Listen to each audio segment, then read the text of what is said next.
before I got this job, I've always worked freelance, and majorly I like to think myself to be a full stack digital marketer. I'm working with these clients right now, and maybe I'm not going to work with another client in another 2-3 months. How about a security, like a financial security? So I thought about that, and I decided to open an account with Jobberman. And I think the task that I gave myself was, in 1 month, I want to get a job, and I have to send my CV every day. Thankfully enough, I got it through Jobberman. There were like other two brands that reached out, but I just wanted to work with them based, of course, the hirings are a Nigerian-based company, and also the fact that it was a remote job. So the company, right, is based in the US, and their clients base are, of course, also in the US. Most of the time, I'm working with people in New York, I'm working with people in Austin, Texas, so I chose time agency. So I would say that all of these adventure was like in a single month of joining Jobberman.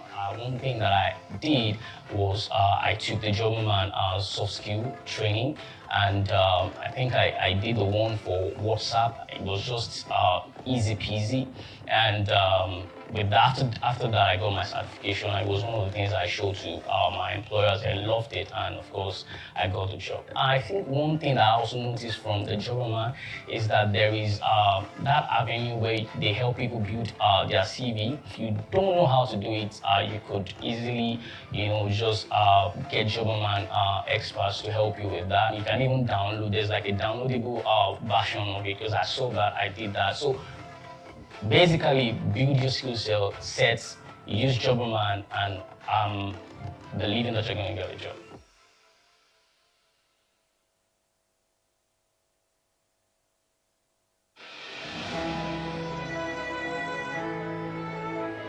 My name is Nurasani Uba, and I'm assistant lecturer with one of the private universities in Nigeria.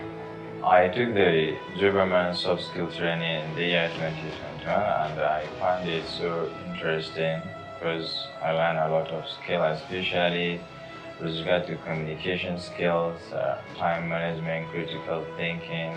It really helped me improve my job. Among the skills I learned in the Jobberman soft skill is effective communication.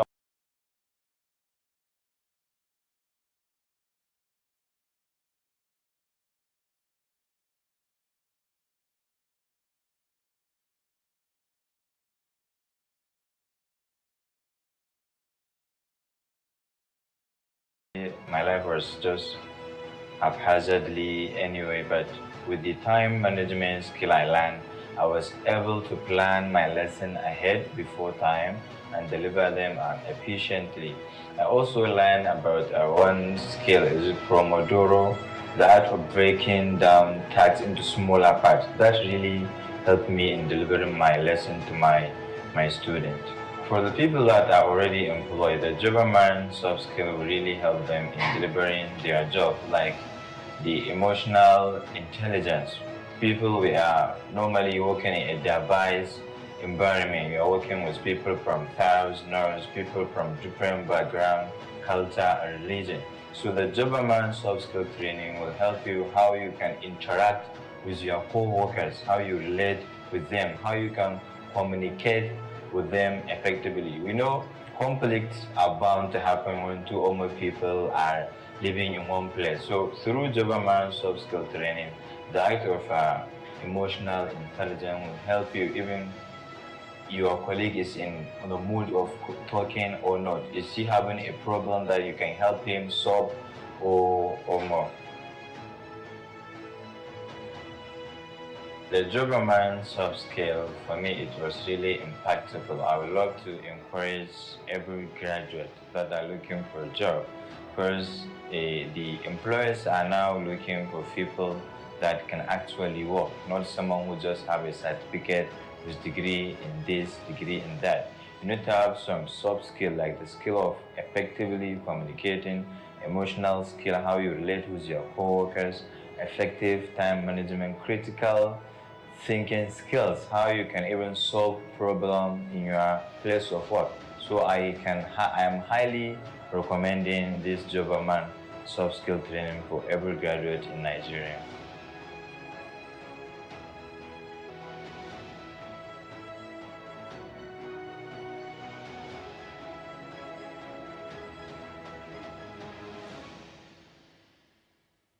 Take the soft skill. It helps, even if you are in any position, maybe self-employed, working in a company, or plan to go into a business. It's advisable because no learning is a waste. Every learning has a place where it's being needed. My name is Opeyemi Juloge. I'm Sales Manager, Cosmetic Division, Kano branch from Nagode Industrial Limited. I took the Jobberman soft skill training online 2021. It was impactful and I really learned a lot, and it added some to my knowledge. You know, every day we learn, and I learned something new about it. The basic one I really applied was the model of the critical thinking. There was a problem then, a customer had to buy something and that thing was not really good. I went there, I tried to make him understand. We retrieve back the material, fine, let's retrieve back the material. We'll pay for the transition back to the warehouse, and we'll bring the new one and supply you back of no cost. From there, we have a good business, and it was still like that one. I built more confidence with the customers. It was fun all through. At least it was fine. Take the soft skill.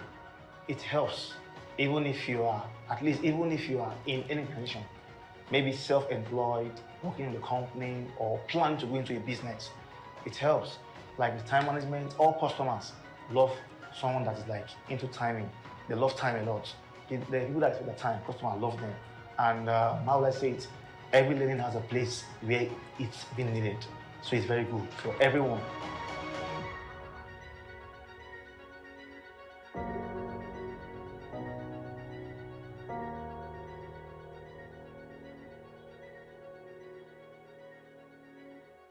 Based on what I've acquired from the soft skill training from Jobberman, I think a lot of men also need it, because the training is already meant for you working. Even in our domestic work at home, we can still apply it in the kitchen, anywhere we find ourselves. So being as a woman, we need it a lot. Okay, my name is Lukayat Isaac. I work as a classroom teacher in Al-Arami Bilingual International School, Tarauni Local Government, Kano. I took the soft skills training in 2021 online. It was after the training that I got the present job that I'm doing, and I'm applying what I learned from the training to what I'm doing presently. What I learned from the soft skill training has really helped me in answering some questions in my job interview at my present place of work. It was added in my CV that I took a soft skills training by Jobberman. So when I reached, even during the interview, there was some questions that were asked that how flexible am I? So I was like, oh, flexible in what way? But due to the creativity thinking of what I just learned, I was able to okay, flexible, okay, I can really multitask. Maybe a teacher is not around, I can go ahead handling my own class and also assisting her while she's absent, and there will not be any lapses. When it comes to creative thinking, as a teacher, there are some activities that you have to improvise when the management or maybe the school cannot provide it or is not available at that moment. So as a teacher, using your creative thinking, which I learned from the Jobberman, has made me to be able to improvise to other materials that are available in order to get what I want, using the available to provide what is not available. Based on what I've acquired from the soft skill training from Jobberman, I think a lot of men also need it, because the training is already meant for you working. Even in our domestic work at home, we can still apply it in the kitchen, anywhere we find ourselves. So being as a woman, we need it a lot. It's not meant for one person, or okay, it's my husband that needs to do it. No, we also need it in dealing with our children at home, relating with other people, and our domestic activities. And if it is someone that is willing to work or is working, it will add to what that person is doing presently, because there is a lot of skills that involve creative thinking, problem solving, and so on. There are many.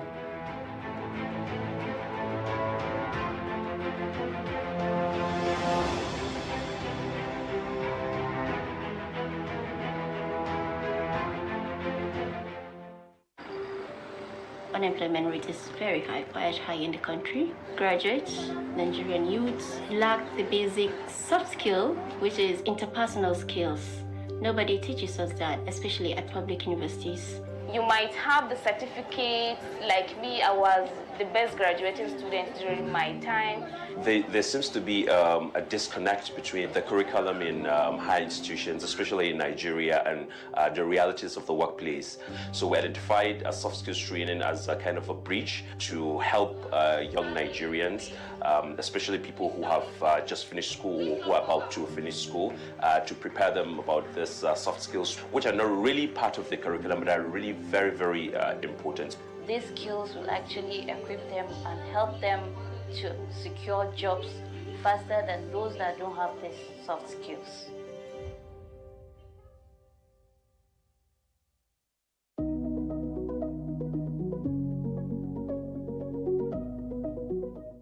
How do you understand the constraints that underpin women's limited participation within the labor market today? How does technology hold any prospect of supporting women's transition from unemployment into dignified and fulfilling work? How do women's lived experiences inform their perception about the workplace, and how does this shape their employment choices? What do we know about what works that can improve the employment outcomes for women? What else and what more can be done to improve the conditions and processes that produce work opportunities for young women? So these are questions that informs the framework of this research. The barriers that underpins women's labor market participation in Nigeria is probably better understood now than it was about a decade ago. But emerging insights suggest that there are significant gaps in how we understand how these barriers frustrate women's economic outcome. Since 2010, we have observed a decline of women's representation in Nigeria's labor market. All right, as of 2010, it was just slightly below 60%, but currently we have barely less than 50% of Nigeria's labor market having women as participants within it. And this calls for concerns because it means that if women are not participating in the labor market, or the rate at which they're participating is reducing, it means that they're either personal or they're structural or they're institutional barriers that is preventing them from engaging within this sector and expressing their economic dividends to the country. These barriers have been classified into 3 buckets using the framework of 3 concentric circles. The first and internal circle actually speaks to the personal barriers and is largely under the woman's control. The second is largely out of her control, but within her influence, and this speaks to the organizational or family barriers. And the third circle, which is under the policy and cultural bucket, is largely out of her control or influence, but it has a huge impact on her labor market outcomes. The emerging insight from this research suggests that it is very crucial to take cognizance of the fact that women have the agency to make decisions, especially because there are different situations that women could be confronted with, and their response to these situations differ based on their own personal preferences, values, and aspirations. Although several studies have exemplified the complexities around the cognitive process of preference formation and the extent to which personality shapes women's labor market outcome might not be largely instructive, but it is very important to recognize that women have the agency to make decisions based on how they perceive these barriers and how best they think they can juggle multiple priorities. I have a first child. I actually left a consulting job I really loved, simply because the pace and the nature of work just no longer suited me and my newborn, right? So I took a really prolonged leave, maybe about 7 months, so only until my son was 1 year old, I get into the world of work again. And even then I was very deliberate. So this is the transition for me to get into Rome, right? I was very deliberate about it to say, I'm looking for a job that allows me flexible hours, that can give me time off on Friday afternoons for immunization, that is not travel heavy, that has relatively normal working hours, all the things I didn't have before, but that I needed for this new phase.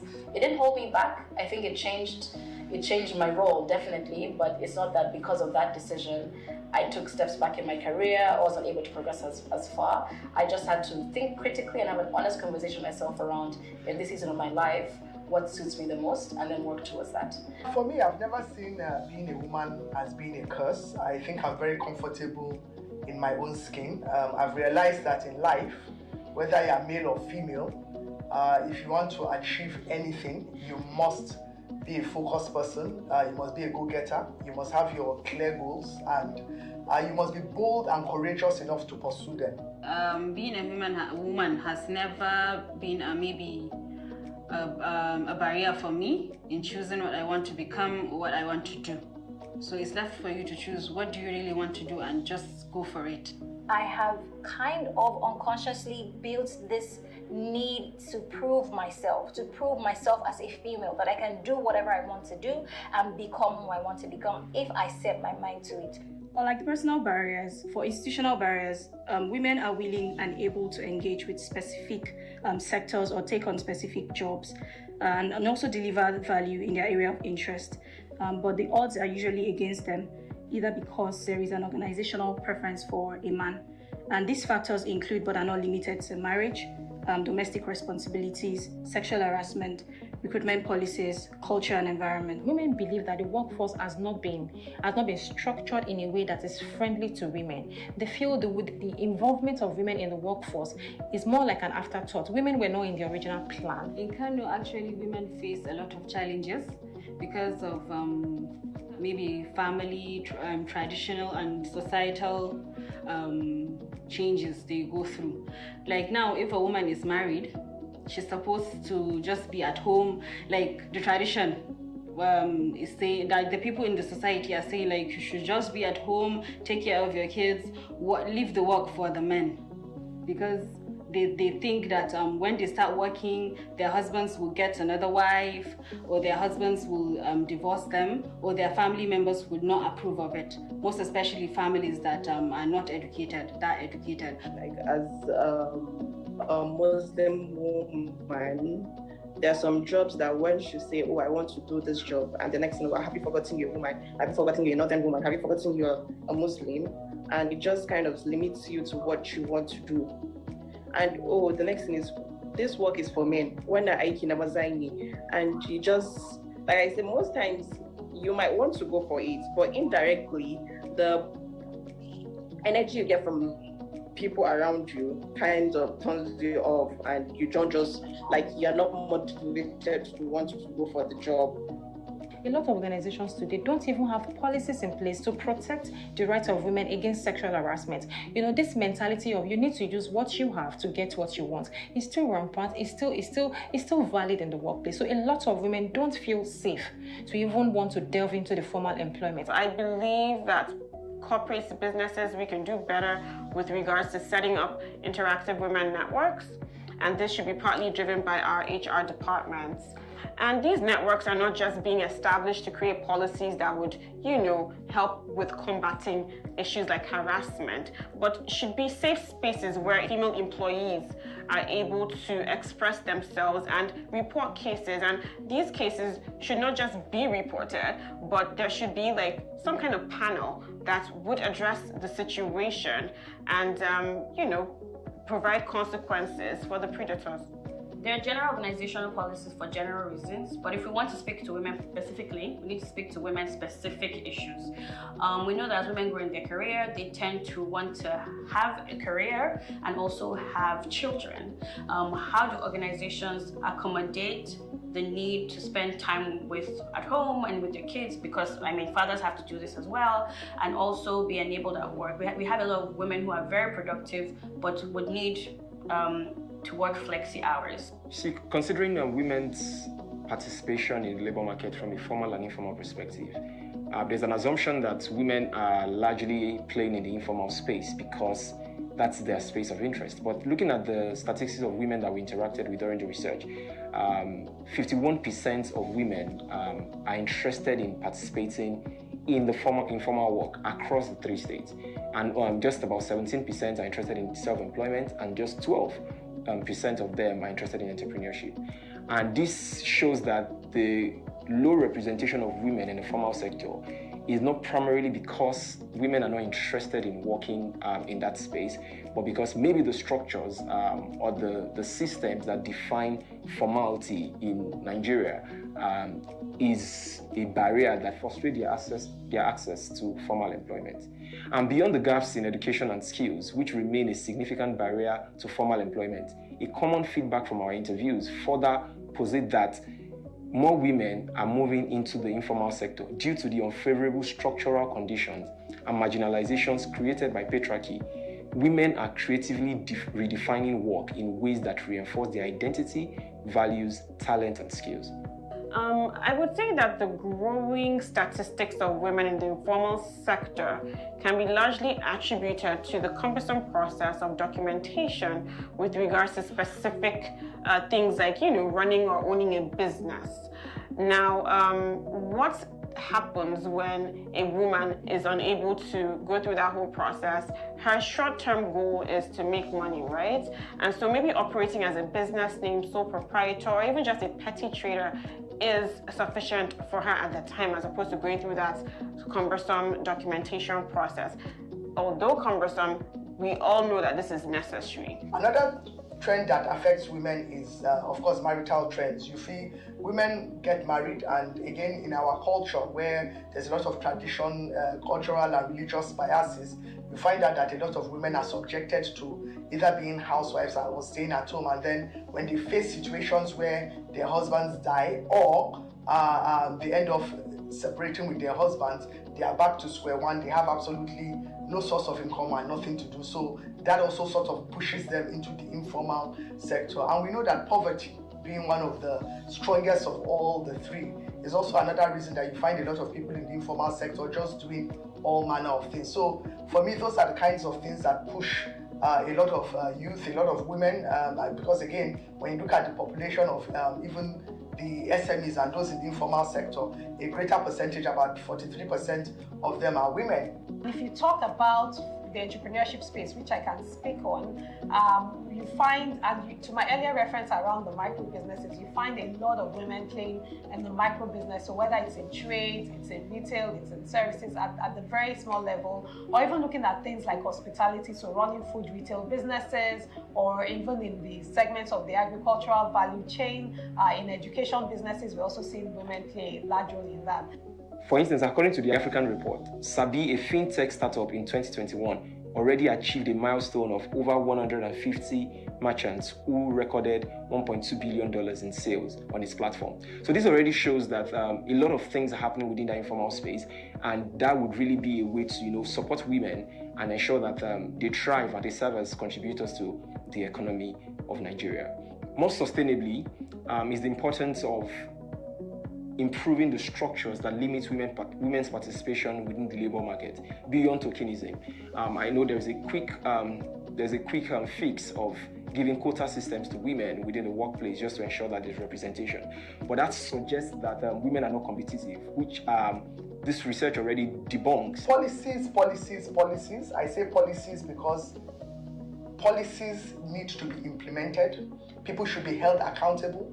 There should be consequences for the non-adherence to policies. I would really like to see initiatives that would lead to sustainable impact, initiatives that would lead to positive ripple effects. We need to have policies in organizations that are friendly for both the male and the female sex. So let's take a look at policies like the gender policy, whereby it doesn't matter which sex you are, so you are entitled to all the benefits in the organization. I think the point again is to first of all make sure that there's a clear understanding of the issues and the challenges that we have within the workspace that are limiting women in the employability space or in the labor market. If we do not have an understanding of the issues, whatever we design as men and or as women is going to be faulty. Because if you think about the trajectory of women in the workforce, a lot of times you say at entry level it's 50-50, but by the time you get to leadership, it's more like 20-80 tilted towards males, right? And along the way, some have either stagnated in their careers or they've dropped out of the workforce completely because of childbearing and family obligations, but there's never been a concerted effort to call them back. And my hypothesis is that if we do try to call them back collectively, they will come back. I'll commend the efforts of corporate organizations for, first of all, acknowledging, that there's a women's problem. I know every March there are the social media campaigns with all kinds of, posts and videos just celebrating women. But I think we need to move beyond that and get to a point where organizations are now publishing their numbers, showing year on year the type of progress they've made in terms of policies, in terms of women within the organization across, from graduate trainee to management level. If we want to take up any programs, the questions we should begin to ask is, how does it affect men differently and how does it affect women differently? We can have policies in place, and not only having the policies, but implementing the policies, that enforce that, supporting the policies to be implemented around the state so that they will have the enabling environment to do the needful. If you eliminate entirely victim blaming, especially in sexual harassment issues, that would empower women to be able to point out areas where, for instance, companies can improve, especially on sexual harassment issues. If you create a very safe environment for the woman to thrive in your company, trust me, they will come and they will thrive and they will help you develop your business. The reasons why women are not gaining the visibility that they require and they deserve within the workspace is not because they are not competitive, but because there are structural limitations. And it will be very important that the policies address these issues from a structural perspective rather than leveraging primitive approaches to address these issues. So just as we have tried to understand the barriers that affect women's labor market outcomes using the framework of 3 concentric circles, the recommendations are also analyzed using these 3 buckets. So starting from policy or cultural change, we perceive that transforming women's labor market outcome is actually hinged on improved policies and culture that supports women's rights and participation in the labor market. We need interventions and initiatives that focus on dismantling patriarchal systems masked in culture and tradition, and also policies that secure the education of the girl child. Also enacting protective labor laws focused on women. All this would be pivotal to shifting ideologies and shaping the structures that improves women's labor market outcomes in sustainable ways. And so trickling down from policy or cultural change to family and organizational change, we also need friendly social systems and workspaces that allow women transition and reach their full potential, so that women can also be empowered in their minds and in their skills, so that they are self-confident and they are able to compete favorably in a dynamic global environment.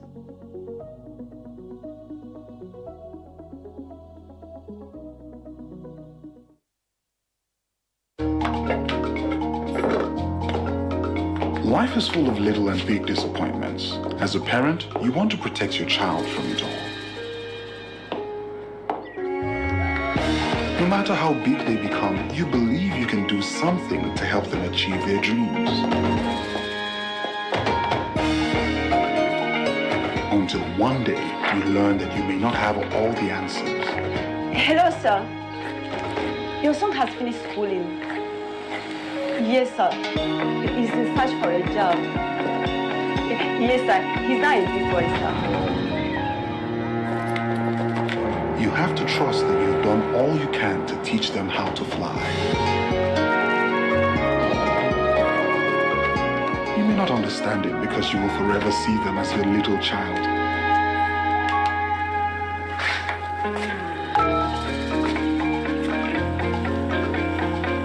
And when they finally find their way, they will have you to thank for giving them the courage.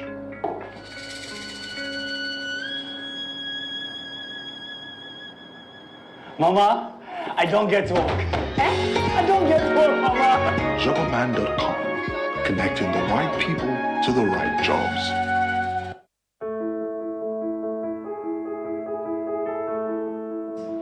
My name is Zanira Yahastetima. I'm a graduate of Bana University, Kano, studied biochemistry. I took the Jobberman soft skill training in 2021. The training experience, it was good, fantastic. As I really don't have much knowledge about what soft skill training is, but because of this Jobberman soft skill training, I got the knowledge. One of the lessons I learned there was to be truthful and honest employee. I took the training on physical location. It was okay, it was good because it was in school. You know, it was easy. I would like to encourage, most especially the people with a disability, I mean with special needs, to take this training. They should be included in all part of society, in everything.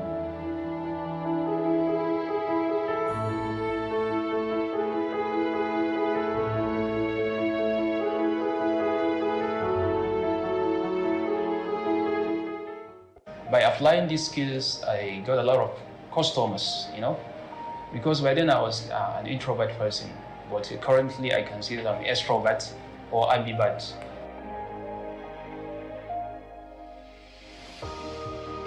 My name is Abdurrahman Hassan, founder and the CEO of AH Musa General Enterprises. Our business is basically on the recycling of waste and converting it into a useful product, that's to say raw material in the production of household material.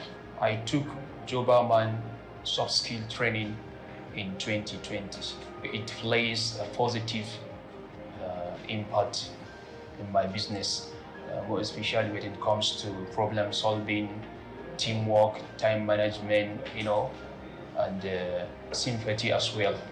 Whenever I'm together with my co-workers, you know, when there is a little bit of, you know, problems and all that, I used to go back to, you know, that soft skill problem solving, and you know, that's to say reflect often and you know, fix out that certain challenges that we are facing in our business. So it really plays positive impact in my business. Apart from problem solving, you know, I was exposed to teamwork, you know, sympathy, communication skills, and all that. We as a business owners, we deal with customers, right? So if you are not exposed to communication skill, you wouldn't understand what your customer is trying to say, or you know, trying to you know, seek from you. But when you are exposed to communication skill, there wouldn't be a communication barrier between you and your customer. So it really helps me indeed. I was kind of, you know, introvert. You know, dealing with customers made me so, you know, like hard. So when I get exposed to communication skills in Jobberman soft skills program, you know, I was kind of, I can say I am introvert and extrovert as well. So I'm ambivert. I can talk to, you know, any kind of person, no matter how aggressive or, you know, polite he is. By applying these skills, I got a lot of customers, you know. I would like to recommend every business founder or owner, you know, to participate in this erudite soft skill program, for indeed it will place a positive impact in the journey of their businesses and all that.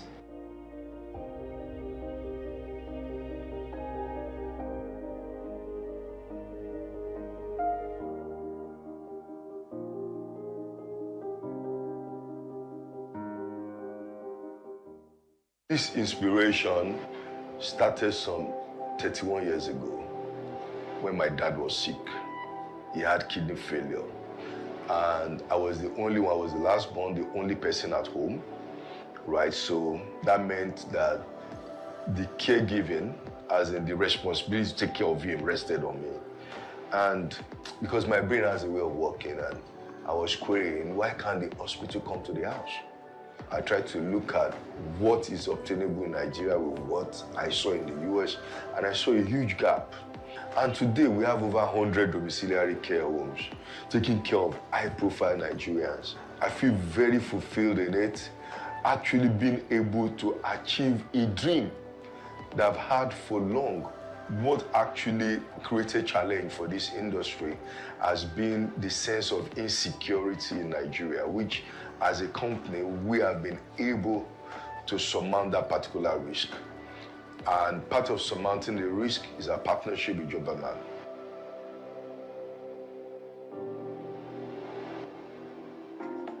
My name is Adeyemi Showemimo. I'm the MD of the Bliss Caregivers. We had the challenge of getting the right recruit. Our process is we build what is called care profile. From the assessment, we are able to determine the kind of care and the scope of care and the type of healthcare worker that can fit in. Building that profile and getting the right match can be very, very challenging. We tried doing it on our own. We realized that, yes, a person may carry the license of a nurse, but that license does not verify the authenticity of the person's character. So we needed to partner with people who are also very vast in this area of recruitment and HR. And that was how Jobberman came up. Now, when we started with Jobberman, of course, they have different packages, and I must just drop here that I like the way they take their commercials. They are very, very flexible, very flexible. It's not just about making profit or money.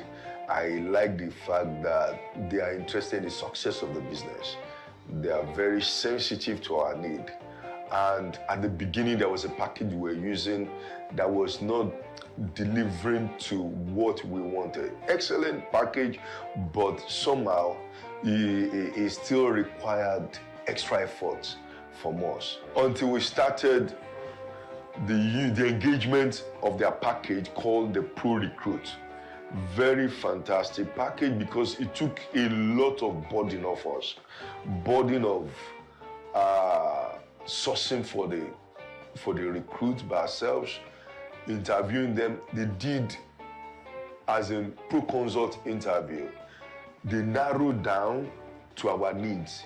All we just did was just to give them the job description. They had a chat with me to understand perfectly the kind of person we're looking for. And I can tell you, they got it perfectly well. Many times, when we deal with Jobberman, many times I realize that we share some things in common about excellent working culture, excellent business sense, ability to fit in, to find round pegs to fit into round holes. So they've been able to train their staff. So when we are talking with them, when we are interacting with them, it just looks like an extension of our business. So I can recommend Jobberman to any company that is looking for recruitment partnership.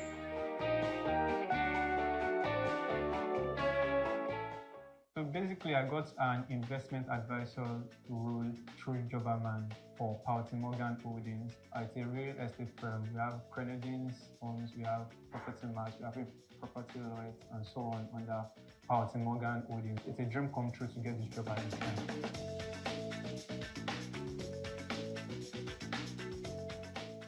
I was working in a real estate firm before I got an offer for this one. I was already looking to change my place of work because I want something more advanced. I got a message from Chisom from Jobberman, and she told me that she checked my profile and it fits into a job she's currently recruiting for. It was seamless because she was there with me all the way. I did 4 stages of interview. Once I finished one stage, she calls and asks me, how is it? What questions? Okay, so okay, fair, and everything. So yes, it was seamless. The information was already out there, the name of the company, pay range, years of experience needed, if you are qualified or you are not qualified, pre-interview, So it's way better than what I had before. Create an account with Jobberman. Check for the jobs that you fit into. There are some jobs that graduate trainee, experienced jobs. There are some that just need probably a year or whatsoever. So these are things that you can do. You can get a job through them. I strongly believe that Jobberman he only service a particular set of people, not until I got a job through them and I experienced it. And so I can tell you firsthand, it's not like that, and it's for everybody. And you get the best of jobs there because it's listed there on their website. My name is Arakun Damola, and I got a remote job from Jobberman. Yeah, it's been a top-notch experience, but then it has been equally challenging.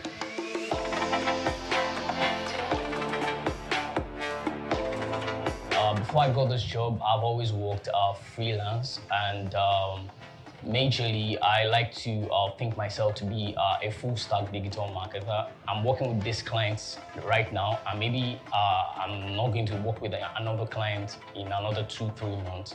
How about a security, like a financial security? So I thought about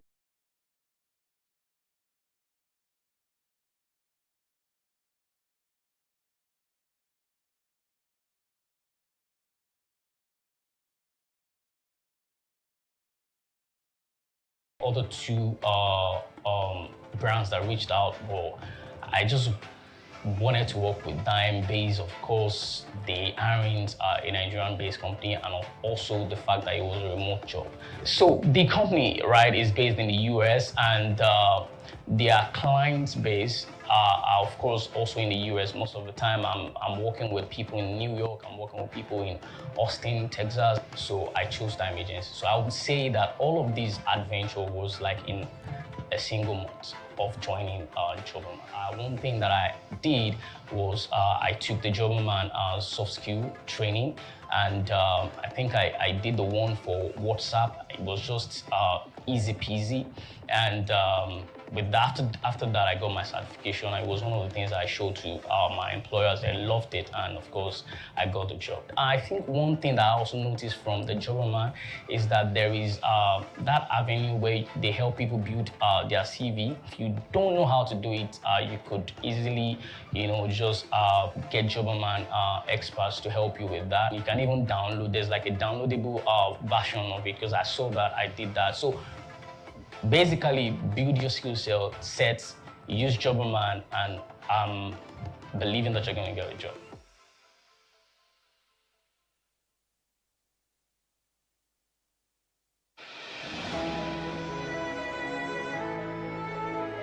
My name is Nura Sani Uba, and I'm assistant lecturer with one of the private universities in Nigeria. I took the Jobberman soft skill training in the year 2021, and I found it so interesting because I learned a lot of skills, especially with regard to communication skills, time management, critical thinking. It really helped me improve my job. Among the skills I learned in the Jobberman soft skill is effective communication. As a facilitator, like I said, my profession is teaching. You cannot communicate, teach without effective communication. So that effective communication helped me in delivering my lesson to my student. Also, the time management. Previously, I say my life was just haphazardly anyway, but with the time management skill I learned, I was able to plan my lesson ahead before time and deliver them efficiently. I also learned about one skill, is Pomodoro, the art of breaking down tasks into smaller parts. That really helped me in delivering my lesson to my student. For the people that are already employed, the Jobberman soft skill will really help them in delivering their job, like the emotional intelligence. People, we are normally working in a diverse environment. We are working with people from thousands, people from different backgrounds, culture, and religion. So the Jobberman soft skill training will help you how you can interact with your co-workers, how you relate with them, how you can communicate with them effectively. We know conflicts are bound to happen when two or more people are living in one place. So through Jobberman soft skill training, the act of emotional intelligence will help you even your colleague is in the mood of talking or not. Is he having a problem that you can help him solve or more? The Jobberman soft skill, for me, it was really impactful. I would love to encourage every graduate that are looking for a job, because the employers are now looking for people that can actually work, not someone who just have a certificate with degree in this, degree in that. You need to have some soft skill, like the skill of effectively communicating, emotional skill, how you relate with your coworkers, effective time management, critical thinking skills, how you can even solve problem in your place of work. So I am highly recommending this Jobberman soft skill training for every graduate in Nigeria.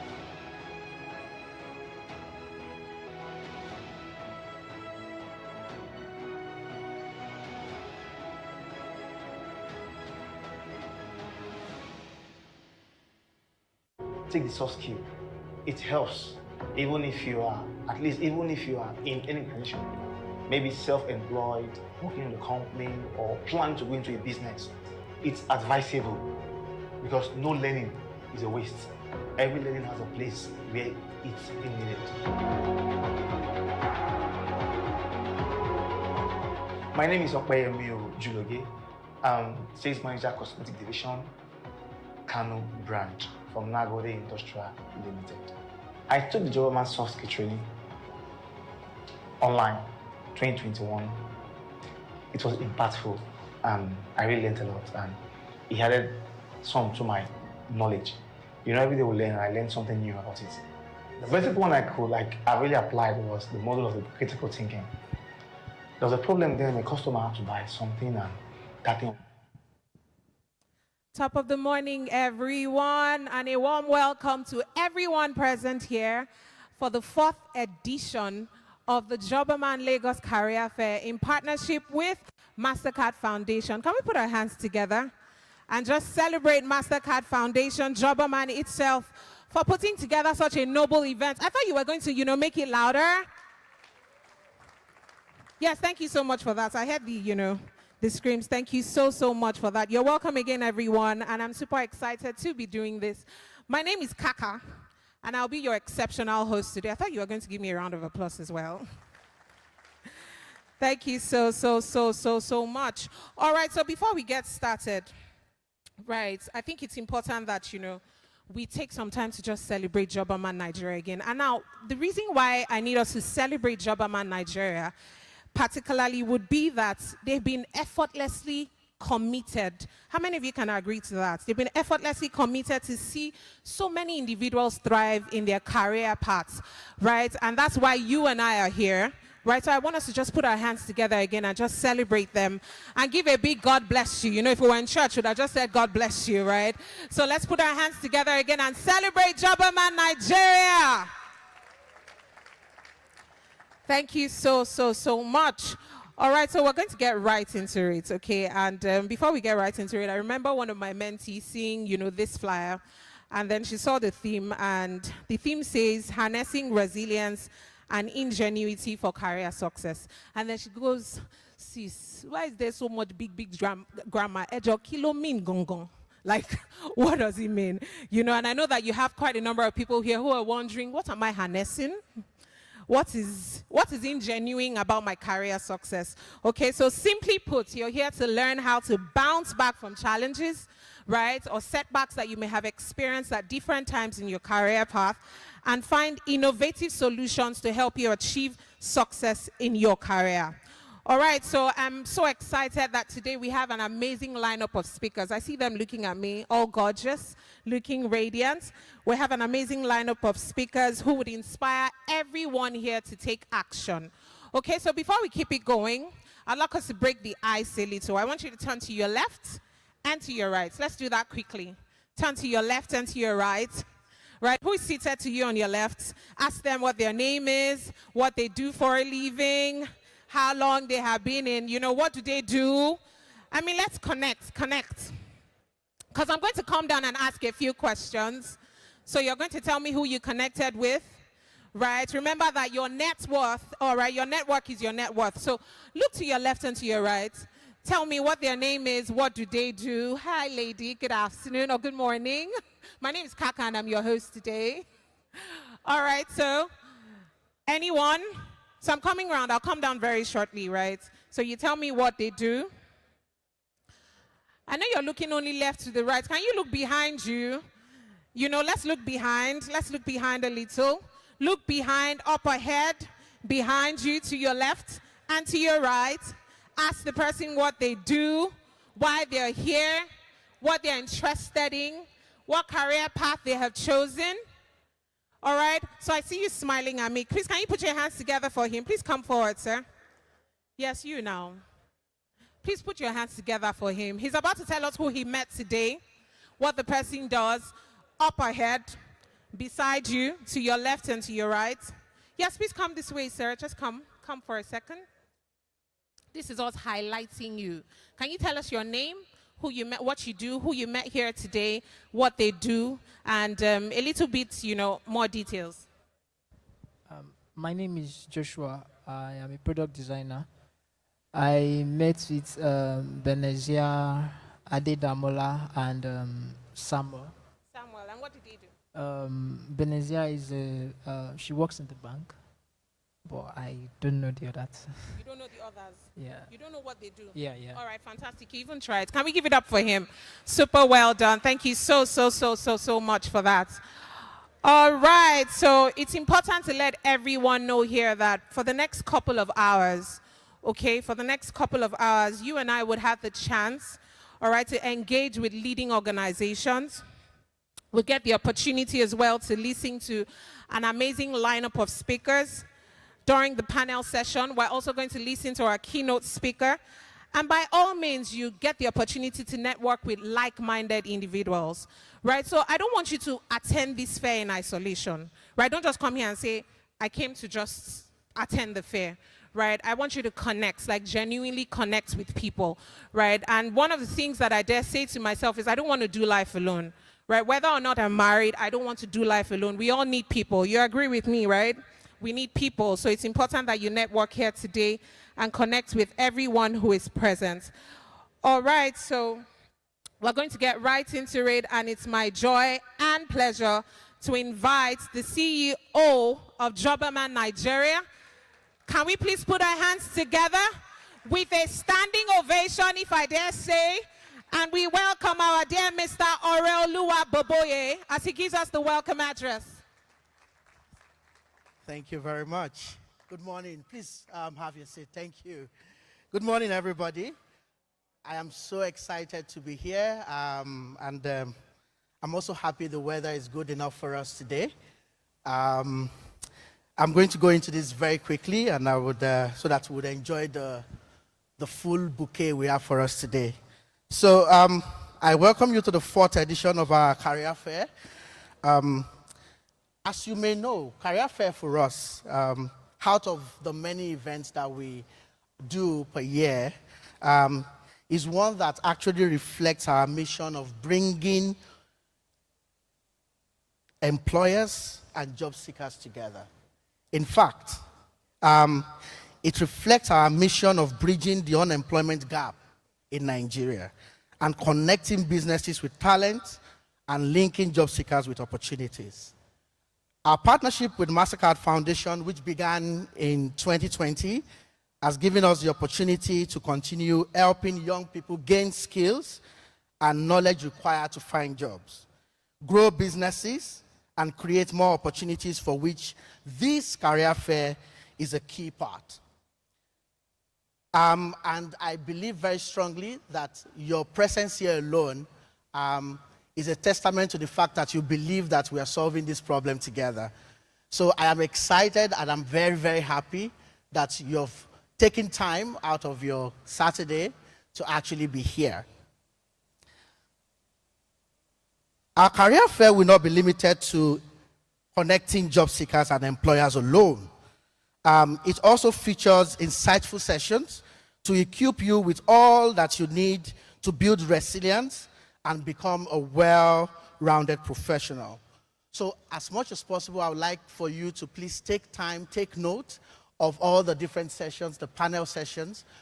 Please take note. These are very seasoned individuals. These are people that have gone through the world of work.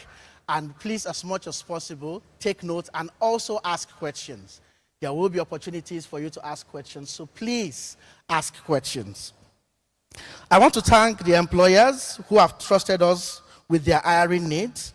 Your commitment to participate with us here shows that you are a formidable ally in our quest to bridging the talent gap.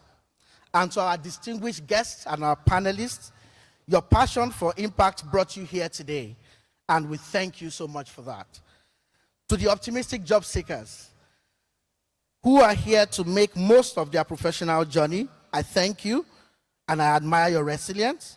And with all of this, I hereby declare the Jobberman Lagos Career Fair 2024 open. Thank you very much.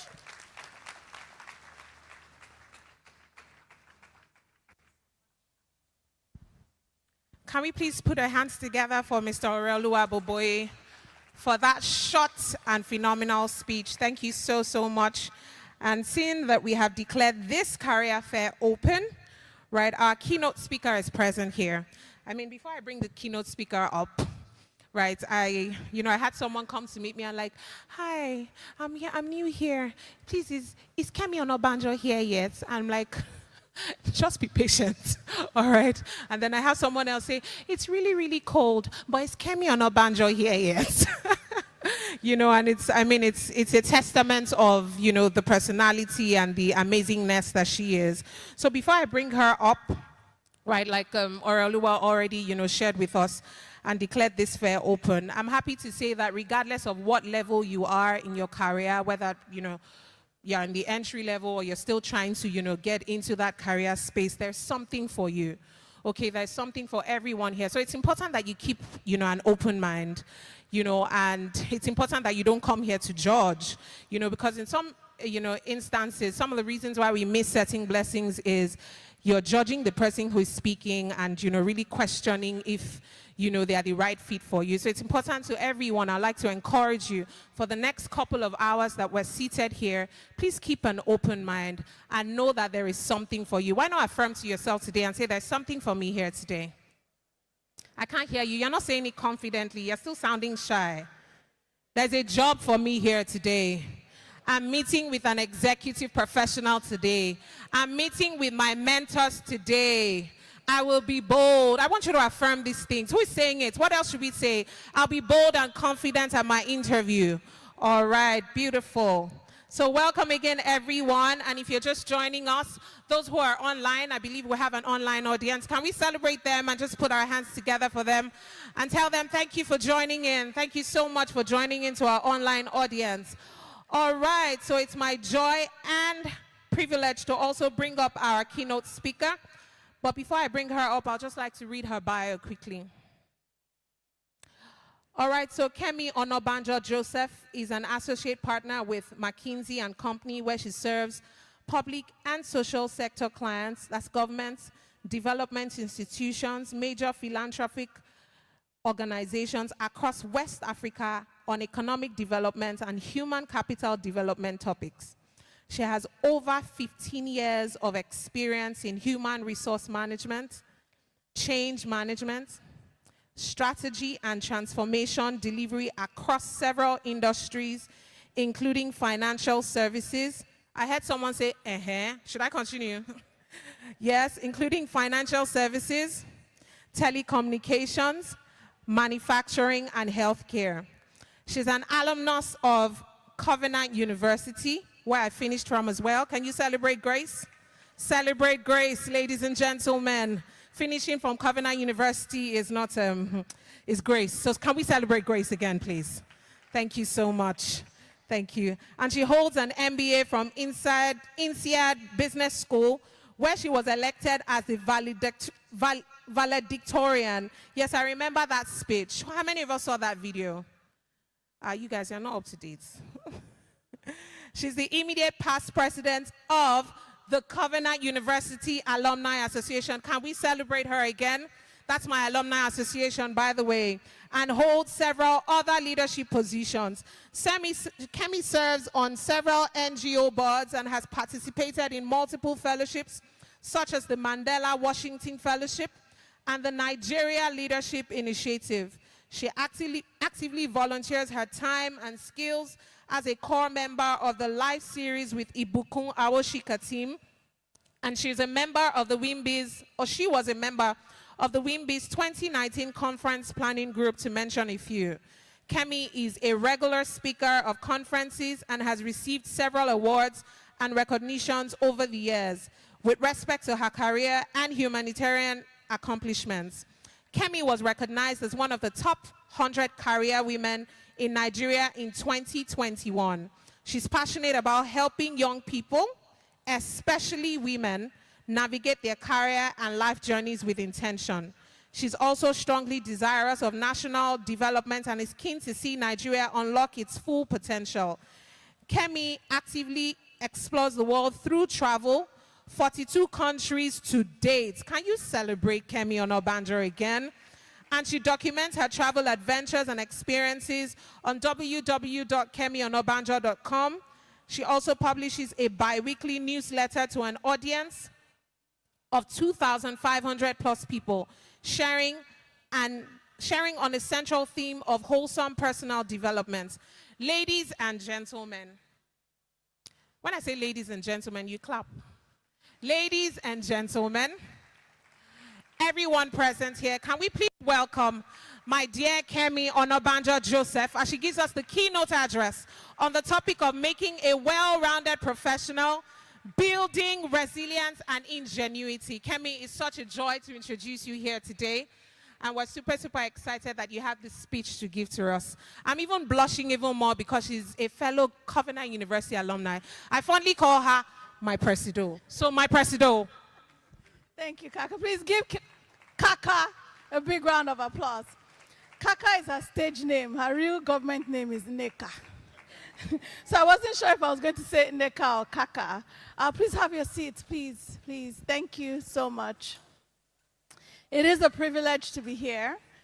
Thank you to the Jobberman team, Ore, Ahmed, and everyone. Thank you to MasterCard Foundation, of course, for their continuous commitment and investment into the young people of Africa. It's not only Nigeria, but all across Africa, they have these programs that are really seeking to ensure that every African has an opportunity to live a thriving and productive life over the course of their journey in life. So thank you. I'm going to speak very quickly, and Samantha is my timekeeper, on the making of the well-rounded professional. And I think this topic is so timely because you are somewhere at the beginning or the early stages of your career, at least for most of you in the room.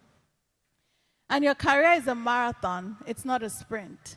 But the way you start can help ensure that it's a successful journey overall. That said, if you're somewhere in the middle of your journey and you need to make a detour, nothing to worry about. Again, because it's a marathon, you can always still win, even if you don't start right. So I think the first charge that I have for you today as a well-rounded professional in the making is no matter where you are, you can always course correct and get on your journey with speed from today. So whatever limitations, excuses that you might have been telling yourself, just drop them. You have the opportunity to fire on your journey. I'm sure you've seen all these videos on YouTube where somebody fell down, but they got up and they still won the race, or they had an injury and they limped to the finish line. Whatever you do, just keep moving.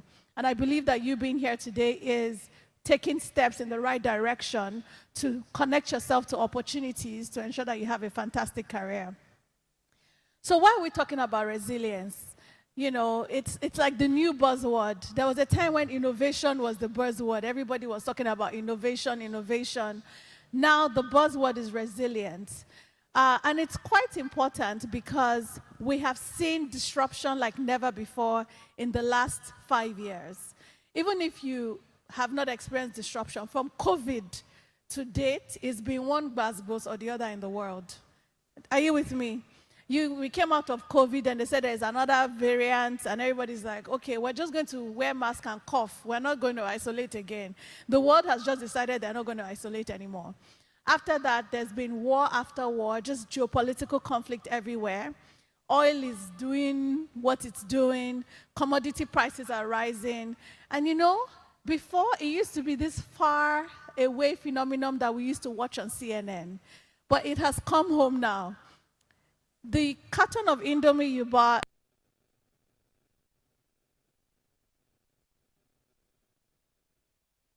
so this whole idea of hyperinflation, this whole idea of, you know, macroeconomic instability and all of that is real. And it's an actual disruption that is impacting lives. And so the idea of resilience is how do you make sure that you are not the victim of these situations? The idea of resilience is how do you make sure that you are able to thrive in spite of that? How do you make sure that you don't break when you're stretched, but you're able to bounce back? It's the idea of being more of an elastic band than a wooden stick. An elastic band, when it is stretched, is able to go back or recoil. It might not go back to the original state, but at least it's not completely damaged, and you can still use the elastic band to, you know, hold your hair or whatever. With a wooden stick, once it goes through some stress, it's broken, that's it. Well, you can use super glue, but it's not the same. And so the idea of resilience is, how are you able to recoil and recover and withstand all these shocks that are coming? It's not that they are, you know, far-flung. It's not in 5 years. It's not in 10 years. The shocks are here already. How are you able to navigate through those things and make sure that you are standing? Industries are going through a lot of disruption as well. The jobs that were there 5 years ago are no longer there. And there are jobs that are being threatened by many different things. The advancement of AI, for example, massive scale automation that's going on in industries means that people will be impacted. And as I've been saying a lot of late, it's not AI that's going to take the jobs. It's people who don't know how to use AI that are going to be in trouble at the end of this. And so one of the key things we're going to be talking about in terms of how to build resilience in your career is really having a learning mindset.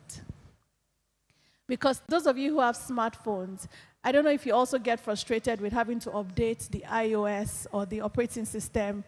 It's like every 2 market days, there's a new update. It's the same way for your mind and for your career. There are always updates. There are always updates. And having the humility to recognize that your last update is now out of date is super important. So what are the skills you need to learn? Because you're going to say, well, yes, you said I should learn. Your technical skills, I'm taking it for a given. Whatever, you know, function you're in, whatever industry you're in, I take it that you're already doing all the learning you can do for your technical skills. But the well-rounded professional is a person who is not just a technical whiz-kid. Cognitive skills, we talk to how you think. There are interpersonal skills, which speak to how you relate with people. Because even if you work in a remote job, you are still interacting with people on the job, whether it's customers, clients. Even if you're an entrepreneur, you're interacting with your staff, but also the people that you're serving. There are also digital skills that you need to learn. 10 years ago, if I was giving this speech, I would not have listed digital skills at the same level as cognitive and interpersonal, but digital skills are non-negotiable. And the final set of skills you need to have is self-leadership skills. So I'll run through them quickly and I'll refer you to a resource where you can get a lot of detail. On cognitive skills is really around critical thinking. Because even if you have the skills for finance, what if they collapse the finance function in your organization and they decide, you know, everything is going to be automated? What is the next job you're going to go do? They'll put you in a new team. What is going to help you thrive in that team is your ability to think critically and solve problems. So problem-solving skills are non-negotiable. Communication skills are also part of that suite of cognitive skills, because no matter how smart you are, no matter how talented you are, If you're unable to communicate the value that you carry, it's hard for people to actually see that value, recognize that value, and compensate that value accordingly. In layman terms, if you cannot communicate your value, you're not going to get paid. You will not be able to secure the real size of the bag you're supposed to be getting because you're not able to communicate that value. So storytelling, public speaking, effective writing, writing without typos, writing in a way that communicates your thoughts crisply is very important. The other skills that are there in terms of cognitive skills is just mental flexibility. If we were coming to podium and there's a lot of water by Pinnacle, do you go back home and say, there was water, I can't get there? Or do you start thinking about, can I get a bike? Is there another route? You know, if I can't come through TF Kuboye, can I go down and enter through Oniru Market? Is there a way we can put a plank to go over it? Is there somebody that has a car, maybe that I can get into? This is like 4 or 5 different ways to solve the problem. Or you could just say, there's water, I'm going home. Very different approaches to doing your work. And so that mental flexibility and that agility to always think on your feet and think about solutions is going to differentiate you. Interpersonal skills, how do you work with people? Do you have enough emotional intelligence to be able to engage and work with people in a collaborative manner? The years where you are a fantastic employee, but you don't get along with people and you say, that's how I am, those years are gone. Now employers are valuing collaboration more than ever because they realize that we are as strong as our weakest link, 1, and 2, we do more when we are able to collaborate together. So this is how I am, I talk to people anyhow, it's just how I am. Your family might be okay to tolerate it, but no employer is going to be paying you to be badly behaved. And so the ability to work in a team, put aside your own personal egos and idiosyncrasies that, again, your siblings don't really have a choice, but your teammates and your colleagues don't have to put up with it. So a level of emotional intelligence, being able to self-regulate your emotions, being able to, manage yourself is going to be important to help you have an edge over other people. I think digital skills, ensuring that you don't have to be a coder, but you need to know how to use software.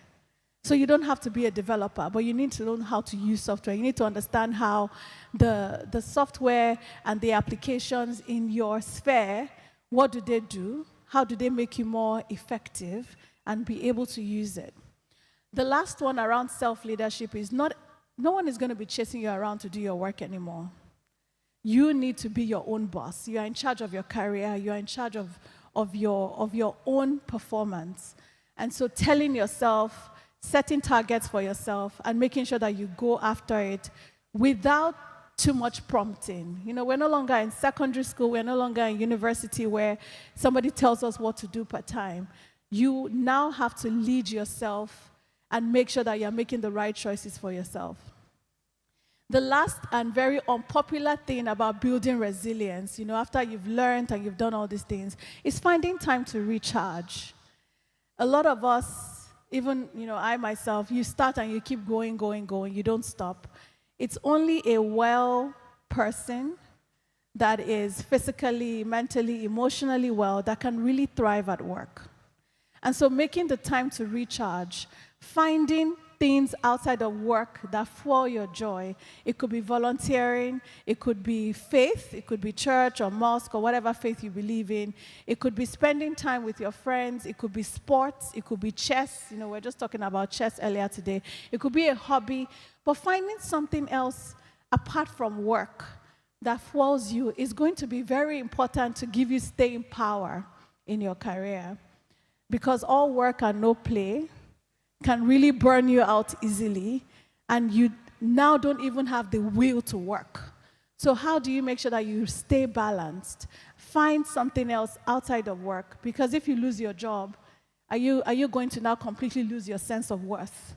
And we've all had times, I'm sure all the speakers have had times when they've lost their job, they've been asked to leave. Do you completely stop? What else will power you on? And finally, have a sense of purpose. This job you're going to get today or that you have now is only one part of your entire life, and even just one part of your career.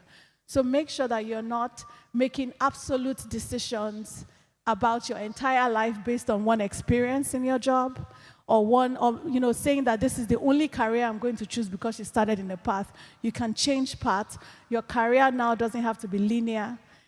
It can be like mine, it can be a jungle rope swinging from one place to the other.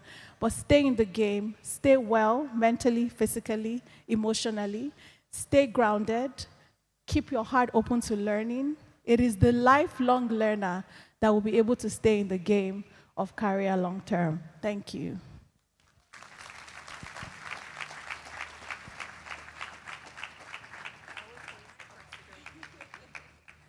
Thank you so much. Can we put our hands together for my Presido? That was such a powerful, keynote speech, right? And something for us to all work with and, run with as we go on in our career path. One of the things that stood out for me was when she talked about writing, right? You think that, writing and doing Instagram captions are actually the same, right? To emphasize the importance of writing, in a very crisp manner, right? Like we shouldn't just write letters. We shouldn't just write, emails anymore. We should, reflect deeply on it before we send it out. So writing, to everyone who is listening, is different from writing your Instagram captions. Look at your neighbor and tell them that my writing is different from my Instagram caption. You know that Instagram caption is quite different, all right? So it's important that you take note of that, all right? And so before I bring up, our next speaker, right, I'm going to ask a few questions because we need to know that, you learned something and you're willing to apply them. Okay, so we might just have a gift for you. So if I were you, I would let the spotlight be on me and answer the question in a crisp manner. All right. Now, Kemi said something about having a learning mindset, and I realized that, that's so true because a number of times you just find that, you're like, you know what, I already know this stuff. Do I have to know it again?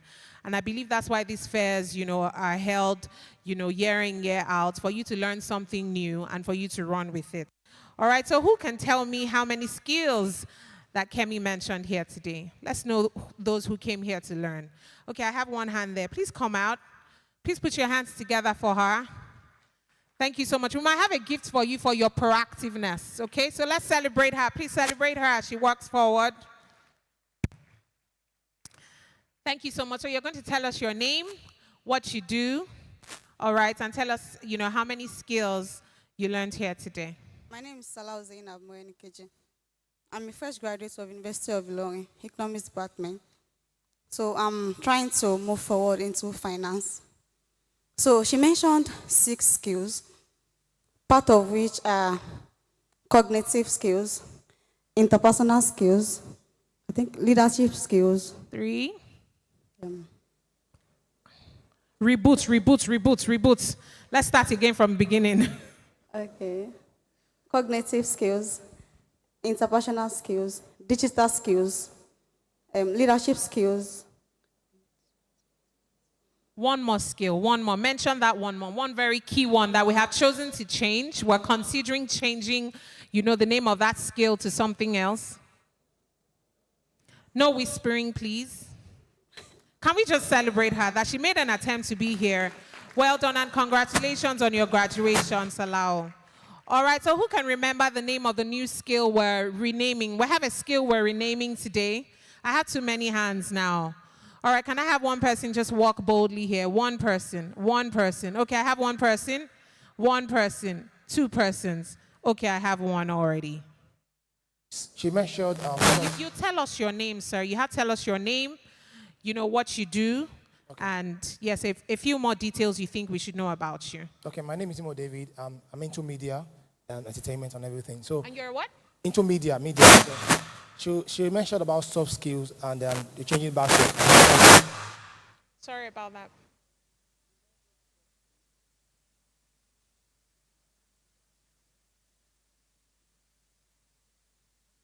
Okay, I can share my mic with you.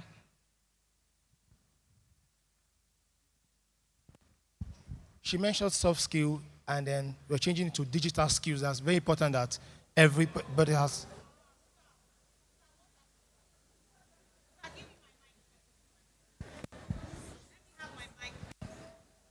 Can we just set? Thank you so much. Can we celebrate Eventful? This man has been up and standing. Thank you so much, sir, for doing that. Please give me my mic, sir. Hello, lady. You want to give it a shot? Please come boldly. Thank you so much. Can you tell us your name, what you do? Thank you, Jobberman, for this great opportunity. My name is Chinwe Okonkwo, and I'm an application developer and a certified data analyst. Okay, she mentioned soft skill and Jobberman changing it into critical thinking. All right, please, can I have my mic again? So at this point, no, before I have someone else, hold on, lady. Before you step out, right? Before I have someone else come forward. We seem to have been mixing up all of the skills. All right, so what is going to happen? Sir, okay, I see my CEO there. So, sir, I'm going to have to really check that, these children, they're listening. I had to call them children, right? And you know how Yorubas will say, Majeko school jono. So that means in English, don't let our school fees waste. All right, so I need to be sure, lady, are you going to make our school fees worthwhile? Are you going to make this career fair, hosting this career fair worthwhile? Now I'm going to give it a shot. And if you do not get it, I'm going to send you back to Lekki Phase 1. And you're going to walk from there. And all of the strategies I said, and we're going to try to find a way to flood this place. So you use your, strategic thinking skills, right, to bring you in here, right? No, I'm happy that you guys are listening. I intentionally did that. All right, so I'm happy that you're listening because you were able to, find a way around it. So please come forward and tell me. Okay, thank you. My name is Chewa, and I'm into HR. So now we are changing soft skills to strategic skills. Can we celebrate her? Thank you so much, Shoma. Thank you for not falling our hand. All right, so can someone please explain what cognitive skills are? Anybody? Because when I said strategic thinking, all of you said, oh, no, it's not the one, it's not the one. All right, so I want to know now. Okay, I have someone already coming forward. Thank you. Please tell us your name, what you do. Okay, good morning. My name is Phoebe, and I'm a finance assistant with an oil and gas firm. Well, the cognitive skills that she mentioned, critical thinking. Thank you so mental much. flexibility. I needed that keyword. Go critical on. thinking. Thank you. Mental flexibility. Those are the two I remember. Fantastic. Can we celebrate her? All right. And then one more before I, let you go. I mean, what's going on with this side? Are you guys here? No, hold on, please. Hold on. Mr. Ore, I don't like how these people just harassed me. You guys shouted at me, right? Can you talk to me in a more crisp manner, please? Are you guys in this fair? No, talk to me nicely. Are you at this fair? I need to be sure, like, what part of the fair are you in? What's the name of this fair that you came for? No, don't shout at me now. I don't like it. What's the name of this fair that you attended or you're attending? Jobberman. So can I have one representative from this side of the hall? All right, thank you so much. Can you I have two already, so please come forward. Come forward. Come, lady, come forward. All right, so please tell us your name and one of the last, I think two of the last skills that she mentioned and what it means to you. So you tell us what it is and then what it means to you or what you understand. So ladies will go first. Thank you. Hello, everyone. My name is Munirat Aliyu. One of the last skills she mentioned, the very last skill she mentioned was self-leadership, which involves setting goals and pursuing them, setting goals for ourselves without needing to be told, and pursuing them to achieve the things we want to achieve from them. Munirat, can we celebrate Munirat, please? Now, before this amazing man comes forward, one of the things he did was go back to his notes. Like, let me not fall the hand of my generation. All right, so please come forward and just tell us your name and what you learned. Right, and one core skill outside what Munirat told us, please. I am Hashim Ogumbi. She mentioned about mental flexibility. So she explained it by giving an example of you coming in here and you face some challenges in attending this event. So the way in which you think mentally to solve that problem, that's mental flexibility. Skilled in that area. Can we Yes, thank celebrate him, please? Let's put our hands together for them. Thank you so much. All right, I'll call on one person who is going to, wrap this up and give a summary of what they learned and the strategic, steps that they're going to be taking from here on. Do we have anyone here who is as bold as a lion? Anyone? Can I have the bold as a lion lady? Or man, gentleman? Oh, all right, great. Can we put our hands together for him, please? Oh, we have another lady here too. So we have a gentleman and a lady. Please come forward. The spotlight is on you, so please come boldly. Show up in style. Thank you so much. All right, sir. So I just want to ask you, are you into music? Yeah. Are you like a rapper? Yeah. So hold on, sir. So like if you get what I mean, you get what I mean, yeah? I feel you. I feel you too, Yeah. bro. I feel you too, bro. Okay. Now take the stage. All right. All right. So I learned a lot, but to me though, from what I could pick from all this is everybody has three aspects: your mental, your physical, and your spiritual. And if you want to be like a perfect, I wouldn't say perfect, but close to perfection, you should grow your mental, your physical, and your spiritual. And growing your mental involves reading. You have to keep reading, learning new stuff. And I don't know how many of us have read Think and Grow Rich, but like there are a lot of keynotes there as well. So growing mentally involves, like she said, mental flexibility. You have to be able to learn when things get tough. When things get tough, you have to get tougher. Fall down 7 times, stand up 8 Did stand you up just 8 hear times. the lines? Did you hear him drop the lines? All right, sir, are you done? Can you just wrap this rap? Finish it up. All right. So, like she said, to me though, I feel the point of all this is to become your own boss and not just to work for someone your whole life. Because you could work for someone your whole life and you get the same earnings. But the moment you realize how to make your own money from your own personal services, everybody here has unique gifts. Our rapper just added a few lines to what our dear Kemi said. Can we celebrate him? Thank you so much. What's your name again, sir? Dreams. Sorry? Dreams. Please say it without the mic. Dreams. That's your name. Yeah. Wow, his name is Dreams. Can we celebrate Dreams? Because his dreams will come true. Can we put our hands together for him? Thank you so much, Dreams. I really like your style and your swag. All the best. Thank you. Oshe, my dear. All right, my lady, can you tell us your name, what you do, and, in a crisp manner, can you just tell us everything you learned here under the keynote speech, learning session? All right. Thank you, Kaka, for the opportunity. Good morning, everyone. Thank you, Ma, for that wonderful speech because you were speaking to me directly, I must say. One thing, before I go to what I'm taking away from here, you mentioned that resilience is one thing that would actually help us in this time. Because starting from the pandemic, everyone is facing one hardship or the other. Let me not use the word hardship, rather. There is one thing or the other everyone is facing, and with the resilience, we'll be able to pass through the storms. So for me, the major takeaway is, aside work, there should be something else you fall back to.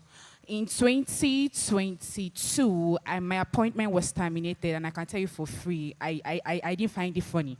So at that point, I would say that work was actually a secondary thing. My purpose was the major thing.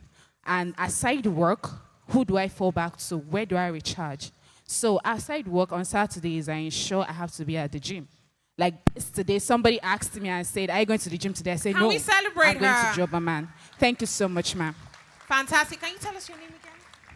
I'm sorry, my name is Gift Chinasaiki. Gift. I work with MedPlus as a human resource officer. Thank you. Fantastic. Can we celebrate Gifts and the gifts that she is? Let's put our hands together for her. Celebrate her. You didn't come out, okay, but clap for the person that came out, please. Thank you so much. Thank you so much again, Kemi Onabanjo, for that amazing speech, right? And if I learned anything, is to continually have a sense of purpose. Thank you so much. I'm super inspired by that. And most importantly, learning how to self-regulate my emotions, especially now that, you have children. Self-regulating the emotions sometimes just comes tough. when you have, toddlers under 5 and you have a 3-year-old and you're like, how do I regulate? But thank you for regulating me today. All right, God bless you. Okay, so we're going to get right into it and we keep it going. And I'm super excited that we can, have our head of partnerships Africa, Mr. Ahmed Alaga. Are you ready for us, sir? All right, so ladies and gentlemen, I'd like us to welcome Mr. Ahmed Alaga, the head of partnerships Africa. Can we put our hands together for him?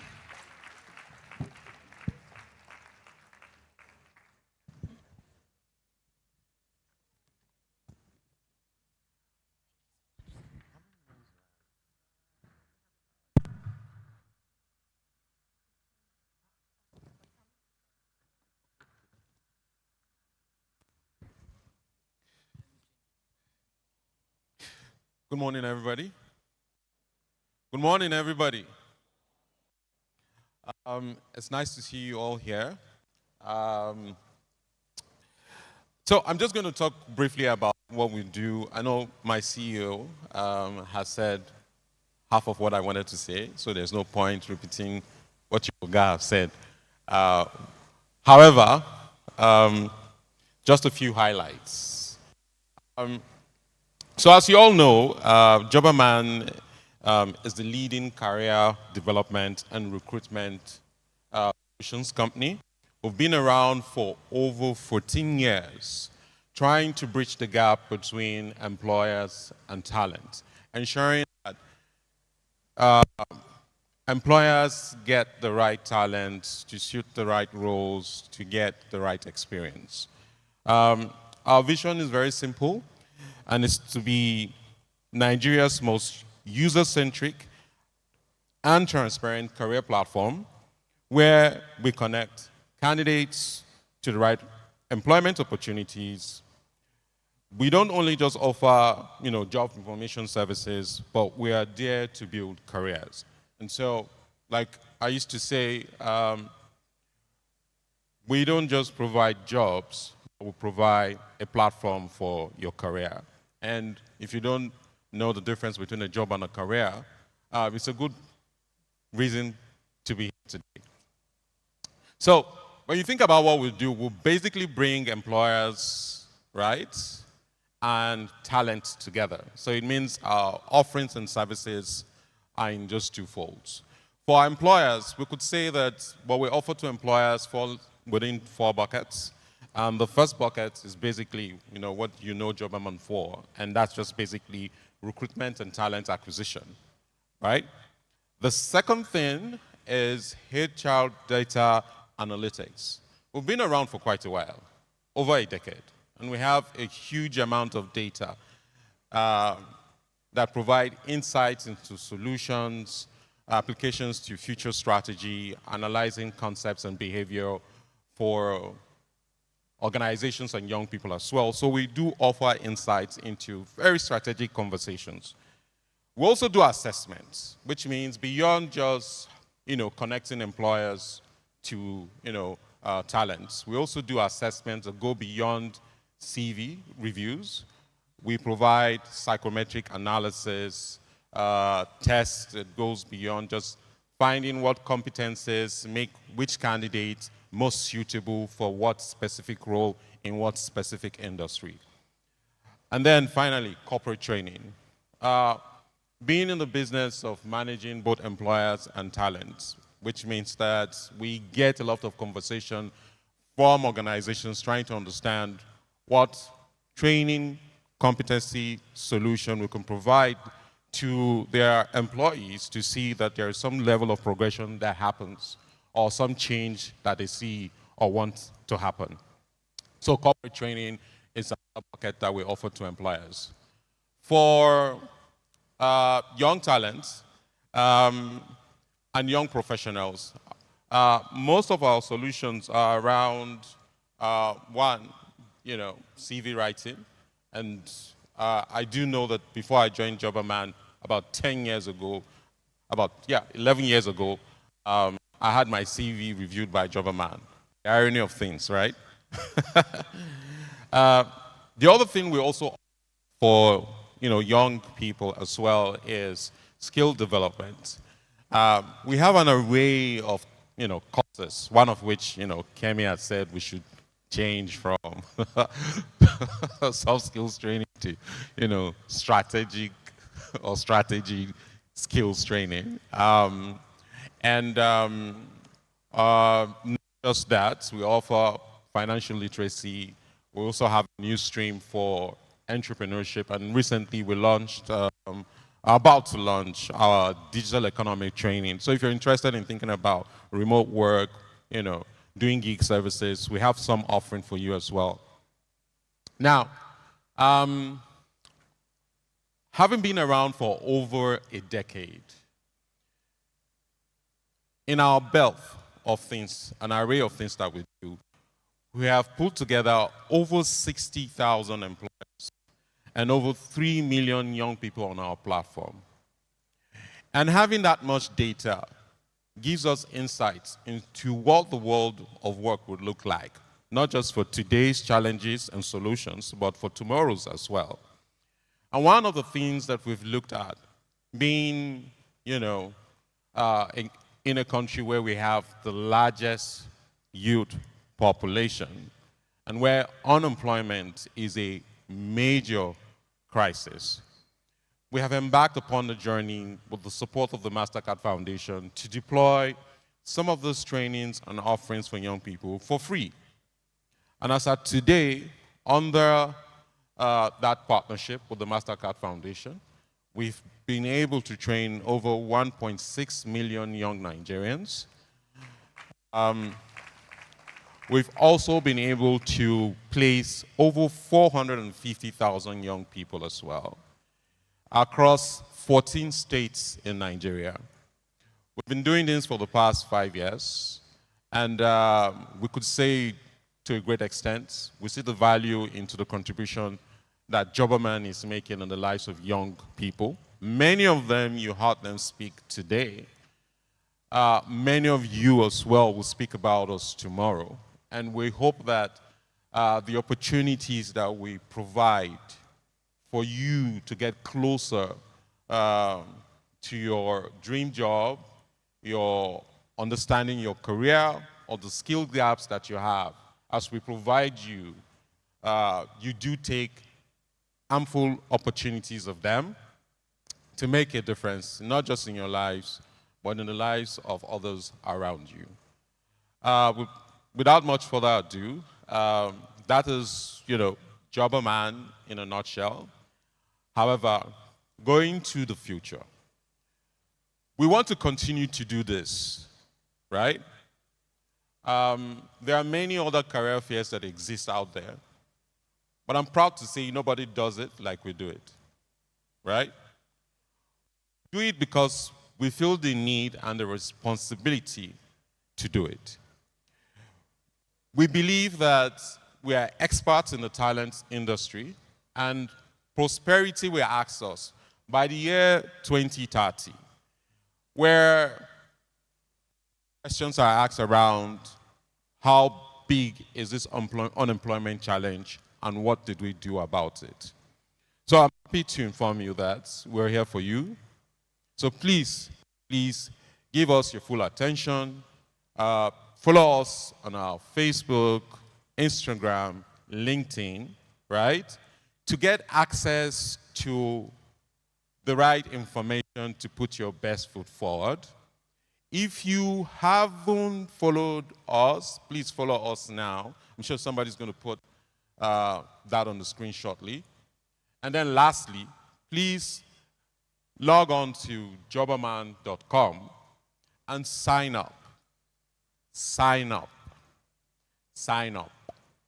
And I'm saying this as proof of evidence that I signed up on Jobberman 10 years ago and never knew that 10 years after, I will be working for Jobberman. So join jobberman.com at the soonest possibility that you have so that you can be where I am today. Thank you so much for coming, and I hope that you enjoy the rest of the event.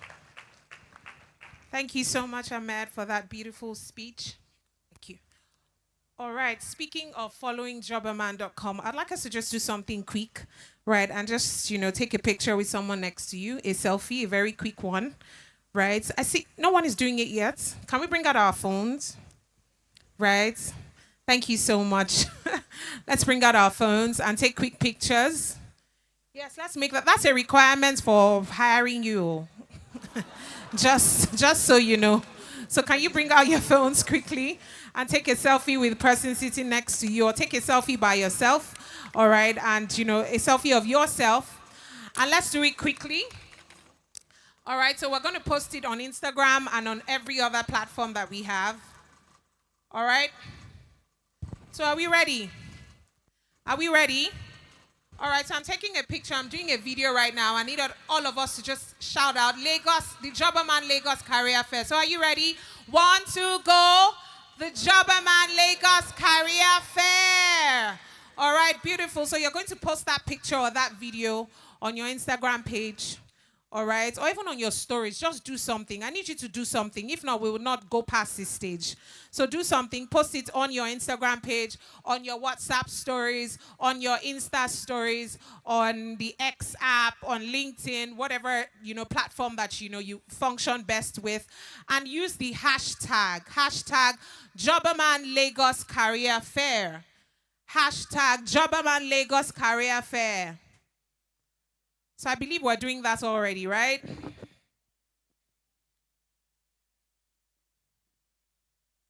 How many of us have been able to do that yet? Anybody?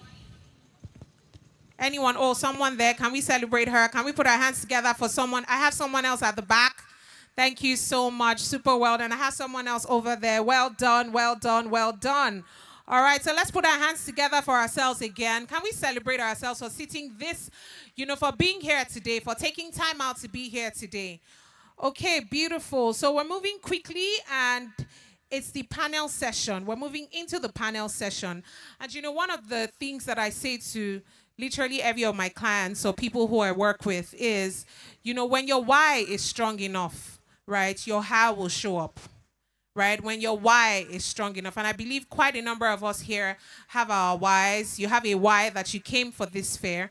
And I like to believe that, you know, this panel session would be one of the sessions that would answer some of your burning questions, all right, and give you instant solutions to all of those questions. And I believe would also pave the way for you to move forward in your career.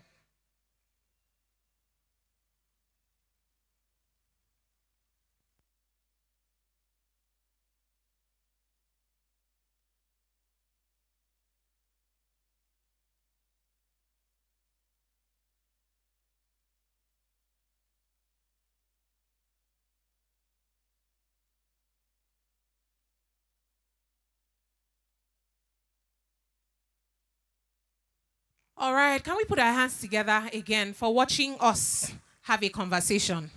Celebrate yourself for being attentive. No, put your hands together, guys. I mean, you watched us have a conversation. You were not distracted. You were not angry. Celebrate yourselves. It tells me that you have self-regulated your emotions, according to our keynote speaker. Beautiful. All right, so before we get right into it and before we keep it going, I'd like us to take, you know, a quick bathroom break. Right, I hear a number of people are pressed, they're feeling cold, all right, so we want to adjust a few things here. So I'll just give you about 5 minutes, all right, to just take a walk. Don't sit on your chair, or take a walk. This is your opportunity to meet Kemi in person if you want to talk to her. Now I'm giving you the opportunity to walk up and talk to her and pitch your purpose and your, you know, business to her, all right? So I would like us to just take a quick 5-minute break and just, you know, okay, so I also understand that a number of us do not know where the bathroom is. DJ, bring it down, please. Thank you so much. All right, so the bathroom, you know, take a quick bathroom break. Please go to the left, to my left-hand side, and just, you know, use it quickly. And then remember, we gave you just 5 minutes, so please try not to exceed that. My name Thank is you so much. Hassan, founder and the CEO of Musa General Enterprises. Our business is basically on the recycling of waste and converting it into a useful product, just to say raw material in the production of household material. I took Jobberman soft skill training in 2020. It plays a positive impact in my business, more especially when it comes to problem solving, teamwork, time management, and sympathy as well. Whenever I'm together with my co-workers, when there is a little bit of problems and all that, I used to go back to that soft skill, problem solving, and that's to say reflect often and fix out that certain challenges that we are facing in our business. So it really plays positive impact in my business. Apart from problem solving, I was exposed to teamwork, sympathy, communication skills, and all that. We as a business owners, we deal with customers, right? So if you are not exposed to communication skill, you wouldn't understand what your customer is trying to say or trying to seek from you. But when you are exposed to communication skill, there wouldn't be a communication barrier between you and your customer. So it really helps me indeed. I was kind of introvert. Dealing with customers made me so hard. So when I get exposed to communication skills in Jobberman Sub-6 program, I was kind of, I can say I'm introvert and extrovert as well. So I'm ambivert. I can talk to any kind of person, no matter how aggressive or polite he is. By applying these skills, I got a lot of customers.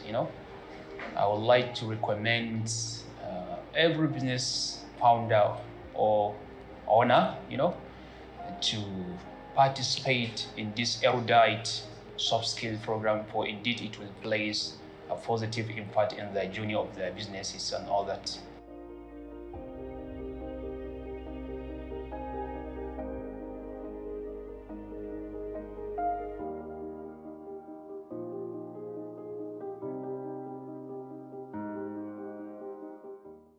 This inspiration started some 31 years ago when my dad was sick. He had kidney failure. And I was the only one, I was the last born, the only person at home, right? So that meant that the caregiving, as in the responsibility to take care of him, rested on me. And because my brain has a way of working, and I was querying, why can't the hospital come to the house? I tried to look at what is obtainable in Nigeria with what I saw in the US, and I saw a huge gap. And today we have over 100 domiciliary care homes taking care of high-profile Nigerians. I feel very fulfilled in it, actually being able to achieve a dream that I've had for long. What actually created challenge for this industry has been the sense of insecurity in Nigeria, which as a company, we have been able to surmount that particular risk. And part of surmounting the risk is our partnership with Jobberman.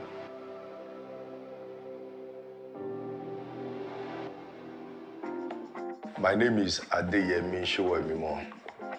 I'm the MD of the Bliss Caregivers. We had the challenge of getting the right to recruit. Our process is we build what is called care profile. From the assessment, we are able to determine the kind of care and the scope of care and the type of healthcare worker that can fit in.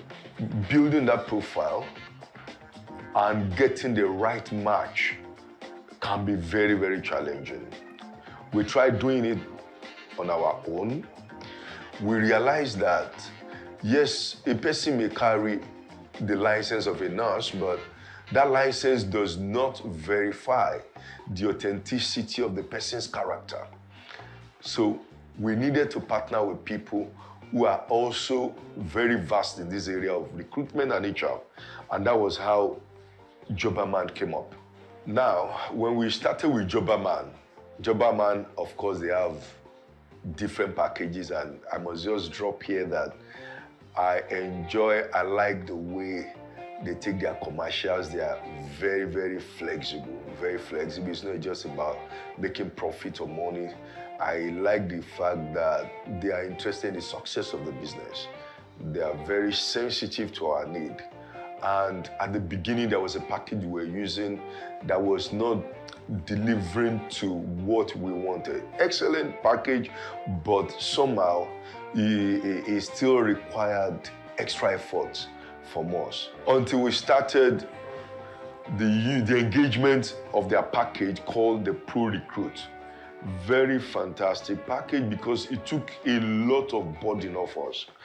Burden of sourcing for the recruits by ourselves, interviewing them. They did as a pro-consult interview.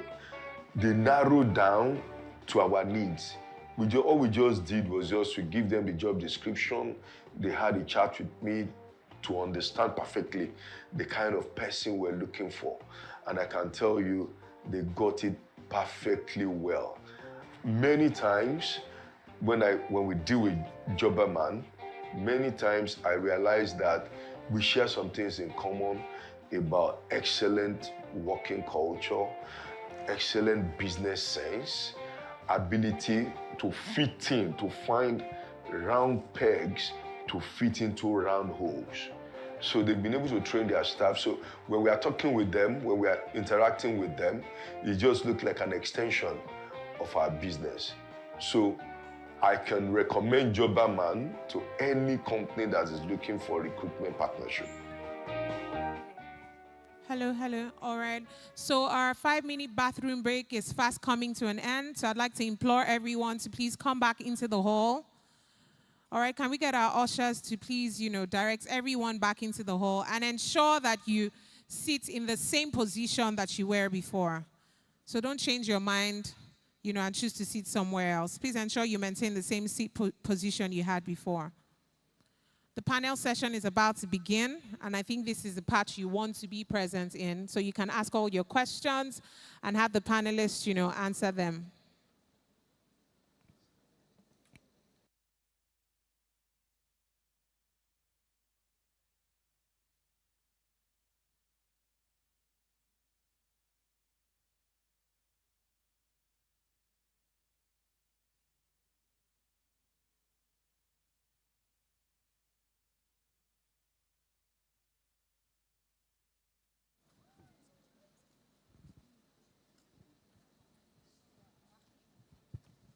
Ladies and gentlemen, can we have you all in the hall, please?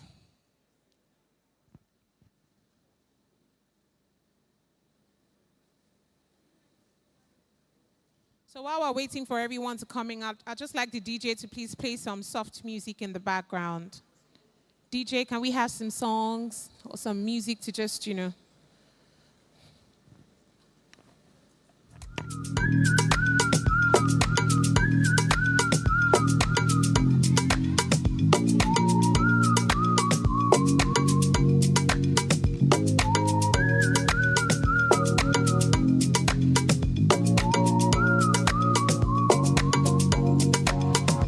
Àlàyé mi bá mi sọ̀rọ̀ pé kí ló ń lọ. Ó máa ń rí ìyàwó rẹ̀ mi lọ ń sọ. Wọ́n ní mo give them pressure. Ó jẹ́ má lọ sùn ṣiṣẹ́ lọ, mo yà pa owó lọ. Nobody go dey when sapa don too much. Ẹni tó bá bá aṣọ ṣá ló mọ̀. Gàbó lọ, ọmọ bá ṣì ń lọ. Some seats in front are quite empty. Can I ask where your neighbors are? Hello, ma'am. Where are your neighbors? Your seat partners. Oh, they are working for me. God bless. I took them. I'm so sorry. All right, so you guys on this hall, where are your seat partners? They're on their way. All right, so we're going to do something quick. I'm going to ask you to give me a representative for each section of the hall. All right, so on this section, can I have one representative from your side? Quickly choose. Okay, fantastic. Now, that's not it. We're also going to come up with a beautiful name for your team. Okay, so come up with a career-suited name for your team. And I'm moving here as well. I want you to do the same. Have a representative for your team and come up with a name that is best suited for you guys. All right, so are we ready? You're going to come up, before I bring up our panelists, because now this is how it's going to work. You come up with the best names, and then each representative will get the opportunity to ask our panelists, questions.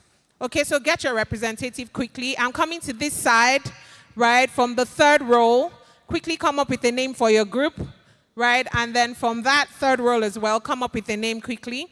All right, so our bathroom break is like fast coming to an end. Beautiful. Have we come up with the name yet? I don't see you guys working together. There's no teamwork. What's going on?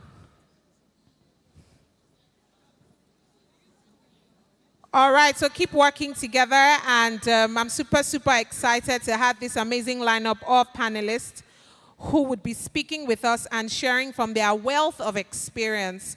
Can we celebrate them before I call them up? Please put your hands together for our amazing panelists.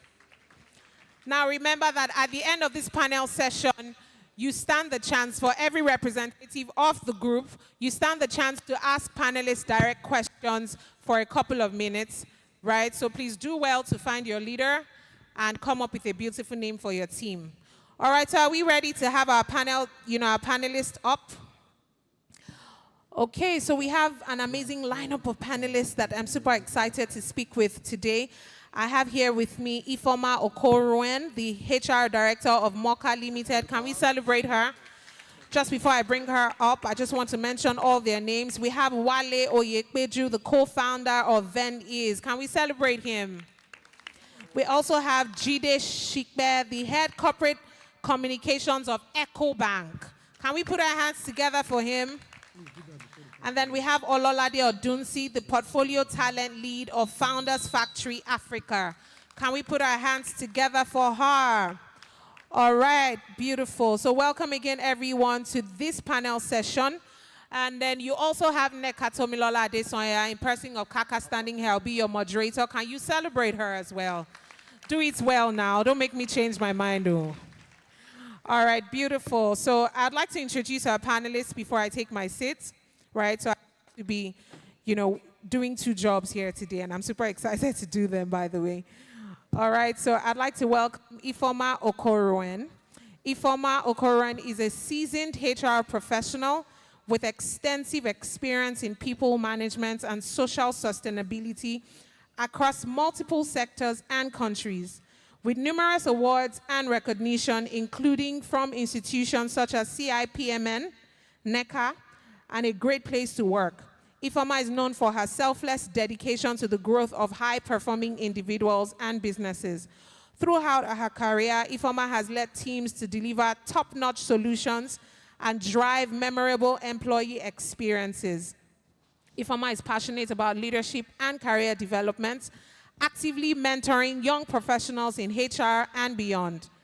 As a licensed HR practitioner and member of the Chartered Institute of Personnel Management, Informal also serves in an advisory capacity on the board of Ripple Heights Foundation UK, currently serving as the HR director of Mocha Limited, a member of Dolidol International Group. Informal remains committed to youth advocacy and believes strongly in the Nigerian project.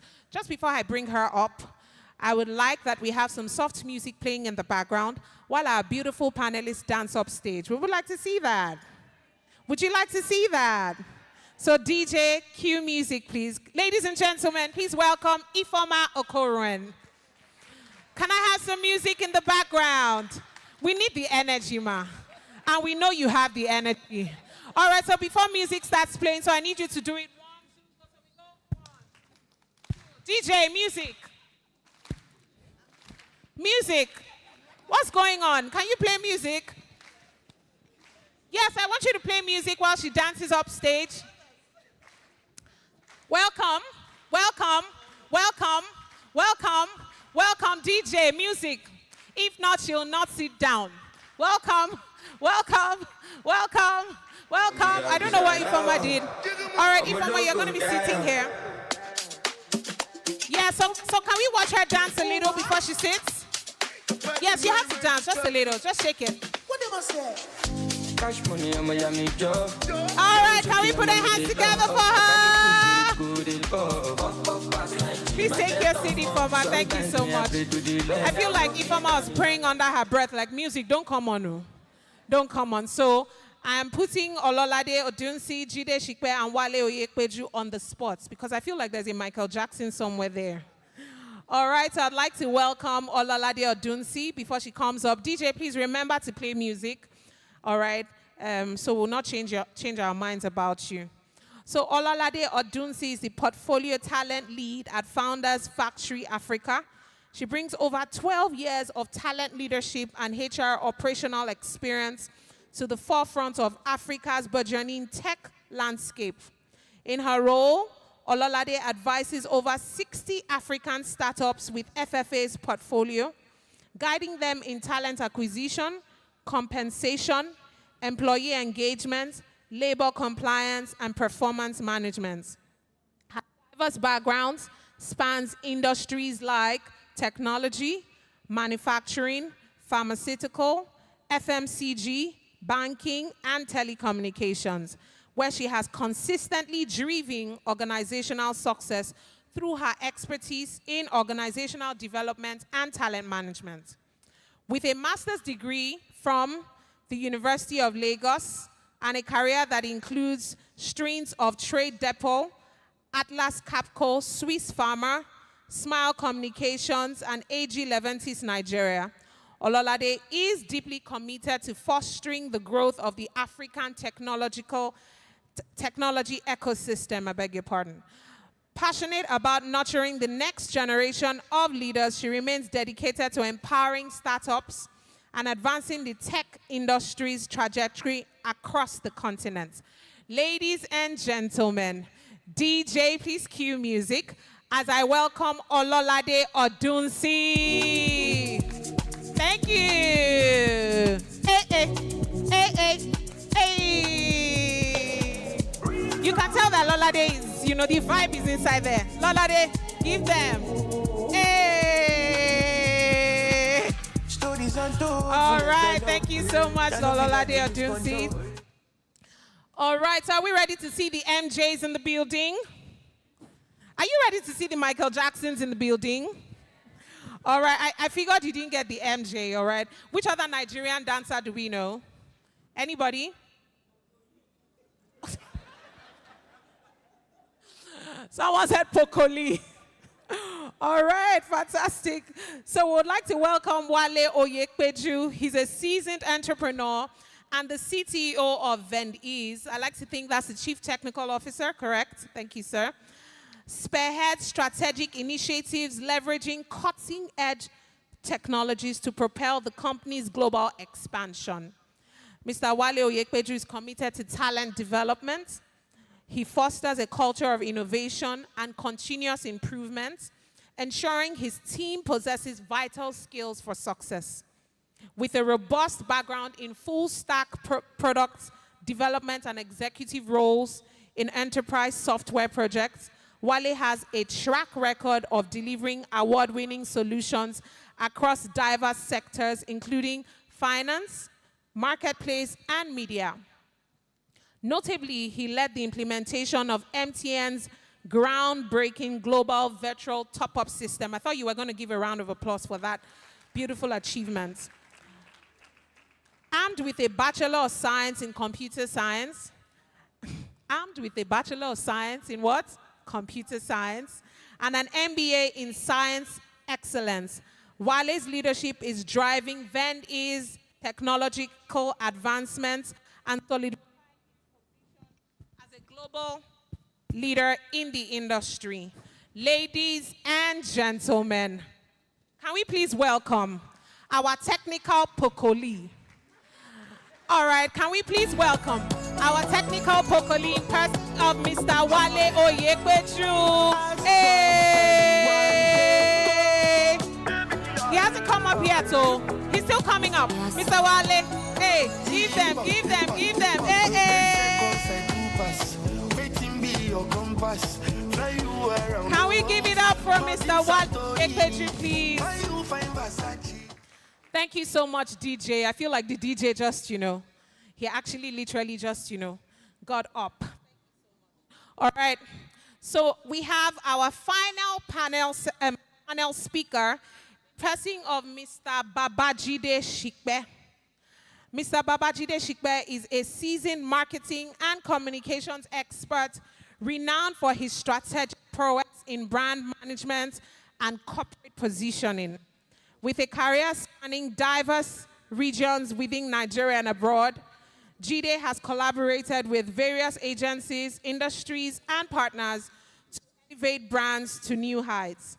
Previously serving as the head of brand management and marketing of Hares Insurance and Hares Life Limited, Jide was instrumental in driving product design, market visibility, and corporate communications for both companies. Prior to this time, he spent over a decade at Guarantee Trust Bank in pivotal roles such as head of brand management and experiential marketing, head of corporate communications and media relations, and head of product promotions, campaigns, and activations. Currently, as the head of marketing and corporate communication at EcoBank Nigeria, Jide leads strategic PR initiatives. Thank you. He leads strategic PR initiatives and collaborations to reinforce the bank's position as a leader in Pan-African trade and transactions. He's equipped with a robust academic background, and he's a member of prestigious professional bodies, including the Nigerian Institute for Public Relations, Nigerian Institute of Marketing of Nigeria, and Advertising Regulatory Council of Nigeria.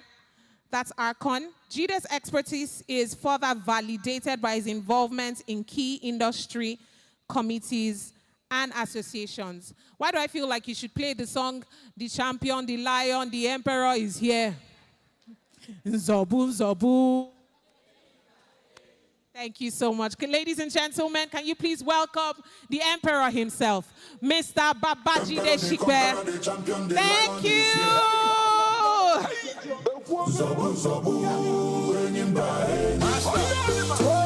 right, Mr. Babajide. Come on now. Hey, hey, hey, hey, hey, hey, hey, hey. All right, DJ, can you bring that down, please? So, ladies and gentlemen, put your hands together as your moderator takes her seat. Thank you so much. Someone just pointed at me and she's saying I didn't dance. But I was welcoming everybody now. Thank you so much again to everyone who is present here. We're super excited that you took out time to be here with us. And I mean, we can't thank you enough. All right, so we have quite a number of questions here, lined up for everyone. But, you know, before we get started, I realized that, you know, quite a number of professionals who are seated here, you know, and myself inclusive, you know, we find ourselves at different crossroads, right, seeking the best path to, you know, to just advance in our careers. Sometimes you're really not sure. You want to hear from other people's stories, how they navigated that season of their lives. And sometimes you hear all of their profiles and you're wondering, did these people ever start like me? Right? Did they even have an entry level to, you know, this career thing? But I believe they're going to share their stories with us in the most, you know, simplest ways and the ways that we all can understand and connect with. So can we put our hands together again for our amazing lineup of panel speakers for taking their time to be here and discuss with us. So I'll start with Informal right immediately. All right, and I'll just like you to tell us what were the pivotal moments in your career that significantly contributed to your growth and success. Thank you, Kaka. I would say the periods where I took big risk. Because I remember very early on in my career, you know, I always knew I was going to be a HR practitioner because I had done my youth service, you know, in a HR role, then with Mobil Oil at the time. And with the emergence of telecoms, then it was Econet. I'm sure some people remember that. I found myself in Econet. I started off as a call center agent at the time, but I stayed focused on the fact that I would find my way to the HR department, whatever it takes. So you've spoken to what were the pivotal moments. Okay, I'm actually walking back, you know, to get you to the story, to the answer that you are looking for. So in a nutshell, I was able to walk up to the head of department, head of HR at the time, and indicated interest in joining the HR team. And she was like, from where to where, I said, well, I have 1 year experience as a HR person during my NYC. She says, and you think that's enough? I said, why not? I said, I'm open to coming to work on projects with you. I'm open to, just coming to even learn, without getting paid. So I think that confidence and that interest I had indicated, sort of also endeared her to me, and that was the beginning of my journey in HR. The next thing, there was an opportunity that came up, and I just went for it and found myself in HR. But speaking back to the pivotal moments that actually spiraled, what's the question again? That spiraled into, that contributed to my growth. So again, there was also another major opportunity, because at the time, the HR business partnering framework had only just, come about in, it was new then in HR and in Nigeria. So there was also an opportunity for us to go into regions, for HR business partners to find themselves in various regions at the time. So you had the Northwest region, you had the Northeast region. And as God will have it, the Northeast region and the Northwest region were not as juicy as the other roles, So it was a case of, are you interested? If you're interested in going, this is there for you. And this was, at the time, they were hiring managers for those roles. So again, I plugged myself in, took a chance on it, and that's where I would say my career journey, started or spiraled. Can we celebrate Informal for that? I mean, if I heard clearly, it was the power of audacity, for you being able to walk up to the HR manager and tell them that, you had what it, took to be able to plug yourself, into the HR unit. And I particularly like that you let us know that you started from call center.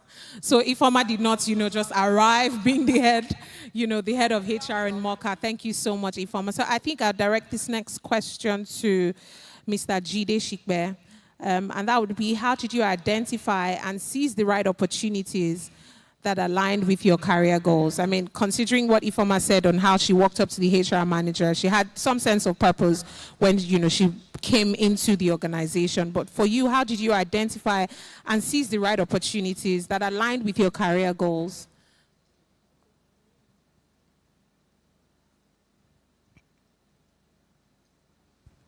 Okay, would you? Okay, thank you very much. So for me, I think I started my career journey from the very bottom as an ET. And one of the things that has really been transformational for me at different points in my career are the times where people recommended me for certain types of jobs. So when I started, when I finished from university, someone recommended me to join the corporate affairs department in Guarantee Trust Bank. Why?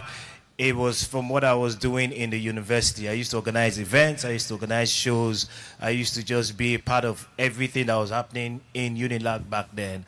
And because people identified that gift in me to organize things, they were looking for someone in the corporate affairs department that would be in charge of events for the organization. And it was an opening. There was a friend of mine that was in HR that we were both in Unilag. And it was like, you know what, I have someone that I think will be good for this job. And that was how we started. But at some point in like my first 2 years starting at GT Bank, I left because I was like, banking, I'm not sure about this thing. But one of the things that changed from when I left and when I got back into GT Bank was the MD then was like, they wanted to transform GT from a corporate institution to more of a retail bank. And they needed someone to drive that agenda. And it was going to be more of campaigns, roadshows, activations, and things like that. And so they were like, you know what, there's this guy that was there a year ago that left us. We need him back because what he did within the bank when he was there for about 2-3 years was absolutely amazing. For me, I didn't even think that I was a big deal. And sometimes you don't even know how much impact you're making until people start to recommend you for certain types of assignments and roles, and they begin to, you know, call you for certain types of assignments and projects. And so I got back into GT Bank, and then that was where we started the retail banking, and then we were doing like storms in different schools, universities and stuff. And that graduated into one of the things that we started doing, which is food and drink and fashion weekend and stuff like that. And then I started to realize that there's so much more we can do, and I personally can do, and I started to see the value in myself. So I think the transformational moments and the times when I really understood that I was you were valuable. I was valuable to the organization, and so for me that was the turning point, and that was when I knew that I could contribute significantly. Wow, thank you so much. But can we put our hands together for that amazing response? I mean, I particularly liked that he said something about recommendation. I want you to affirm to yourself that someone will recommend me. No, you should say these things, right? Because really, I mean, we're all just one shot away from that success that we desire, right? And the story of Mr. Jide Shikbe is so relatable that, you know, he knew that, I mean, the moment he began to believe in himself, right, I knew that he was value, or he was valuable to those working with him, or, you know, and then they began to recommend him. So please say it again to yourself. Someone will recommend me. This year, they'll recommend you for promotions, for increase in salary, and everything in between. Thank you so much, Mr. Jide. All right, and I'd like to take the next question to... Okay, so this question is very key, but I think I'll start with Mr. Wale before I come to Ololade, right? And I know we have quite a number of women here, so I believe that Ololade will speak to that. So Mr. Wale, what role has networking and building professional relationships played in your career development? I think I'd like to add to that, what's the place of, you know, I mean, you find that some people say when they network, it looks like they're... permit my English, that you're trying to force yourself on people, or you're trying to, permit my English again, you're trying to kiss ass, right, and everything in between. So what has the role of networking and building professional relationships played in your career development? And at what point are you able to balance not trying to, you know, just do eye service so you can, you know, be in certain circles and get certain relationships? Thank you. Yes, my career started 20 years ago, and it started when I was in 300 level. I just finished 300 level. I wanted to go for my important industrial attachment, which happened to be 1 year. And I was trying to get guidance, wisdom, knowledge, and also experience, you know, to know what exactly I need to get from that 1 year industrial attachment. So I was opportune to look into my family circle, and I had 2 people who had walked the walk, you know, and this is something that we need to take away from here. The life we all wanted to live, so much desperately want to live. Somebody else is living it, and somebody else perhaps has lived it. So I had a friend of mine who, by the way, is still a friend, and I also have another person who happened to be an elderly friend to me. So I looked up to the two of them. I still do, by the way. So the first one said, hey, so he was in 500 level already. So he said, hey, what you want to do is the future, which is software development. So go for it. And this is how you need to navigate. And then the second person used to work in JKK. I don't know if many of you will know JKK. And he was just moving to Arthur Anderson. So he also told me the same thing. And this is one of the things that we need to also get. So I put the pieces together, the pieces of information, which is knowledge, by the way. And then I was able to understand, okay, when I chase this, I should get something out of it. I should make a career out of it. And that's how I started. And then the next thing was I wanted to work in the bank. Haven't passed my Oracle certification exam. And then because of my age, for some reason, I was not as old as the state coordinator thought and said, hey, I'm not going to post you to the bank. I'm going to post you to a software company. Because at the time, EcoBank, by the way, and some other top-tier banks, they were paying Oracle's certified computer programmer huge sum of money. So I wanted to work in the bank. But here is this stake coordinator. I started in Lagos. And he was saying, Wale, you are not going to the bank. Because again, I networked at the Lagos campground and he got to know me. Say, you are not going to the bank. I'm going to post you to a software company because you studied study computer science. And that's how I found myself working for an indigenous software company. I had to build JAM solutions, WAHEC solutions that most people are using today, and then a DVCF oil and gas, some oil and gas solution. I studied, I had to do certifications, tens of certifications, Microsoft certified, everything I needed to grab my hands on. And then another thing, I left the company, I went to MTN, I just got poached from MTN based off on all the various certifications I've done. And then while working in MTN, one of the things I did was I made sure that I was problem-solving oriented.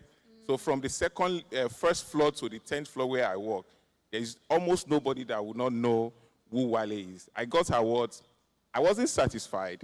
I felt like there's still something more. And then I had to go into entertainment industry. And so curiosity is one of the things I always have, and I pride myself to be a lifelong learner. So I got into entertainment tech, working for Who Wants to Be a Millionaire, Project Fame, and also working for MTN, by the way. And then I had to look beyond my technical capability. I had to work with producers, content creators who are very creative and also very unconventional, in their dealings. And so I had to realize I had to combine soft skills with technical skills. So I learned that. And then I wasn't satisfied. So one of the days I had to say, okay, you know what? I need to set up my own business. And so I attended one program, the global IBM program. The global head of IBM was in that program. And then they were asking questions like she was asking questions today. And I gave a contribution because something was just pushing me. I need, Wale, you need to talk. This thing, people are not getting it, you need to talk. And then I raised my hand and I spoke. And two of them walked up to me and said, hey, Wale, are you an IBM partner? I said, nope. Would you like to be an IBM partner? I said, why not? I said, okay, here is my card. Give me a mail, shoot me a mail, and tell me what you want to do with IBM. And then that was how my company then got IBM partnership. And then, because I've been involved in several companies, I've built companies with friends. So we used to deploy ERP solution, Microsoft Navision for manufacturers. And we realized that we're only deploying Microsoft Navision for few companies. And we realized that small businesses don't have the capability, the financial power to deploy those softwares. And so I started figuring out what can I give them, And I was working on that, and I met 3 of my friends, and then we started Vendis, with Network. So today I would say that Network has really been a great tool for me. And I would also say that I'm just 1, 2, 3 phone calls away from getting to meet somebody, whether in Nigeria or all over the world. Thank you. Wow, thank you so much, Mr. Wale. I mean, you made that sound so simple, yet profound, and the power of knowing what you want. I mean, Mr. Wale, stated he knew what he wanted, and then he wasn't just, going on with the flow, but he knew what he wanted. And if I learned anything, it's part of speaking up. I imagine if you didn't speak, I believe the thing that was pushing you was the Spirit of God, making you talk and say, just raise your hand and talk. And, something that I always learned, that no idea is stupid. So it's important that you just speak up. Even if they had to push your ideas on the side, just speak up anyways. Thank you so much, Mr. Jide. Mr. Wale. All right, so I would go to Ololade now, and I believe every woman here is, craving to hear this, and that would be, can you discuss the importance of work-life balance? I think I'd also bring it to Informal as well. Can you discuss the importance of work-life balance and how you maintain it while pursuing career advancements, especially in Lagos with the traffic and, so many things. Can you just, discuss the importance of, work-life balance with us, please? Okay. Work-life balance, or as some would call it, work-life harmony. It's the ideal, right? And we all strive to get to that ideal. And if you happen to be fortunate enough to work in a company that encourages this, that promotes this, good for you. But we know the reality is a lot of Nigerian companies don't do that, right? We're capitalist driven, we're here to make profits, you need to be available. And as a female, if you're not available, maybe you're sick, or your child is sick, or your family members are sick, the default is always on you, right? Go take care of your mother, take care of your father. You have to be a good daughter, don't you? And unfortunately, this is the situation that we face, right? For me, I've had to face this a lot of times. In fact, quite recently, my mother was very sick, so I had to take time off work for almost 6 months. And we try to not let it impact on our career, but sometimes it can impact on our career. And you need to be comfortable with that, especially in these times that we're in, these very volatile times where it's the employer's market. And a lot of people are looking for jobs. So I always encourage people to be very realistic about the situation. For you to advance in your careers, sometimes you may have to give 90% of your time. Sometimes you may have to give 30% of your time. Sometimes you have to give 50% of your time. Not every time it will be a 50-50 work-life harmony. And this is the same thing in marriage. For those married, it's not always a 50-50. Hello? Testing. Okay. It's not always a 50-50 partnership. Sometimes it's a 70-30 partnership. Sometimes it's a 10-90 partnership. And your career is a marathon, it's not a sprint. So if in a particular phase of your life, you have to give 90% of your time and energy and efforts in order to achieve your goal, then please go for it. I remember between 2014 to 2020, actually, it was all about work. I was always in the office working long hours because I knew I wanted to get to a particular position in my career. And that is what I had to do. And I did it. And now, yes, it's now easier. So now I can achieve that work-life balance at this point. Who knows what may happen next year? I may end up being, a co-founder, for instance, and then I have to give a lot more of my time. So just view your career marathon and not. So if you have to give that time in right now, please go for it. Don't be afraid. Just, be courageous and just know that it's for a particular phase in your life and it's to get better. Wow, thank you so much, Ololade. That was so succinct and simply put. And speaking of that, right, understanding the seasons that I think I'll bring it back to Informal, right?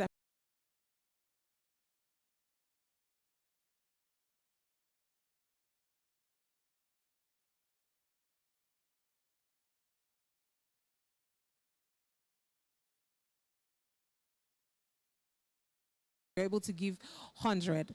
I have quite a number of people here who are also watching us online who, want to understand what to do, right, when they're currently at a standstill in their careers. I mean, yes, you have given all that you have, and then you're just in a standstill and you pretty much don't know what to do next. So what advice would you give to professionals who are here, giving their 100, giving their 70, and they can no longer give anything? What advice do you have for them, please? So I advise that they keep moving. Remember Johnny Walker says, don't stop walking, keep walking. And pretty much, that's what our lives should be about. The minute you stop moving, the minute you stop learning, I think most of the panelists,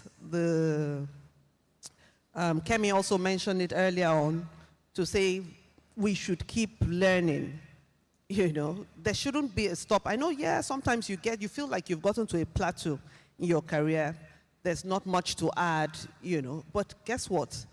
Sometimes it's good to even have those moments where you feel like you're stuck, because that's when you would actually have time to begin to introspect, about other things.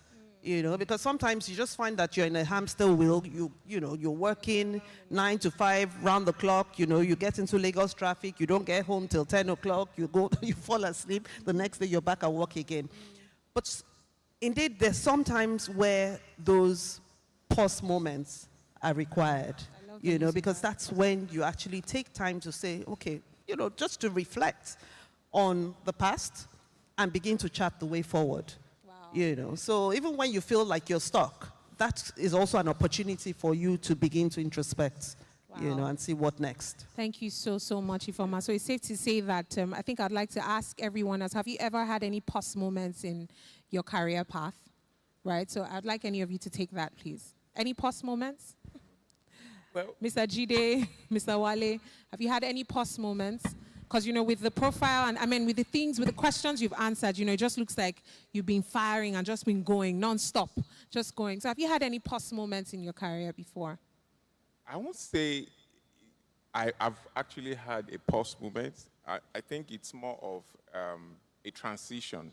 I love so it's actually a transition. There was never a time that I had to stop to say I want to figure out something. I guess what happened to me was I just found a way to know what is the next thing for me. Even sometimes when I try to just pause, something will jump at me, and then I'll say, hey, okay, this is it. In fact, I was talking to somebody the other day, and I said, well, one thing I'm grateful for, I don't borrow, so I have a good sleep. I sleep deeply. And then when I wake up, I get energized and I go again. Because you owe no man. I mean, you said you don't borrow, so because yes. you owe no man. So, yes, absolutely. So that's it for me. And I think one of the things we need to also take away from here is the fact that when we understand purpose, and by the way, it's not going to be overnight that you understand what exactly is your purpose. But over time, it gets clearer. It's a journey, right? So don't get too apprehensive about your journey. Just keep going, keep being authentic. In fact, in terms of the networking, by the way, one of the things I wanted to say is that, people don't like being projectized into networking. People don't like that you put them on the spot. Nobody likes that, right? So when you seek genuine knowledge, people know. When you seek when you are authentic about what you seek, people can see, they can feel it. Just being their friend is more than enough to really help you to figure out.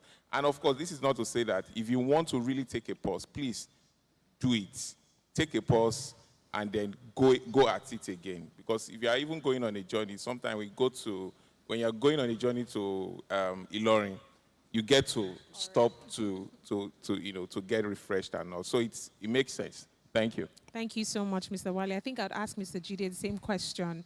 You know, have you ever had any pause moments in your career as well? So I wouldn't say pause. I've had to slow down to reevaluate, to re-strategize.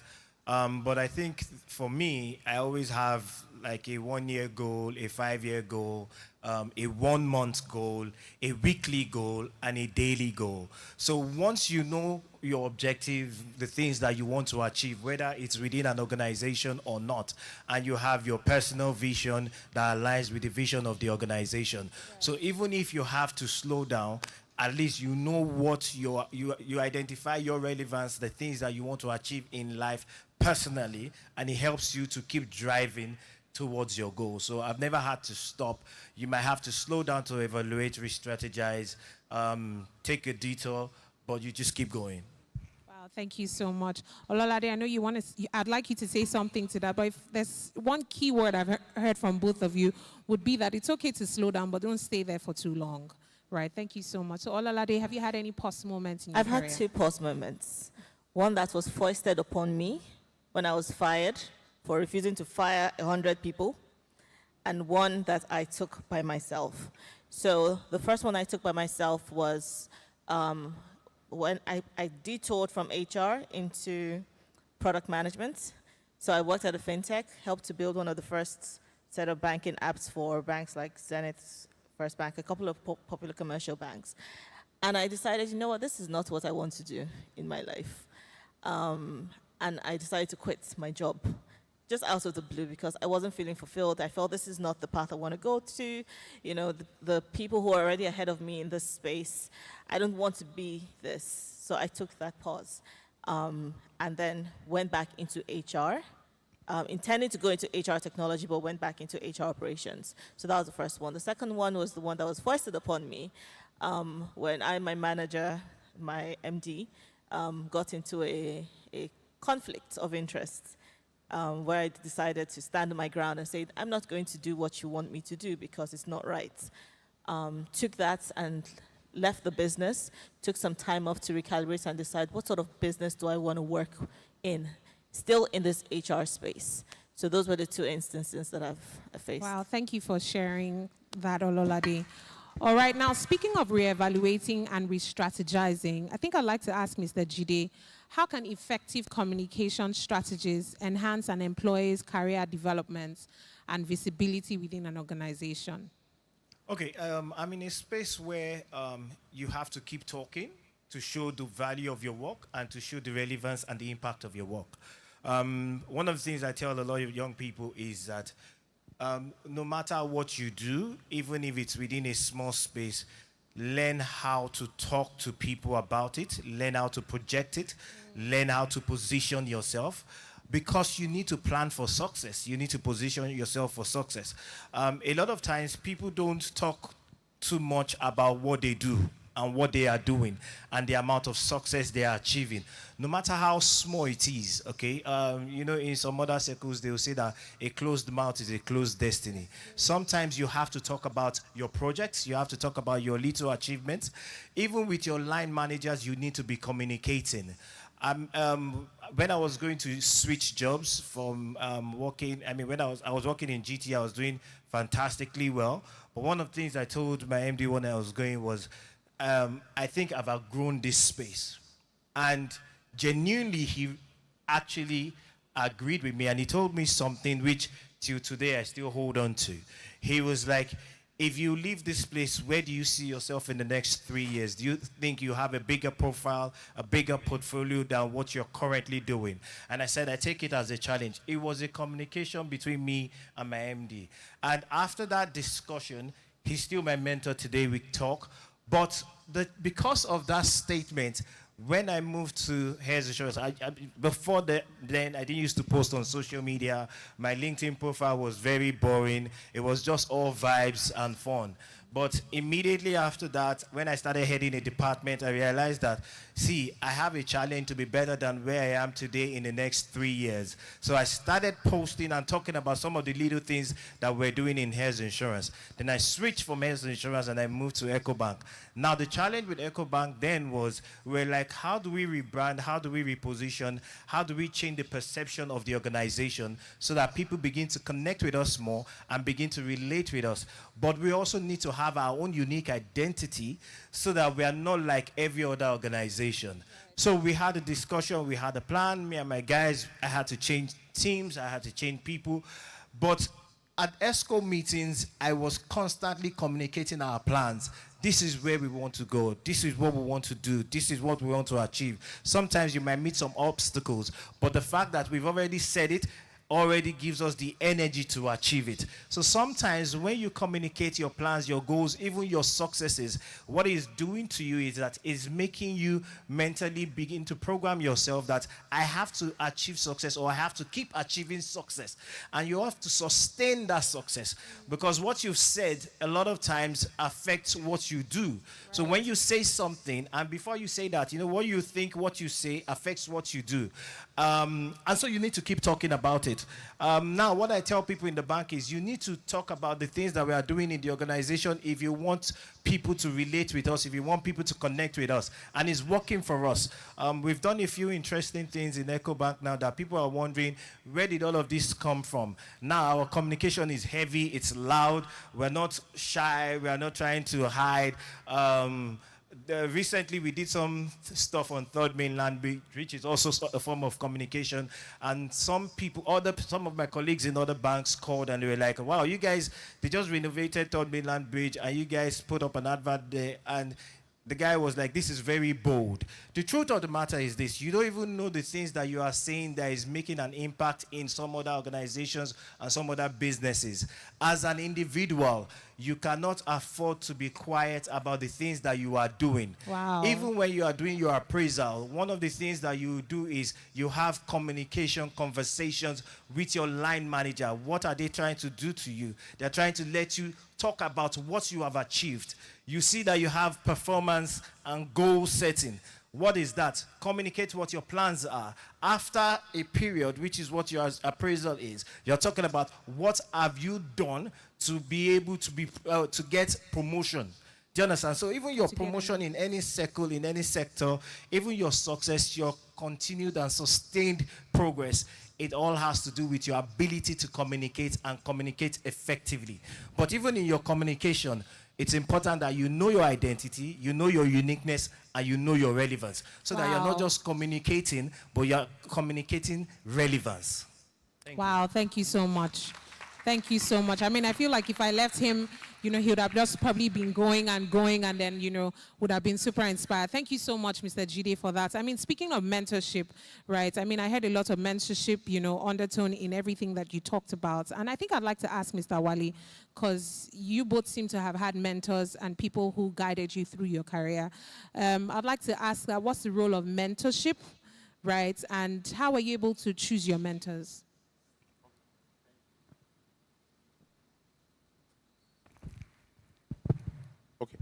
So I have different mentors across different levels.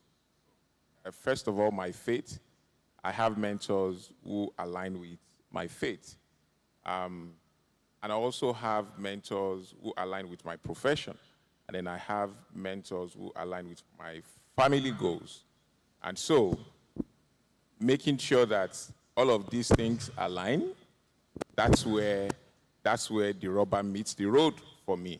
So I was able to choose my mentor based on my values, my personal values, faith, professional aspiration, and then family values. And then one of the things I look out for in mentors would be, one, authenticity. Two, you have to give time. Do you have time for me, or do I have time for you? So that's pretty much one of the things I also look for. There are some mentors that, for instance, I was born on the mainland, so by the time I moved to the highland, I had to switch my mentors because I really did not see myself crossing the Third Mainland Bridge it's something that people say a lot, that you people on the island, but I just wanted somebody that is very close to me, so that is able to, I need to be able to talk to him because I can pick a call you, are you at home, can I see you? And then the person is able to offer himself. So those are the things pretty much that I look out for. Thank you. Well, thank you so much for that. I think I'd also like to ask Informal about the role of mentorship. When you talked about your career path and the growth and how you walked up to your HR, boss at the time and you were able to speak up. What's the role of mentorship for you, even currently in your, role as a HR officer or HR manager, so to speak? Well, I would say it's one that really should not be relegated if you choose to build a successful career. At the time, there wasn't any formal mentorship like we have it now, So there's a lot of opportunities for that now. So if I were to give an advice to a young professional, as to how to go from A to Z, one surest way, and Wale has stressed that, is for you to find a mentor. Jide has also mentioned the boldness that is also required with speaking up, because I think that's also an area that a lot of us fall short. You don't want to be the one, because most times really we should be the ones looking out for mentors, unless you find it in a structured environment where your company or you're in a structured mentorship program. But in most cases, we are actually the ones who go out looking for mentors. So I would say that's one big area that, unfortunately, we didn't really have, earlier on in our careers. But, the minute we've all latched on it, I have mentors, like Wally had said, I have mentors, for different periods. In fact, I even have mentors.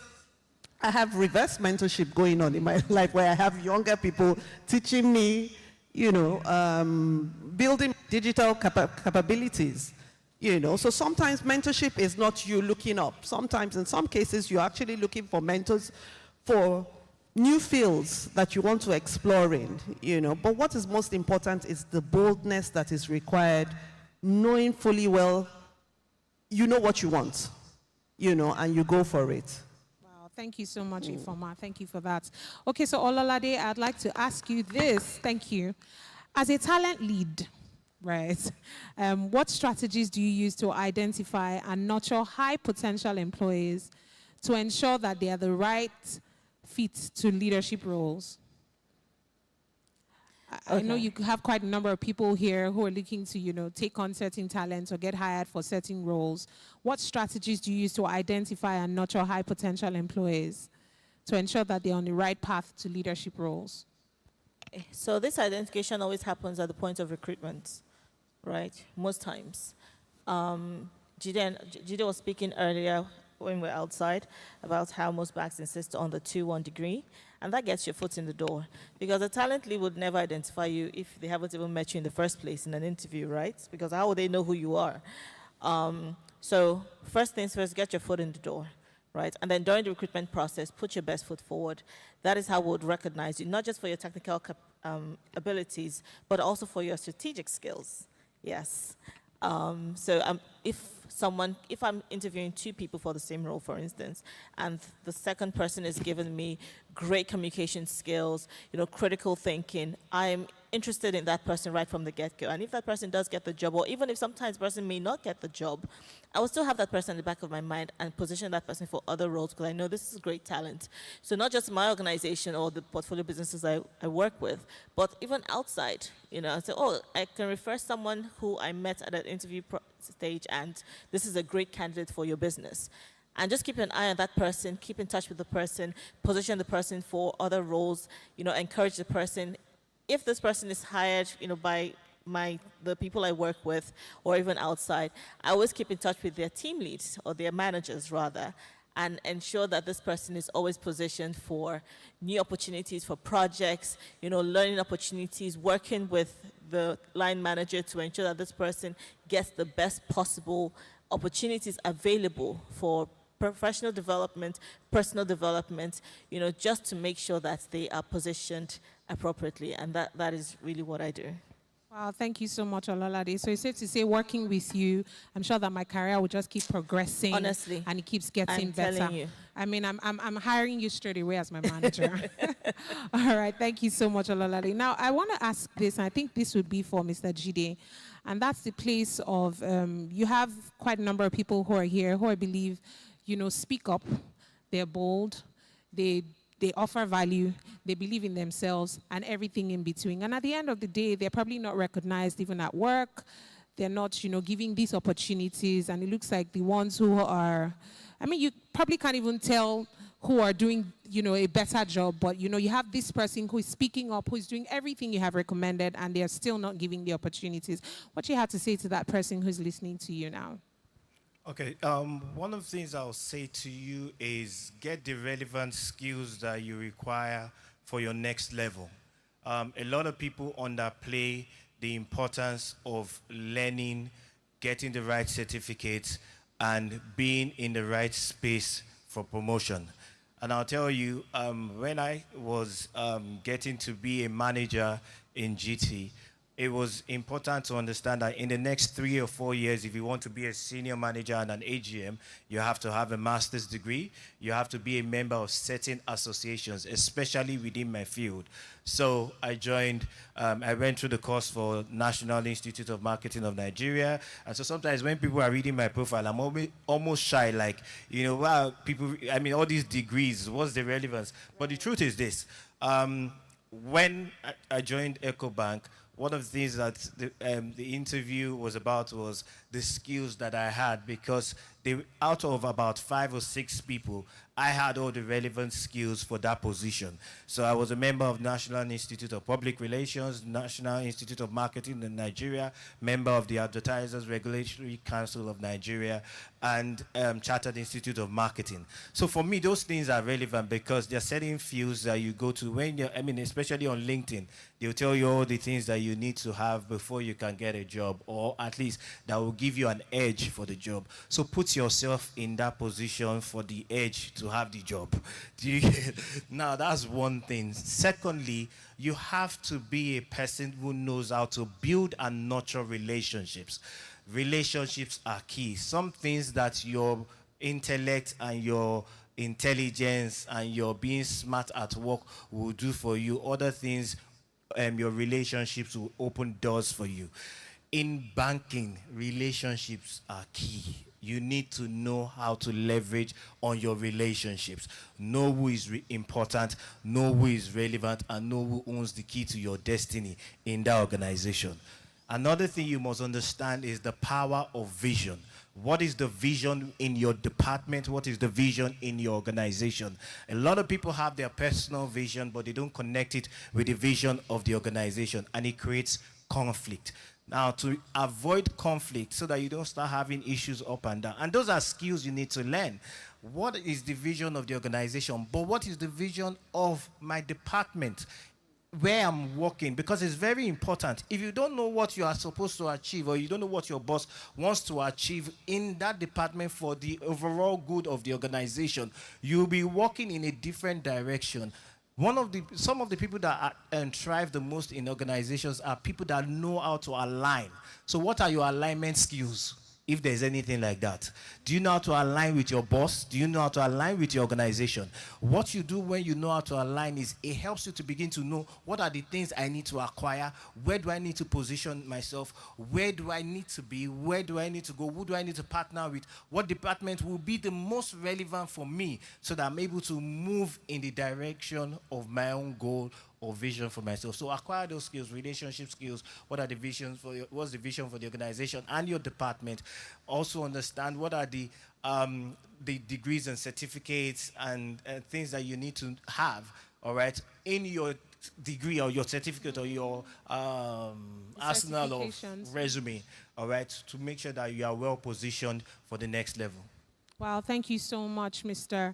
Jide. Thank you so very much for that. I mean, it's safe to say that even if you're not recognized for those opportunities, just keep, arming yourself with certifications, become more credible, and, just keep getting better. Thank you so, so much. Can we put a round of applause for Mr. Jide for that beautiful response? All right, we're wrapping up any moment now, but I think I'll bring it back to Informal, and that would be that how are you able to manage difficult, or no, you have an employee or an employee who says, how am I able to manage a difficult boss? Right. I mean, I like to think that you didn't have such a difficult, HR head at the time that you walked up to her and she was able to encourage you. But, you have lots of people who are in, a certain organization and they feel like they can grow here, but then they have a pretty much difficult boss. What you have to say to such persons? I'll say one big way would be, or one sure way, is to align to the vision. Because no matter how difficult this boss is, at the end of the day, it's really about achieving the objectives set out for the department. So once you are in alignment, yes, the person may be difficult, but at the end of the day, it still boils down to the job. Once you're able to tick the boxes on the job, the other bit now becomes how do you build a relationship that would also just make working with this person smoother. That's easy, You would, if it's just begin to identify what the interests are. Because sometimes you really need to bend a bit, just to get what you want and to make your life, seemingly easier when you're at work. But first things first, I would say, would be aligning with the vision of that department, understanding and the goals of that department. Once you're working and your boss sees that you are in alignment with helping them achieve their goals, you already have that big tick. So say you probably would have 60%. The remaining 40% now becomes relationship. How do you begin to align to make sure that you're building, you know, relationships with your boss. I mean, I don't think that's, I mean, it would differ, you know, for each person, but begin to identify what the interests are and see how you can align with it. Wow, thank you so much, Informal, for that. All right, so at this point, if you have questions, I think this would be a good time for you to pen them down. And remember, we have representatives for each group here. I believe you have your representative there, and we have one here. So you have any of you just step out and ask your questions and speak up. All right? Okay, now speaking of alignments, I think I'd like to ask this final question for Mr. Wale. What key character traits did you develop that played a crucial role in your career? What are the key character traits that you had to develop, you know, that played a crucial role in your career? Thank you. So, so I transitioned from being an operator to a founder, and one of the key characteristics that I developed was seeking knowledge, developing that curiosity. Because take, for instance, I used to deploy enterprise-grade software, and I wasn't finding fulfillment in doing that because I was just deploying for 1 or 2 or 3 companies that were just literally paying us retainers, you know. And I wanted to do something for the small businesses in Nigeria and Africa. And so I needed to understand, how do you build a software at scale, you know, to achieve this? And then how do you also compete with the guys who have the financial muscle to be able to do this at scale? And it means that I can't do the model that they offer so that I can be able to effectively impact. And then also, I realized that I needed to also be able to listen to the customers to be able to get them what they want before building what they need. Because oftentimes, for us, we, especially technical guys, we have these fancy ideas, fancy stuff, and then we tend to apply what we think to what we are building. So I needed to talk to them, and I was opportune to have a friend who happened to be a product manager. So I built something very fancy, and he said, no, this is not going to cut it. And today, we are doing stuff in Vendis. Vendis, by the way, is offering integrated payment, restaurant management, and warehouse management solution to food businesses. And that's what we do. And also, so a founder is someone who has a mission and who is leveraging his vocation to be able to make that mission possible. So if you are in it for money, you are, I would say, with care, that you are missing it. Because, for instance, hear my story. After we founded Vendis and we got into Y Combinator, I got 3 job offers. And even as at last year, I got another job offer with an American company that was supposed to pay me double the salary I earn today. And I should have said, oh, my guys, I'm... Yeah, jackpine. But, guess, you know, so if you are in it for money, you likely jump, right? But I was very clear to me. I was finding purpose. And there is one Japanese word for finding purpose. It's called ikigai, you know. And it's around, and the core of ikigai is what you love, what you get paid for, and what you know how to, what you are good at doing, and then what the world needs. The world doesn't need your profession. The world needs your vocation. The world needs your mission. And your mission is the fuel that drives you. Every time you wake up, like, it's never likely going to be money, because at the end of the day, you have the money. When you have the money, what do you do with it? Somebody said something the other day that you get the money to the point where you literally don't see what else to do with the money. And I pray that all of us here will get to that point where you literally don't have any need to use money for other than to impact life. Thank you. Wow, thank you so much, Mr. Wale. It's important to have a sense of purpose and, you know, build that as a character trait. Thank you, sir. All right, so I'm going to bring it back to Ifeoma, and then this would be, you know, the final question for you before we start taking questions. So like I said, if you have questions, now would be a good time for you to put it together and ask them boldly. Right, so if I'm looking back, what do you think you'd have done differently in your career path? Do you think you'd have still chosen to be in HR, or you'd have considered something else? There's an inside joke, and I'll share that. No, okay, I'll start with, I can't imagine myself being anything else. However, there's also an inside joke that I use with my colleagues, and I say, in my next world, I'll go and be a farmer. And they're like, why? I said, so that I'll be talking to plants. I'm not talking to people. I'm not talking to people.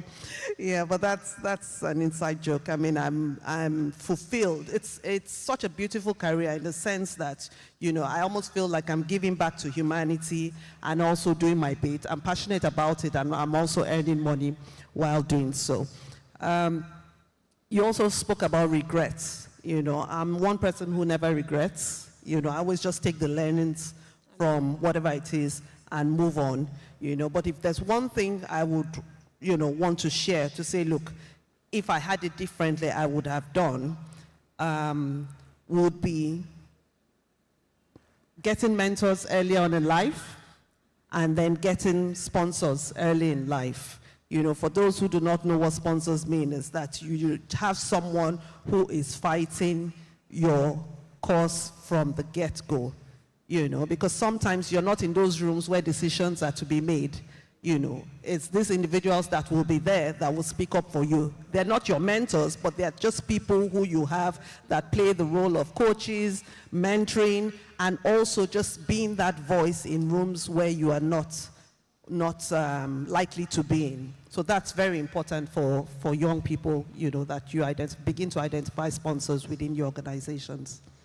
Wow, thank you so much, Informa. Thank you. Can we put a round of applause for our dear Mrs. Informa, who has shared liberally with us here and inspired quite a number of us to take action. Now, speaking of sponsors, I feel like we have a sponsor on this panelist, right? In person of Ololade, right?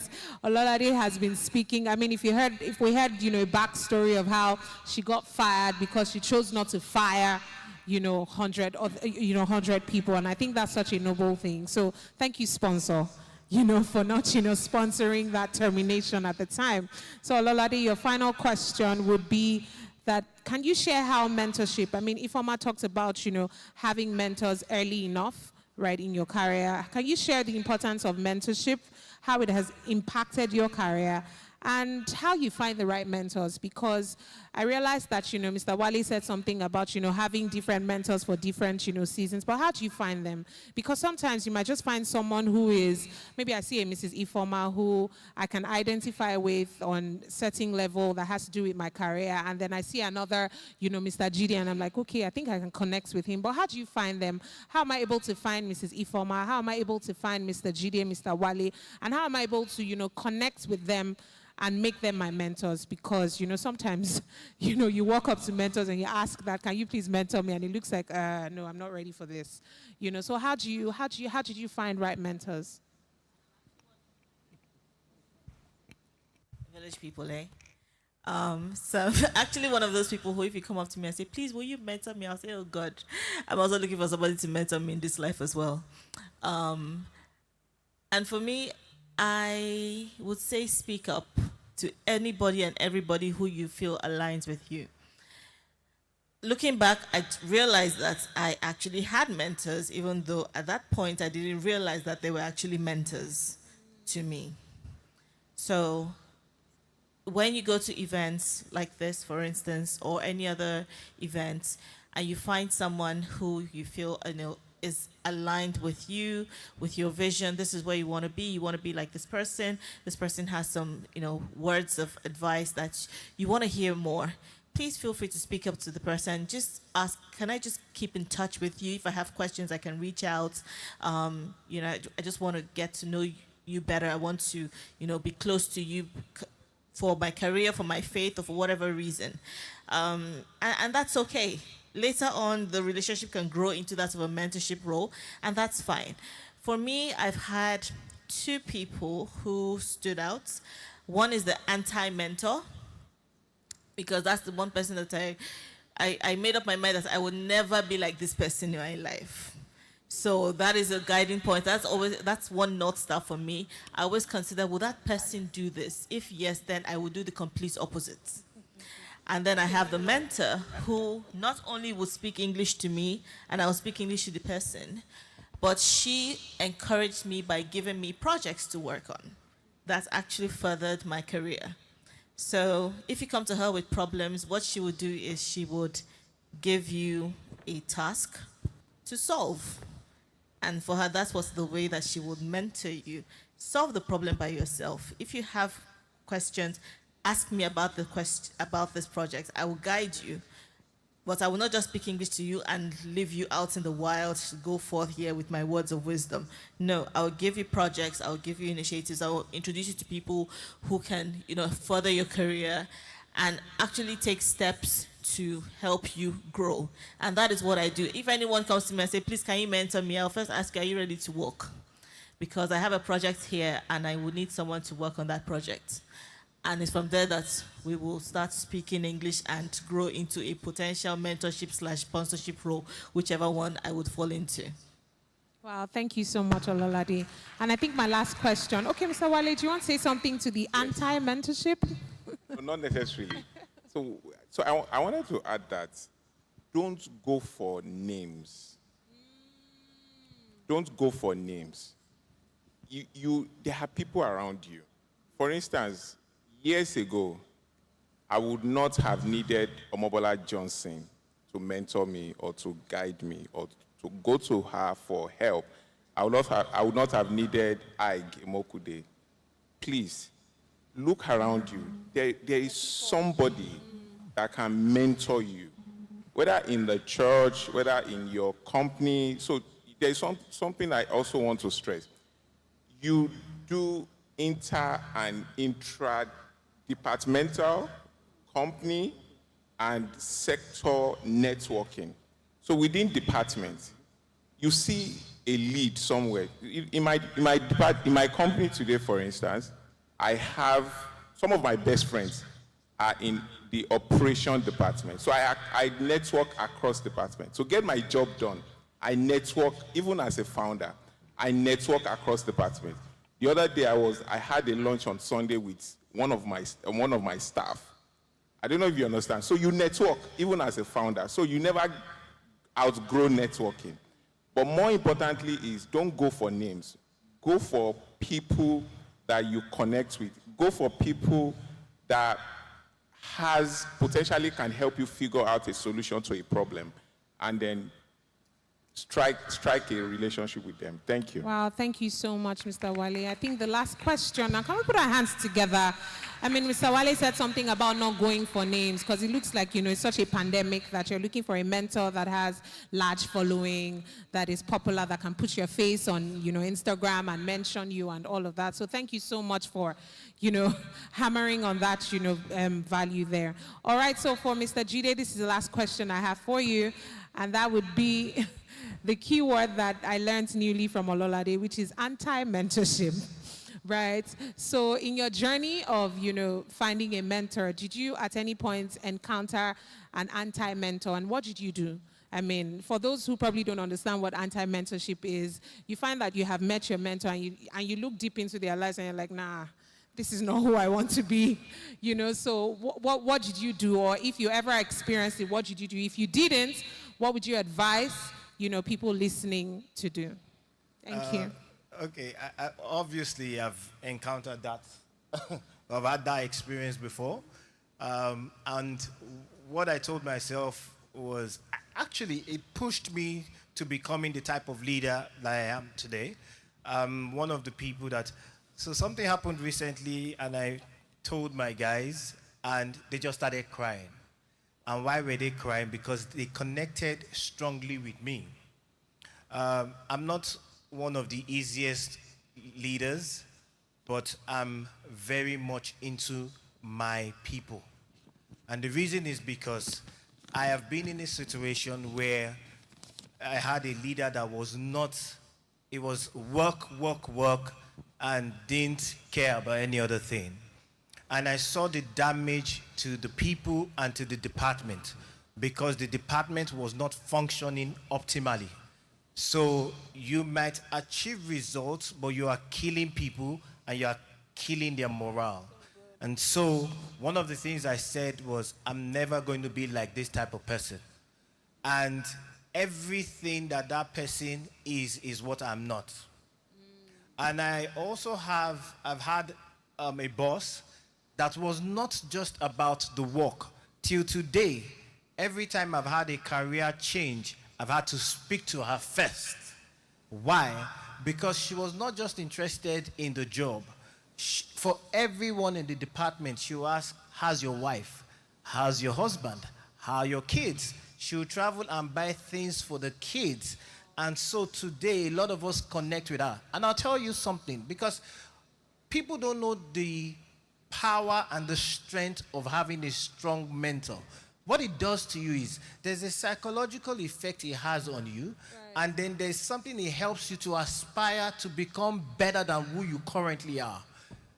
I'll tell you, out of about 20 of us at that time in that department, about 15 of us became heads of departments in major institutions. Wow. As of today, a lot of us are successful. I would say 90% of us that worked under are extremely successful. Now, that's my goal for my people, to ensure that it's beyond the work, all right? My guys can tell me anything about their lives. I'm a guy, and sometimes some of the ladies tell me some things that are a bit extreme, but you have to just take some of those things in. But it's just to let you know that they're able to open up to you. And a lot of them will tell you, I have some people that they've been on that position before I joined the bank, and they've not been promoted, and they were going to leave before I joined. But when I joined, they said, even though I've not been promoted because of certain circumstances, I'd rather work with you than go somewhere else.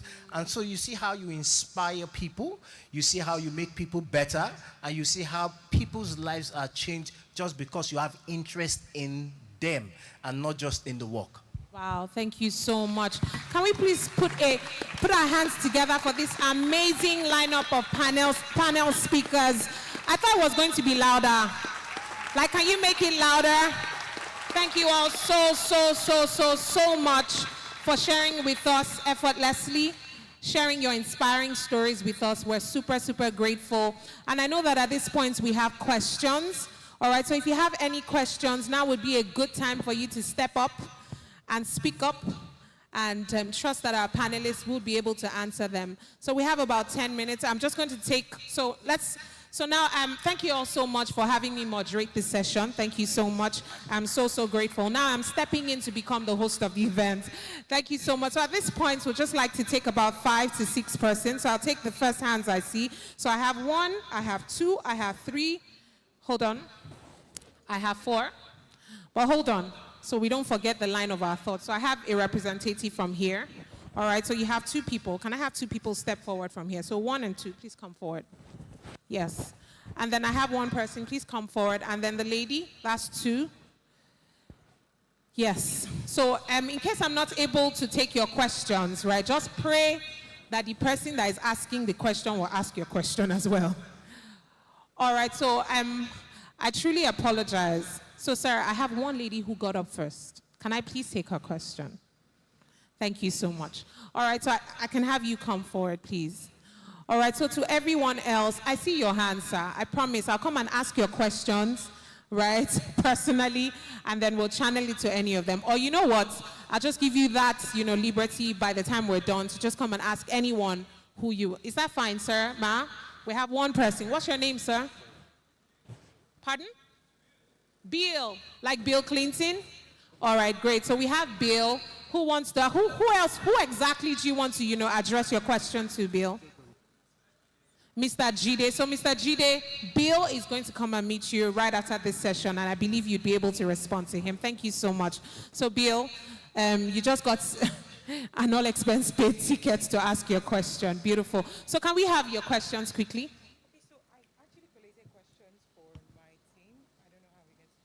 Okay, so we can take just 2 questions, because right now we even have more than the number. My name is Katia. And I collated questions for my section. So I'm just You can going to ask ask only questions. two. Okay, so I'm going to ask questions related to two different things. Okay. The first one is as regards networking. At what point does networking become, pardon my French, kissing ass, especially to someone who you are looking up to or a group of people who you are about, who are above you?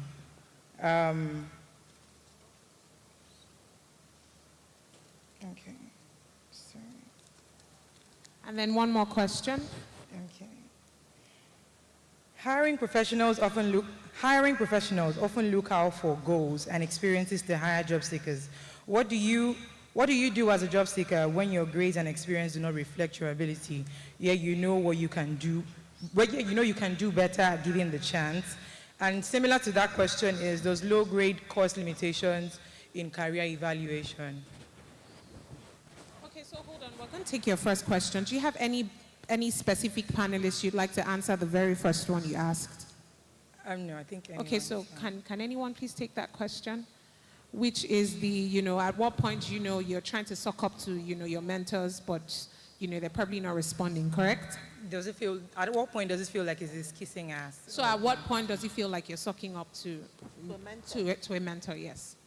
Yeah, and very important that we realize that the mentorship relationship has to be one that is smooth. So if you find that you are, it doesn't look like it's mutually, how do I put it now? Mutually respectful, the relationship, then it means that that person, means they're not a match. So as much as possible, the minute you identify who, someone who you think can be a mentor, you walk up to the person, you speak, and we've also talked about it not being formal, so it can start off with being a relationship and then from there progress into something else, so there are various approaches to it. But if one tries and you see that it's not working, then I would advise that, that's not the only person. You can always move on to the next mentor. Fantastic. So learn how to move on to the next.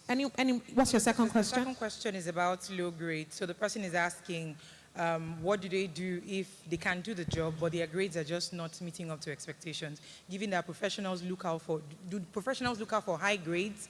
And what do they do if they do not have the grades? What kind of grades, though? I think the person is referring to academic qualifications. Academic qualifications? Yes. Well, you would find out quickly that once you get into the workplace, your academic qualifications, not really, your 2.2 or 2.1 just gets you in the door. The next thing that becomes more important is the capacity that you begin to build once you're on ground.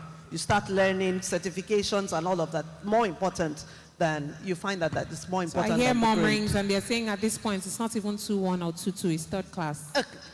I mean, just get the job done. Just get the job fantastic. Done. Thank you so much. Can I add to that? Oh, yes, please, yes. Olalade. So if your grades are not looking great, right, you would always find a place for yourself, if not in the traditional spaces where grades, academic qualifications are a significant part of your recruitment. You can also look at non-traditional spaces. For instance, we have the tech jobs right now that academic qualifications really don't even matter sometimes, right? So you can explore those avenues and see if you'll be able to get a job there. Okay, let me just quickly add to that. What is it that you have or you do effortlessly that even without charging a fee, all right, you can do easily? And you must always think about that. I'm going to give an example of two people I employed in my office, and they are fantastic guys. One is a cinematographer. We wanted to create something in my department called EPAC Studios, which is similar to what we had done in GT called Indani TV. And he came for one of the events we were having, an Adire exhibition.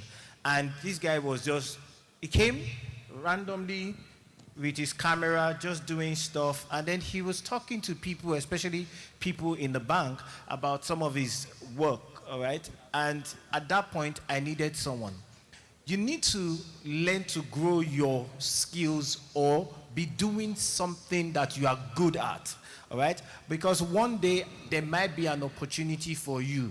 Now, I've told that guy, anywhere I'm going to, he's coming with me. Why? Because he's extremely good. I didn't even look at his CV or anything. I just looked at his work. So what work do you have that you are doing excellently? Thank you so much, Mr. Jide. So at this point, we can only take 3 more questions, right? We're far behind time, and I'd just like us to just respect that. I promise all our panelists will do their best to answer your questions, maybe when you're able to connect with them, you know, outside this, you know, forum. But I'm sure you'd see them, you can network, you can meet with them and just ask your questions. All right, and then I have Mr. Benedict here, who's going to take all your questions. So if you have any questions, that's the remaining 4 gentlemen and the 2 ladies, all right? Please just, you know, address your questions to him. All right, so bring your questions here and then, you know, he'll respond to them. Thank you so much. I promise, I'm sure our panelists will do a good job responding to them. Yeah, so they have assured me that they will connect with you, right? As in, these are panelists are talk and do people. Can you celebrate them? So they will connect with you. All right, sir. So, sir, you in the red tie, kindly follow Mr. Benedict as well. Yes, thank you so much. We sincerely apologize. And then we'll take the question from him as well. So, hello, lady. Could you please go ahead and ask your question? Good afternoon. Thank you very much for everything you've taught us today. So I have 2 very important questions, and they are very dear to my heart. So the first one, I'm new in the career space, and I see myself here for a very long time. So I work in a traditional company, and you know, there are times you see people that have been there for 10 years, 15 years, and they don't quite look like what you want to be in the next 10 years. You're still earning little, they've been there, redundant. My question is, how can I thrive and go up the career ladder fast in a traditional space? That's the first question. All right, thank you so much. Do we have anyone who'd like to take that? Happily. I started my career, my HR career at a very traditional company, a conglomerate. I would say learn all the skills you can learn as much as you can, and also look out for opportunities. If they don't look like they're gonna move anytime soon, then there's no promotion for you. Maybe you should also consider stepping out. That's why taking a risk to grow your career comes into play. You can't grow without taking a risk. So if you have to take that risk to step out of that space into another job and see how it plays out, then you should be willing to do that. You don't look convinced. No, I thought another person wanted to ask. So I'll tell you my story. When I stepped out of my job and I went into a different space, completely different from HR. And that was when I realized, I don't want to do this actually. And then I went back into HR, but in a more flexible startup space, right? And continued there, then moved from there into a pharmaceutical company, a factory, an established traditional business with 3 labor unions that you are dealing with. So for you to grow in your career, there has to be risk taking. You can't stay in that same space and expect to grow. We're not like our parents or our grandparents that be at a job for 20, 30 years and retire. No, if you want to grow, you have to be willing to take that risk, to step out, explore new grounds, explore new horizons, and see what comes of it. Your career is a journey. Thank you so much. I hope she's been able to answer your questions. You can ask any other one again. Thank you so much. God bless you. All right, so can we have, yes, please go ahead. Okay. Speak up. Good morning. All right, my name is James Oluwale. I'm a product creative and brand designer, and I've been in the industry this will be my 14th year in the industry. Did you say 14? Yes, 14. So how old are you, sir? I'm getting to that. That's actually the basis of these questions, because I'm trying to give like a backstory to it. So I've been doing this for a long time, and I've done a lot in this industry. While the panelists were sharing those nuggets, I could relate to some of them, especially the fact that there are people who don't really speak much about what they do, and I used to be one of those people. I can tell you I've practically worked for almost everybody. You know, while I was coming, I saw some of my work on the bridge, and I was like, that's my work right there. The Waka Now banner, the Indomie you like no other. You know, when I tell people I'm the one that designed this stuff, they look at me like, hey, you should have money now, you should be rich. And then I realized that that's not the case. And then when I kept speaking softly to people, did you know I designed that? Didn't I design that? Sometimes I have to show them proof on my system that I actually have the raw files, right? And then it clicked at some point in my career that maybe I needed to go higher down. So I told myself, I don't want to just be designing products. I don't want to be building brands for people. I want to actually lead a team of designers. But it was so difficult to get people to just hire you directly as a team lead. You needed to like walk up the corporate ladder. And for someone with my years of experience, I felt like I don't want to have to go through all this process again. So one day I spoke up and I told my line manager, and I told them that I'm getting all right, to the can question. we just be patient? Please, One house, easy. please. He's almost there. So let's give him some time. When I told the line manager that I wanted to lead the team and everything, they gave me the opportunity. It didn't really happen immediately, but they said, yeah, with your experience, we feel like you should actually be a team lead.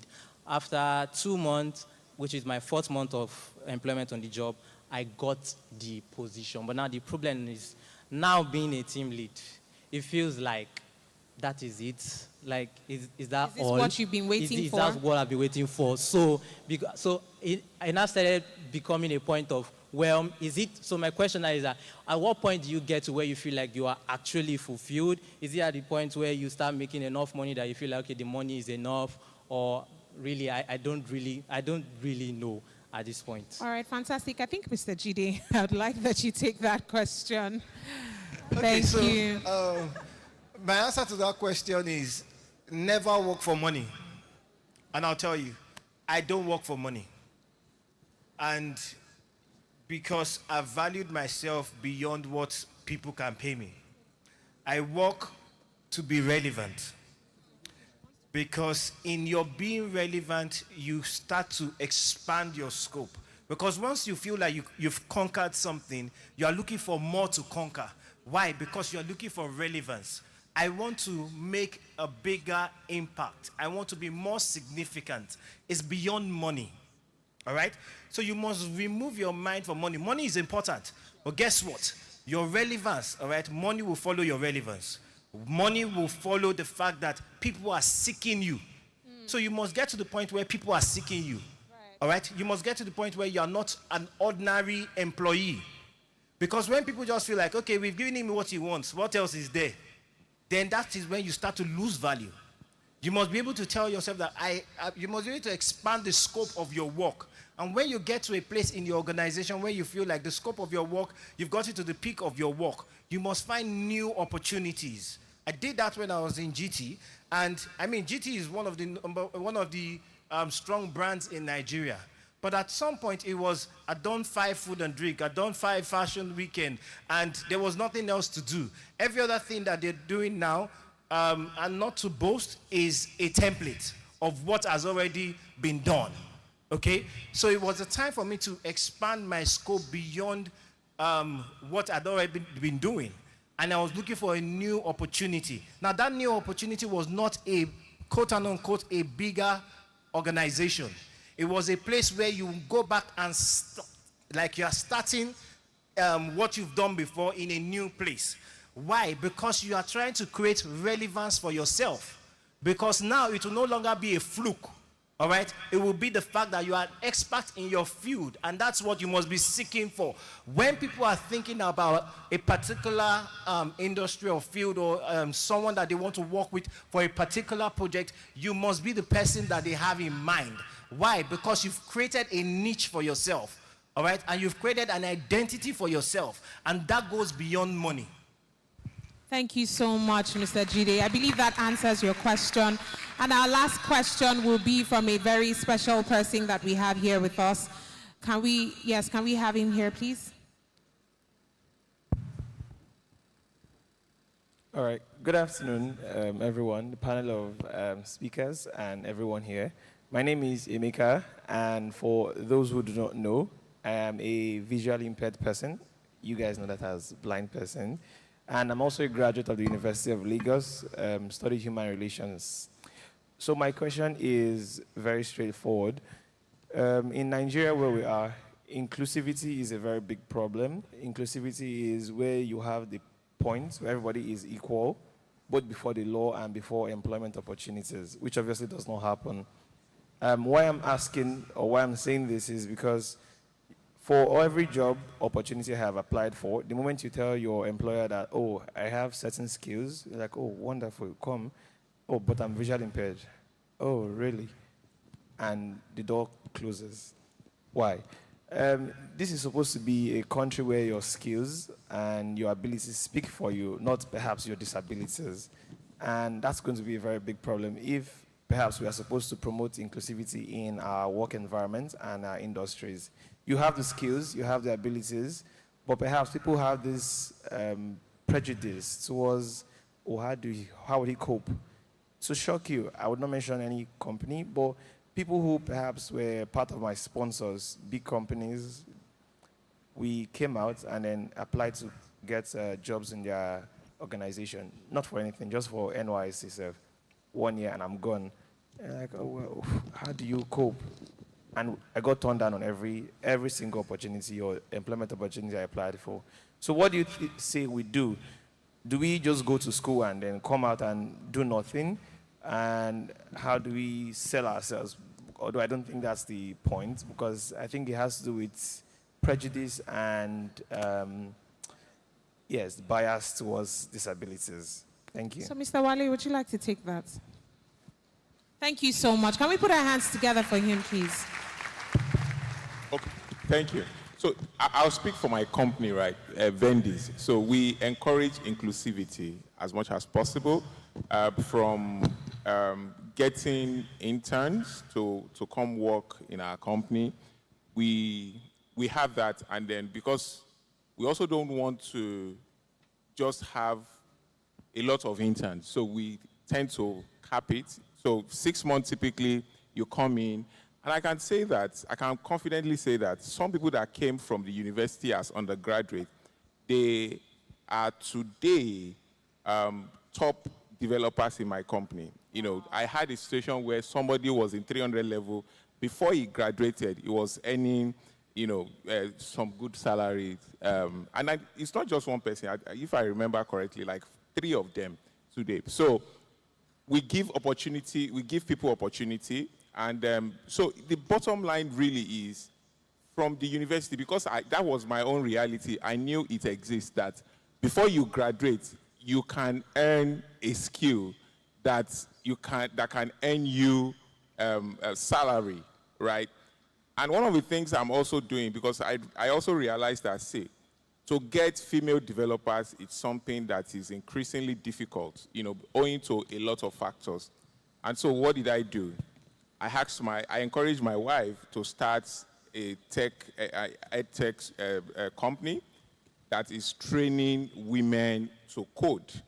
And one of the things we realized is also that, as much as you want inclusivity, people and everybody needs to be part of their own transformation as much as possible. Wow. So thank you.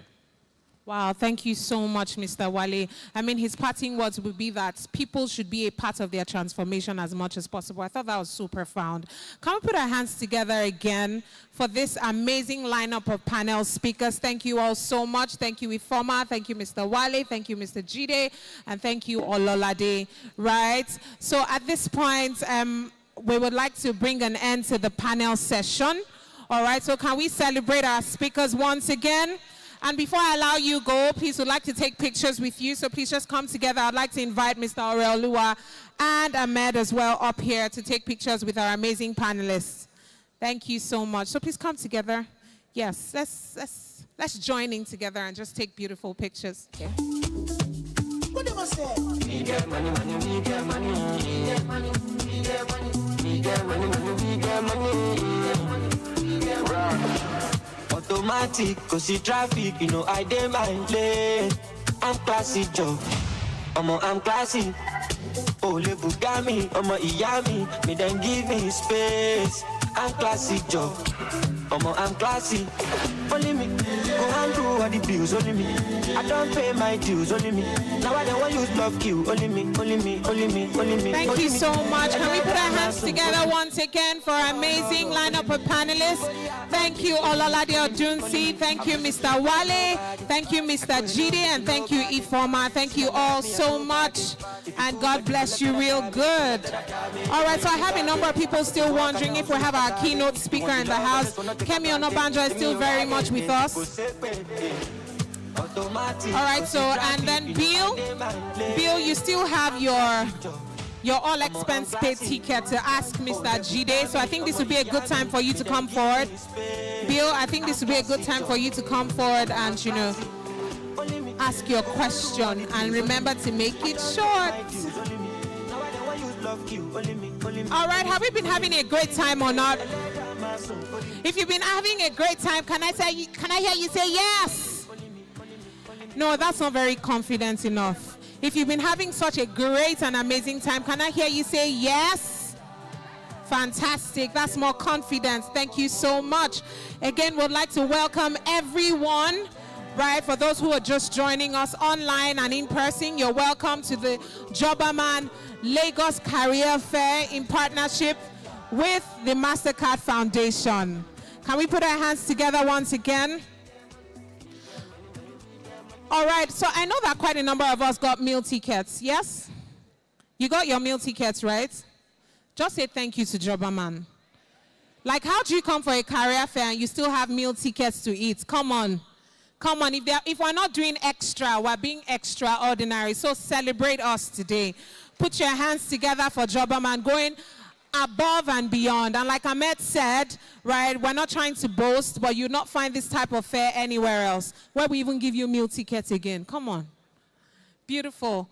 All right, so at this point, I would like to welcome a phenomenal lady that I just met a couple of minutes ago. All right, who would be sharing some of her talents with us. Yes, so I'd like to welcome Oluwafemi Olayemi, who is also known as Adela Moose. She's a phenomenal poet, a spoken word artist, and an amazing performer. Can we put our hands together for Adela Moose, who is coming to share some of her talent with us? No, hold on, you know what? Can you go back? Reverse. Thank you. Because the energy is not the energy I want. DJ, please give me some music. Thank you so much.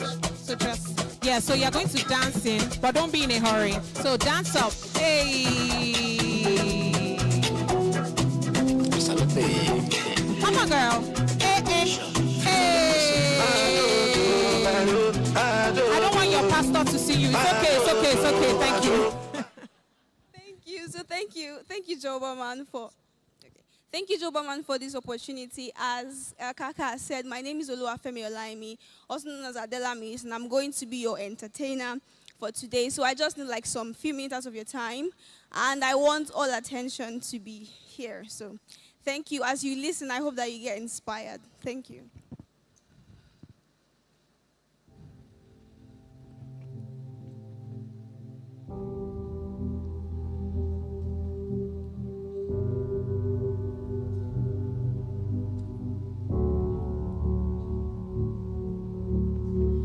Many of us wanted to be doctors, right?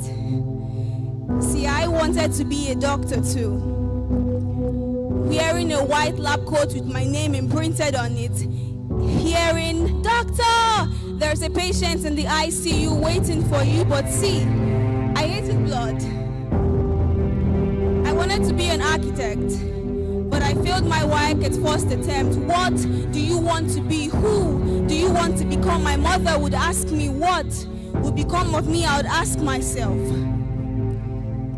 But sooner, poetry found its way to my heart like plants on wet ground. I realized that I did not have to be a medical doctor to heal you, my words can. I realized that I did not have to be an architect to build or design your home, for I am a home, so watch me build and design your mind.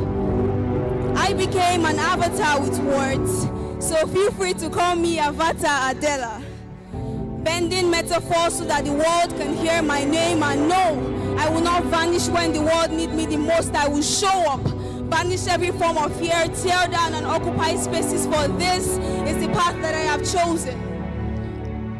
This is my vision turned into practical reality, so watch me speak like I am the first poet. Watch me speak like poetry first started with me. I have spent sweat and time bridging the gap of communication between the audience and me, for this is my career.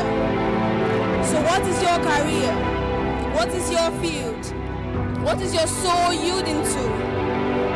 A doctor, a banker, an engineer, an auctioneer, a teacher, or maybe even a writer like me. Still, I urge that you be a Burj Khalifa in your sphere.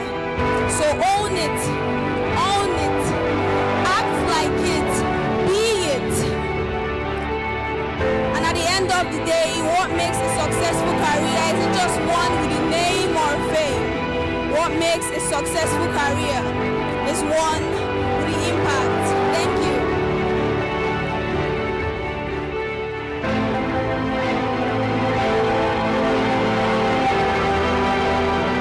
Put our hands together for Adele Moose. That was so beautiful. Thank you so much, Adela, for sharing your skill with us. We're super, grateful and honored, to have received from you today. Thank you so much. God bless you. Can we put our hands together again for Adela Moose? All right, so we're moving in as swiftly as we should, trying to, ensure that we catch up on all the time that we have left and make wise use of our time. All right, so can I have all the ladies in the house just celebrate themselves? You're a woman making some level of progress. Can you just celebrate yourself? Celebrate yourself and celebrate your greatness today. Are you just going to sit down and celebrate yourself? Can I have all the ladies in the house climbing on the career ladder? Can you rise up and celebrate yourself this beautiful Saturday afternoon? I want you to say to yourself, well done to me. Say to yourself, I'll keep doing better. Now look at another lady and just celebrate her and say, well done. Well done. Tell her something nice. Tell her something kind. Tell her today that she's more. Say you are more. Say you are more. And I want you to affirm to yourself and say, I am more. Now can I have the ladies please sit down? Some women did not stand up at the back, but it is well.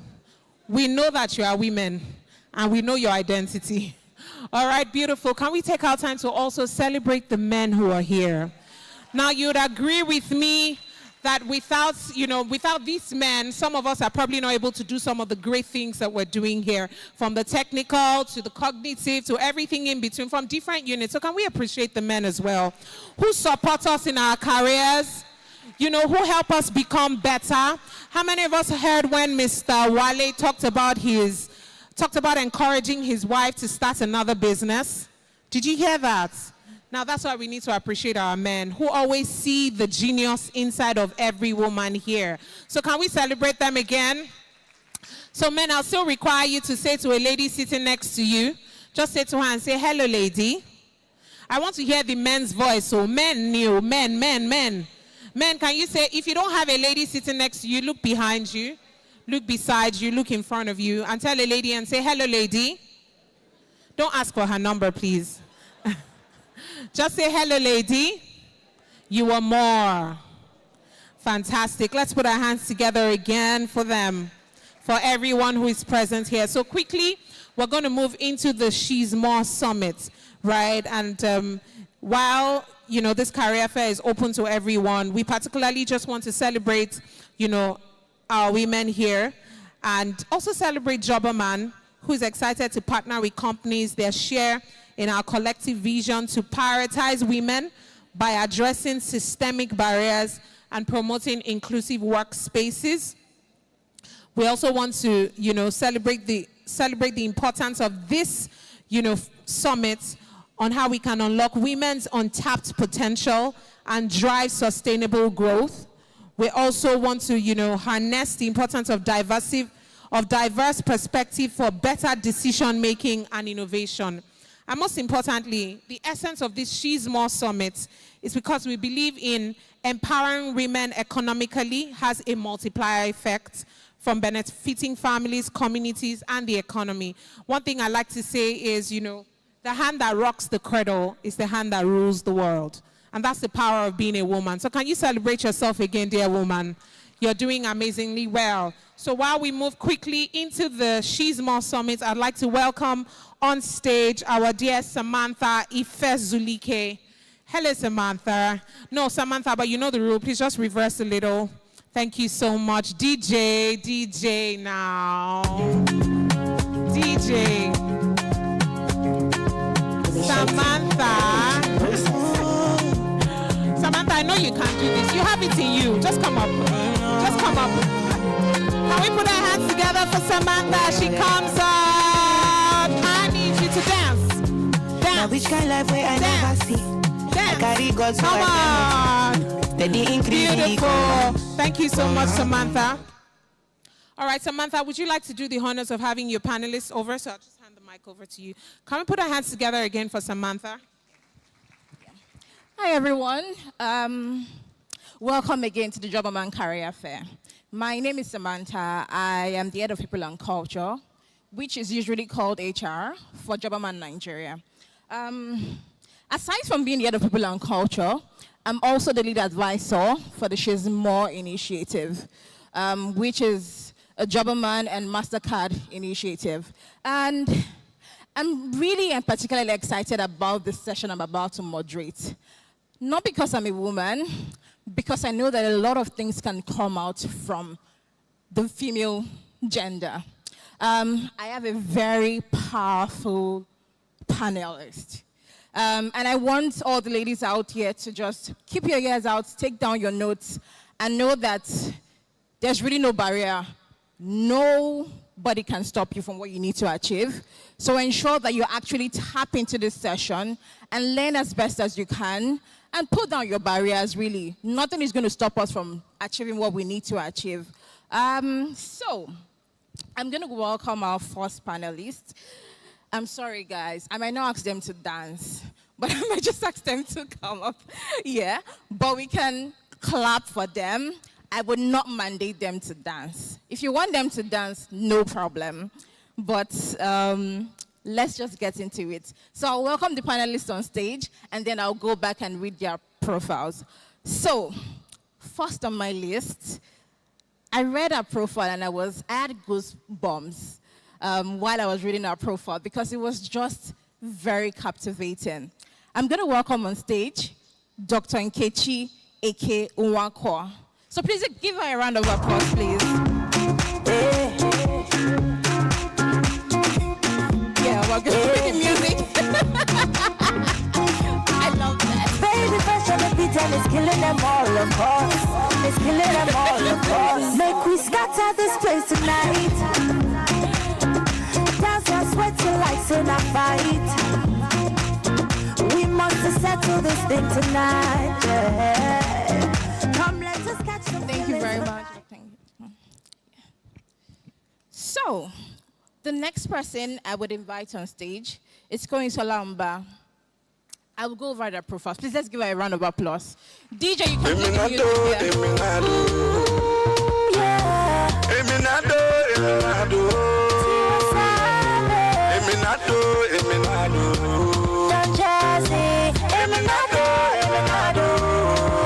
So I asked her, what do you want from the bank?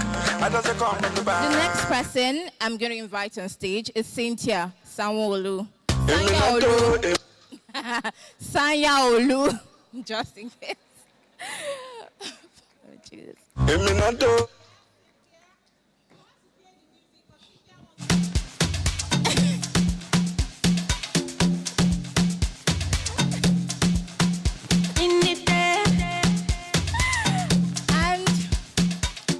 Last but not the least, which is our very special guest, we have Stephanie Egereva. Please tell me I got that right. Great. Yeah. So please, music.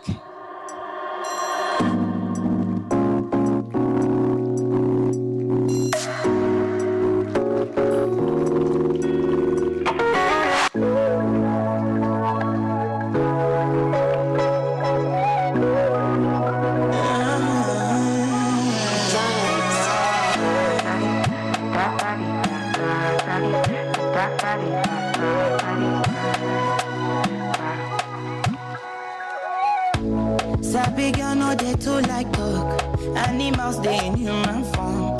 Body man nobody. All right. So I'm going to read the short bios of all our guests here today. I will start with Stephanie. Stephanie is a passionate advocate for diversity, inclusion, and empowerment, particularly in the tech industry. As diversity and inclusion lead at Mastercard Foundation and a member of their Youth Advisory Council, she drives efforts to foster a culture of belonging, equity, and inclusion. With a background in data, project management, and product design, Stephanie builds inclusive networks of transformative leaders in Africa, promoting accessibility and equal opportunities, especially for individuals with disability. A tech enthusiast with a keen interest in data analysis and program management, she is dedicated to continuous learning and innovation. Stephanie believes in amplifying marginalized voices and creating spaces where everyone can feel valued and included. Please give a round of applause for Stephanie. The next person is Koinsala. Koinsala Mba leads human capital management at Wando Energy Resources. She began her career as a graduate trainee at Flour Mills, Nigeria. Quickly moved into HR and serving as HR advisor for manufacturing and operational division. With over 10 years at Flour Mills Nigeria Group, she held roles such as HR business partner, compensation and benefits manager, and group head of reward management. Transitioning to energy industry, Koinsala has taken on roles at Sahara Group and now Wando Energy Resources, where she has implemented effective reward and recognition structures, passionate about transforming organizations through people. She has led projects in restructuring, reward system, development, and culture change. She actively engages with young professionals, sharing career tips and insights, a member of the CIPM Nigeria and SHRM US. Koinsala is dedicated to practical and sustainable human capital solutions. Outside of work, she enjoys reading, traveling, and meeting new people. So I'm going to take Cynthia now. Cynthia is an experienced human resource professional with nearly 20 years of experience in sectors such as pharmaceutical, FMCG, healthcare, and the financial services. She holds a bachelor's degree in pharmaceutical science from the University of Jos and began her career in sales and training with Nestle Nigeria, and also with Pfizer Pharmaceutical and AstraZeneca Pharma. In 2017, Cynthia transitioned into HR, specialized in organizational learning and development, talent management, and general HR. She has held roles in British American Tobacco, Nigeria, and First Bank Nigerian Quest, Merchant Bank, and now leads the talent management of Polaris Bank, Nigeria, focusing on attracting and developing and retaining top talent for a bank.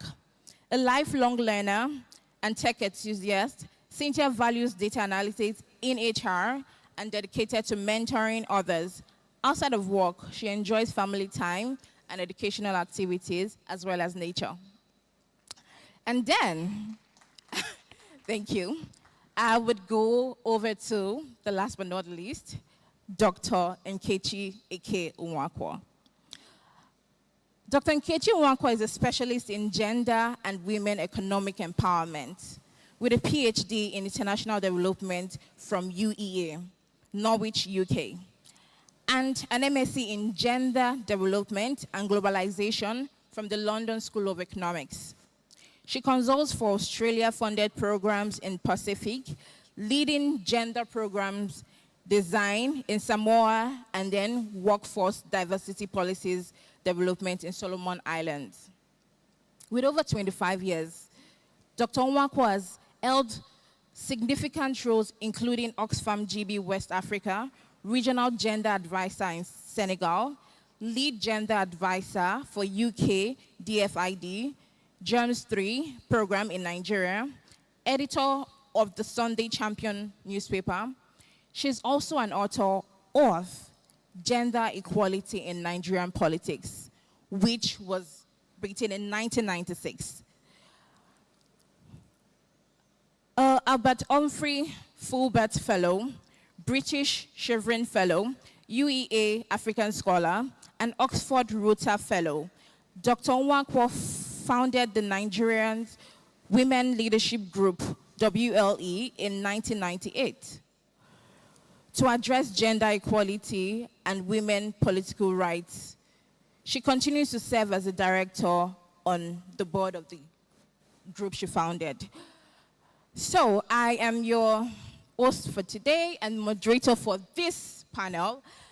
So I want us to be as engaged as possible. I'm going to ask all the panelists very interesting questions.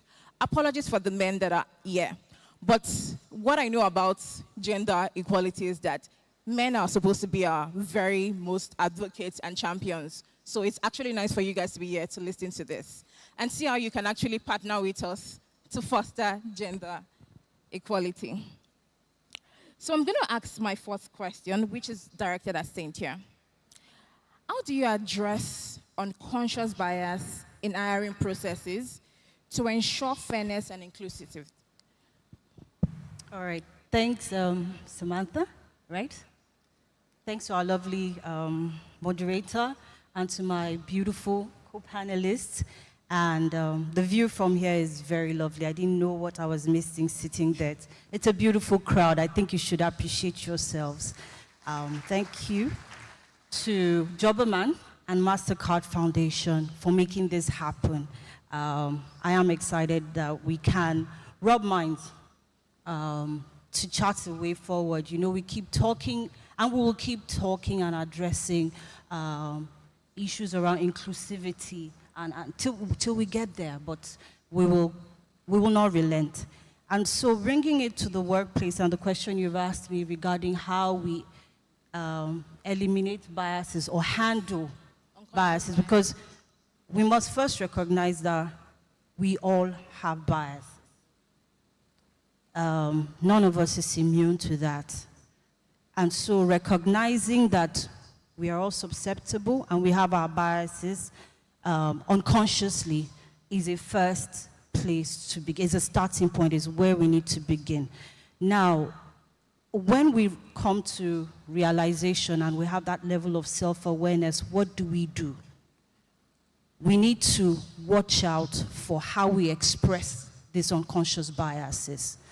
I represent a demographic where women are to be seen and not heard.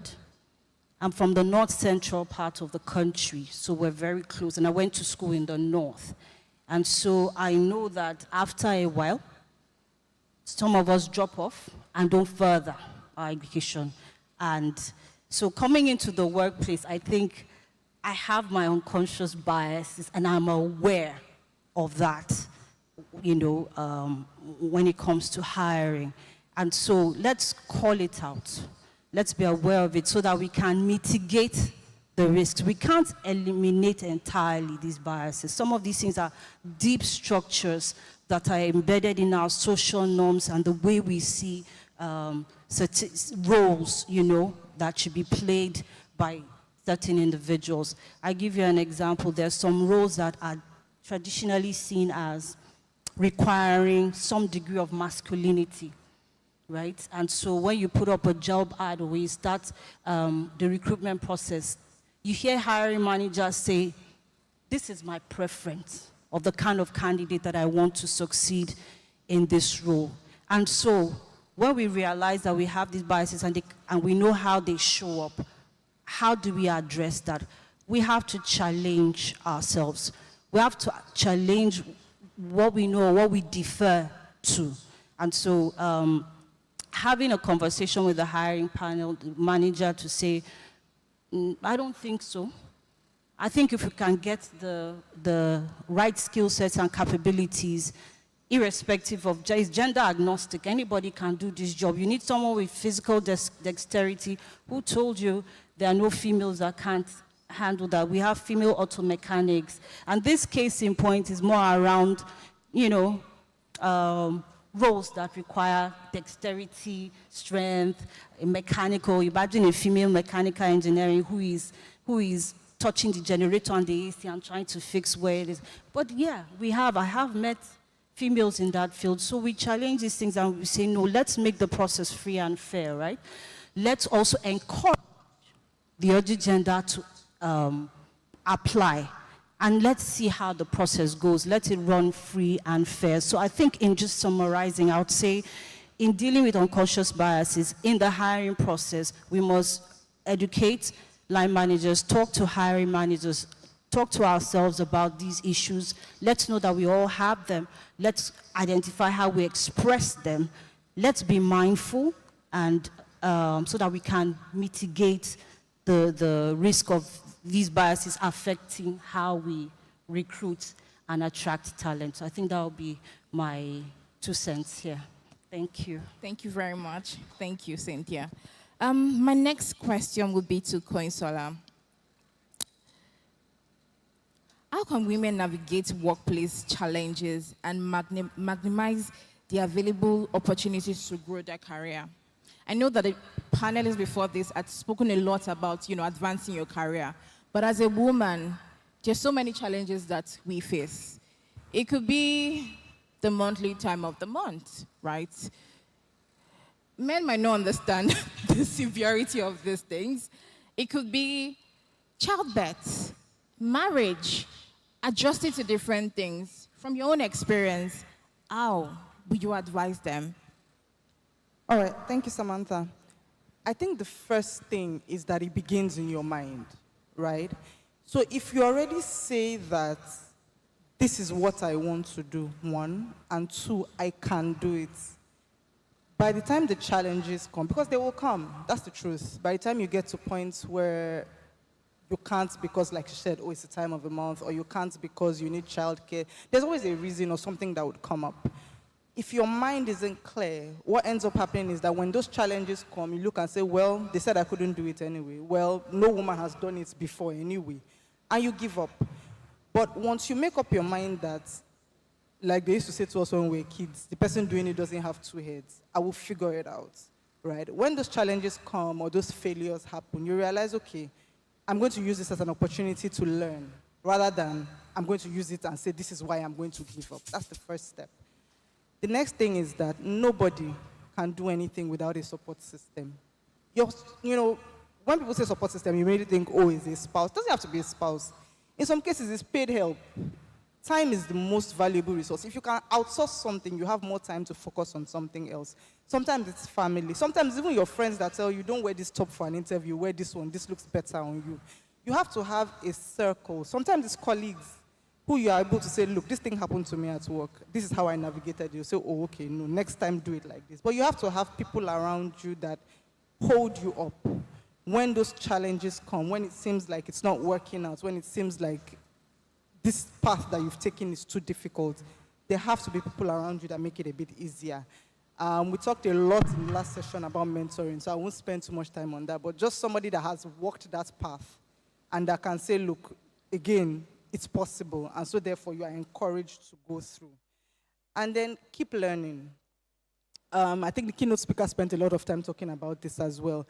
There's a lot of things you can learn about navigating the workspace, even things like negotiating. I'm happy that men are here today because you can learn a lot of things from them. You can learn audacity from them. Women are generally expected to just pull back and be in the background. But why are you not the one presenting your ideas? Why are you not the one speaking up? Why are you not saying, okay, look, this person speaks up. I have this, sometimes there are things in a meeting and you're just like, let me not be the first to speak. And then someone says that, you're like, maybe I should have spoken. But think about those things, set clear goals, push through and learn. And I think the last thing I would say about this is balance. You are a whole human being. You are a human being outside of work. Self-care, what do you like to do? I like, as you read the bios, it seems like everybody put something about what they like to do outside work. What recharges you? Because by the time those challenges come and you are reaching the point where you want to break down, it is those things you do, reading, going out, nature, the gym, whatever it is, that would recharge you and give you the energy to say, look, this challenge, I'm going to push through and, try to figure it out. So I think those are my thoughts around that. Thank you very much, Koinsola. So there's a marriage between what Koinsola had said and what Cynthia had said. Because if you need to put yourself out there for a job, you need to ask yourself, am I ready for that? Right? You see a lot of women going to male-predominant career path, for example, not because they chose that or maybe they're trying to challenge people. So it's important that we also challenge ourselves. Even if it's a male-dominated, industry, and maybe it's engineering, engineering, by the way, and oil and gas has a very limited number of women in that. It's even less than 20%. And this is worldwide. Have you looked back and said, you know what, that particular field that do not have women in it, let me get there. What it does is that it has taken you up here. So by the time you're looking for female to fill that, you're already on that part. But you've decided to go and join where the other women are, and then you're struggling with the other women. So as she said, continuous learning, challenge your mind to do that. In terms of support, I don't know if anybody has read Michelle Obama's kitchen table. The lights we have or something. But it talks about kitchen table, and it talks about the support that we can get from our friends, family. So do not be shy to ask for help. Anything that money can do to take that inconvenience from you, please do it. It's self-care. We cannot do everything.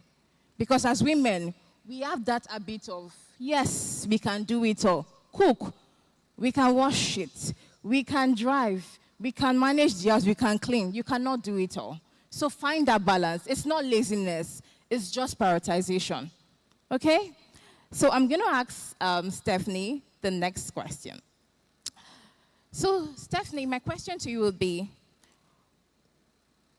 how can people with disability who are willing to work in a corporate organization better position themselves for employment and even the recruitment process? Okay. Thank you very much. And to answer this question, people with disabilities can, enhance their employability by, putting yourself out there and upskilling themselves. Like, you can't give what you don't have. So what you do is educate yourself. You should educate yourself and, use these skills or this knowledge that you have. Use it to, go out there and create opportunities for yourself. But again, for people with disabilities in Nigeria, we have a system that doesn't really support them. And this is our cue to, create opportunities for them also. Because when we do, we're bringing more innovation for these people. So, yes, firstly, you have to upskill yourself. And then don't just stay there with the knowledge. Don't just go to school, get your education. Practice. Put yourself out there. Build a network. Get a mentor. Get someone to inspire you. Get someone to push you. And with that, and also, yes, another thing, your mental education. It's also very important because Nigeria can put you in a situation where you get mentally drained, right? With the policies and the systems and all of that. You need to educate yourself that, yes, you are more, and you can get to the level you want to get to. You can achieve the things you want to achieve. And I believe with that, they can, create a sustainable future. Thank you very much. I think one thing that is constant that we've all been saying since morning is learning. Never stop learning. Lifelong learning. Never, ever stop learning. I'm going to go to Dr. Nwankwo next. My question to you would be, many women experience imposter syndrome at some point in their careers. I'm also guilty of that. What advice do you have for overcoming these feelings and building confidence using personal experience with all you've achieved? Thank you so very much, and thanks once again for having me. I think imposter syndrome, that it has been named, means it's a thing. But I want to assure you that it's not just women who have it. It's everyone, men as well. I think what it speaks to, once you have it, is that, okay, you've been elevated to this position, and your brain, your mind is saying to you, there are a few more things I need to be able to succeed in this role. So it's a good signal.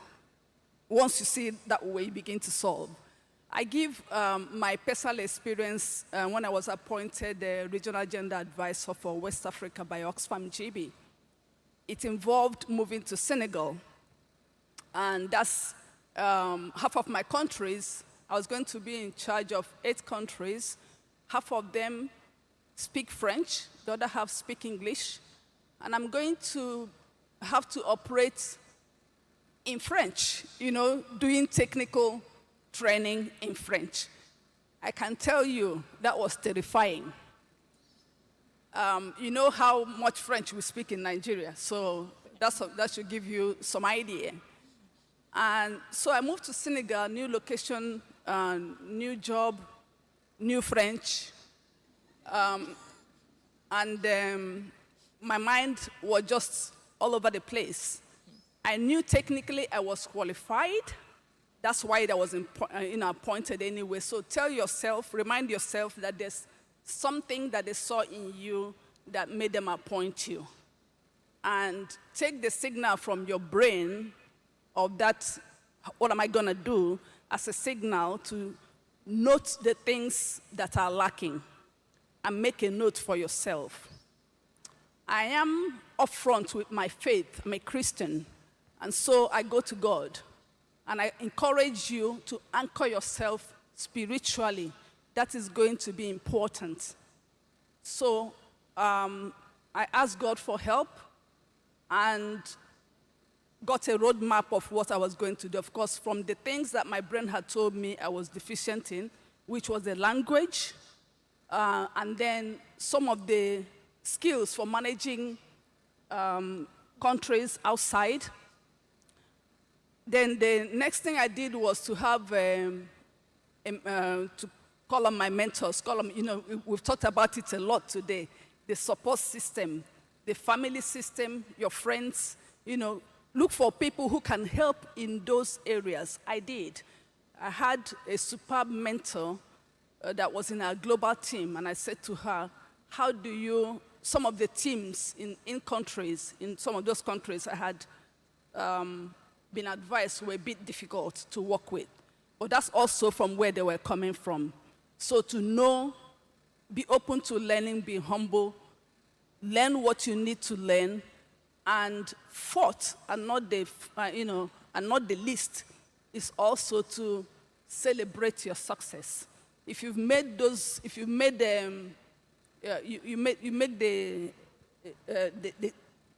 plan, as you succeed, every little success, you celebrate it. I had my friends remind me, I told my friends, don't speak English to me, just do French.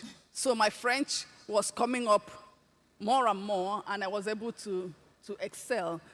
And as you excel, the imposter syndrome just disappears. It's the grace of God, it's the work that you put in it, it's the support system, and it's, of course, the celebration. Thank you. Thank you very much, Doctor. So in other words, if you're ever going through imposter syndrome phase, it means it's a good sign. Okay, that's...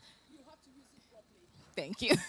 Thank you for that. I'm going to ask Koinsola the next question. And this would be as regards to remote work, right? Is remote work truly the answer to some of these challenges that transcends in work? Challenges of gender bias, support, and like creating that environment that would ensure that women excel some women want to spend time at home and, you know, just find a balance, right? They just want to be in the position whereby they will see their kids and, you know, manage the house, but still perform. So do you think that remote work is the solution to this?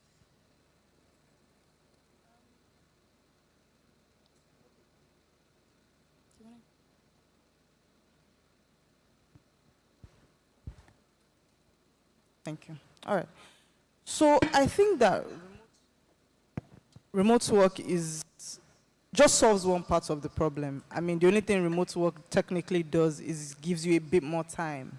So rather than commuting, you have time to maybe start work earlier, or you are supervising whoever is watching your kids if you have kids. So it addresses some part of it, but it definitely doesn't solve everything. And then you need to even think about the fact that with remote work, there's an impact on visibility. So you might need to put a lot more effort into making sure that your voice is heard, you know, and that you are still able to project yourself. So if it's in meetings and your camera is on, you are speaking up when it's time to speak up. I might be at home, but I'm putting in the work. Whatever the timelines or the deadlines for the work is, are you delivering when you're supposed to be delivering? So it's one part of it, but there's a lot more that needs to be done. So if you even think about what the workplace challenges I listed are, remote work only solves a little of it. You still need to develop yourself. You still need to spend a lot of time with your mentor. You still need to do a lot of work on being able to negotiate, being able to advocate for yourself, being emotionally intelligent. There's just a lot more. But I mean, I don't knock remote work at all. I think it's a great, great innovation. And at least the one slightly useful thing post-pandemic. Yeah, that's the positive of COVID. Yeah. My last question for Cynthia would be, what specific policies and practices has the organization implemented to promote gender equality, and how has this impacted your workforce? Okay, thanks for that question. Let me start from, by saying that, this whole, whatever we're trying to structure, we're trying to put in place, whatever policies or processes, intentionality is what should drive us. Intentionality is what will make whatever we put out there to succeed. So, for example, let me talk about from the developmental perspective. I'm in talent management.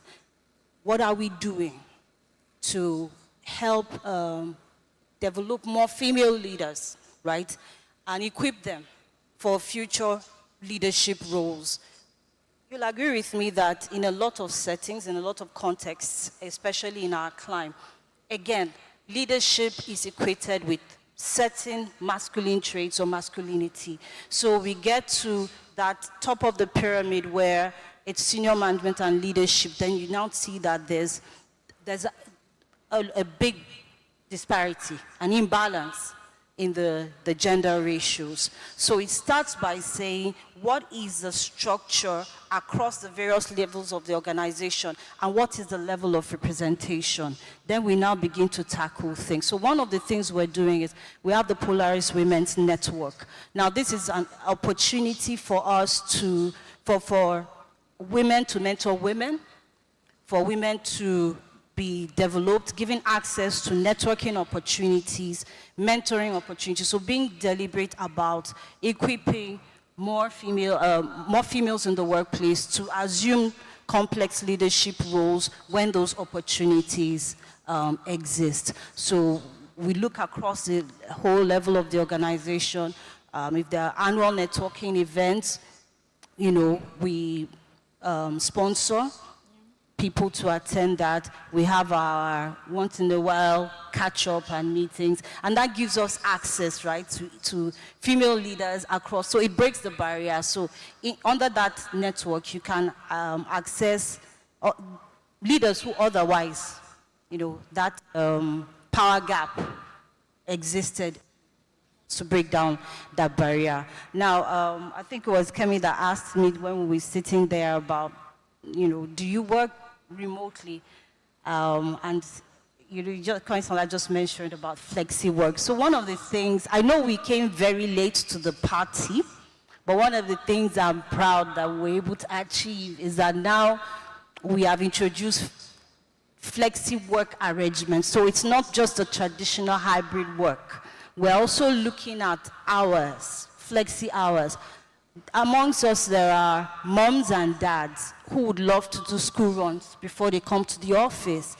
Some use that time to bond with their children. So with the flexi hours, you can stagger your start time and then make up for it, just make sure you meet your contractual hours. Some want to come very early, all right, so that they can, leave on time and go and pick their children from crèche and so on. So that's also the way we structured our flexi work is something I think, even though we came late to the party, is working for us. Okay, our lovely hostess is telling me my time is up, but I can go on. All right, so that's just an example of some of the policies or processes or things we put in place to help to balance things up a bit. I'm so sorry. So my next questions, just briefly, I have 2 questions. One would be to Stephanie, and then the last would be to Dr. Nwakwo. So to Stephanie, being there to a year as a person with disability on a platform like this, what is the key recommendation you would give to both recruiters, companies also, and then also people with disability in this economic situation, right?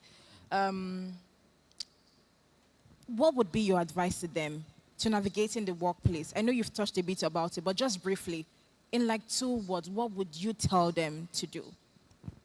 All right, thank you very much. For recruiters, first of all, I would say you should adopt inclusive recruiting practices.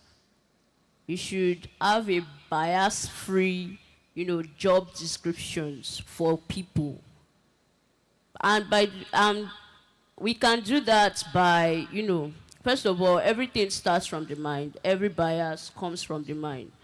So we need to change our mindset. Consciously or unconsciously, we all have bias in us. And it's our responsibility to also understand that some of these things are wrong. It's not right to judge people based on their disability rather than their potentials or their capabilities.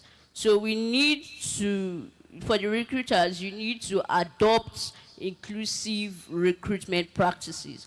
Another one is you should ensure that the recruitment process and the workplace is accessible. Example, not that you tell me now that I should come for an interview, and then you are now saying I should go to the 4th floor of the building.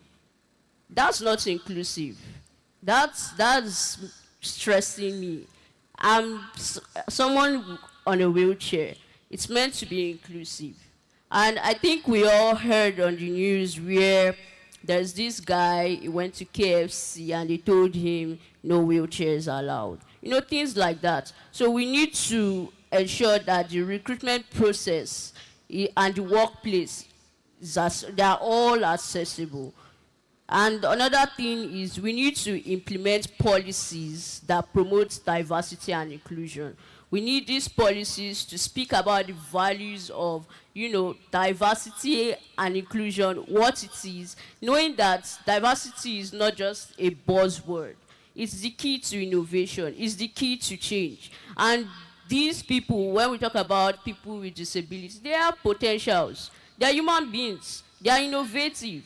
So we need to develop these policies that is bias-free. We need to encourage each other that, okay, people with disabilities that are in this system, we need to involve them. We need to include them. And lastly, we need to, we need to provide continuous training on diversity, inclusion, and the benefits of a diverse environment. And for the people with disability, invest in yourself. Invest in yourself. There is nothing greater than having value inside of you. And you know that at any given point in time, you'll be able to bring it out of you. So invest in yourself. Whether the the job is there or not, whether the opportunities are there or not, position yourself in a very good position where if the opportunities come, you are ready.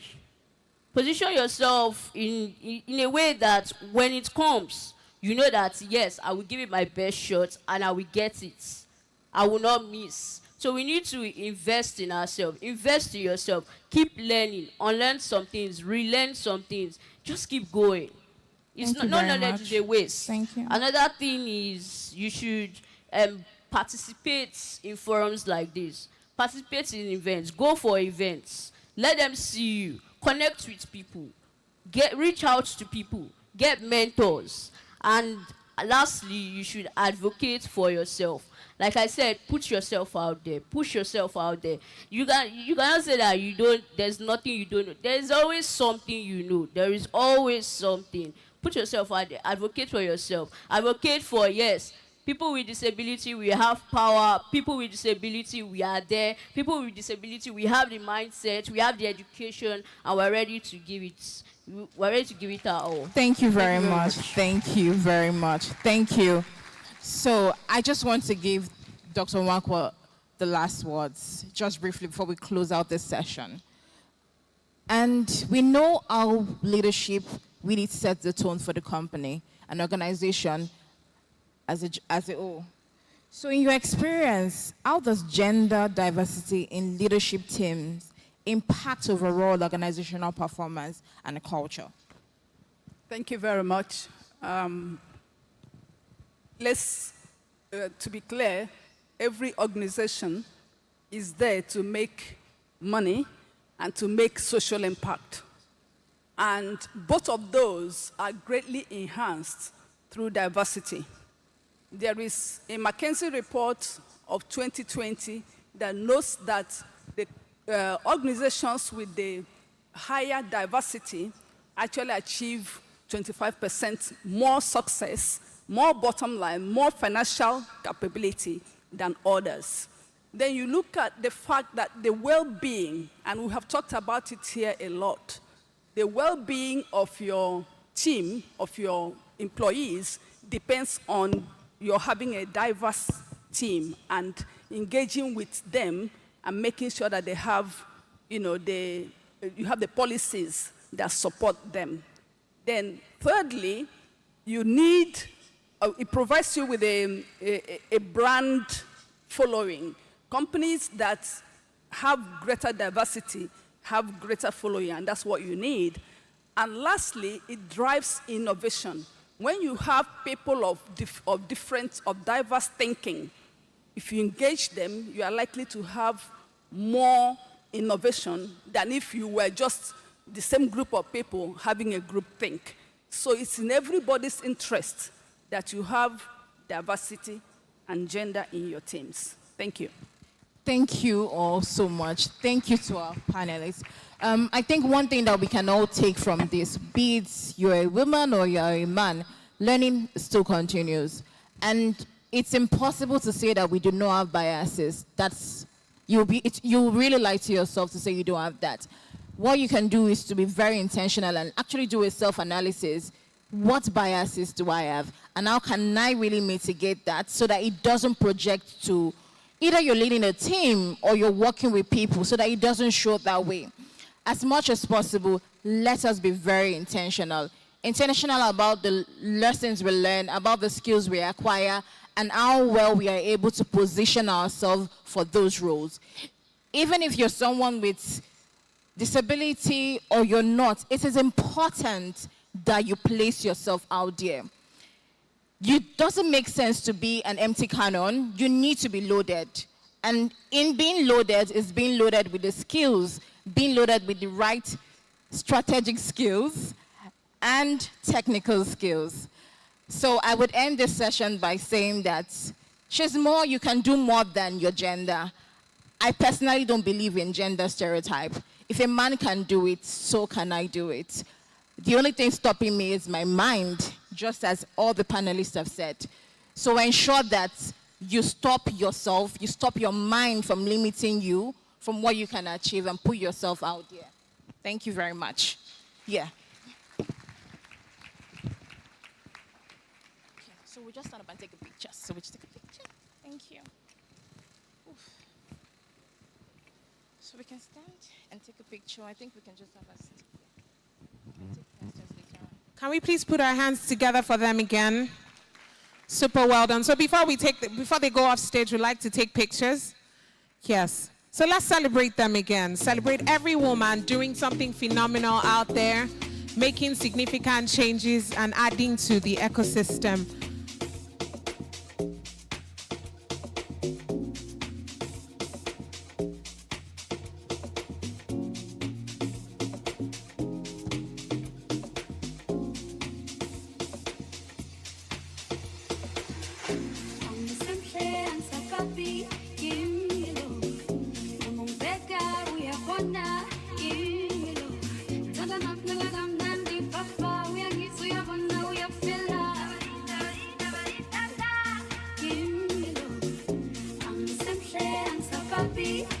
Can we celebrate every woman doing something great?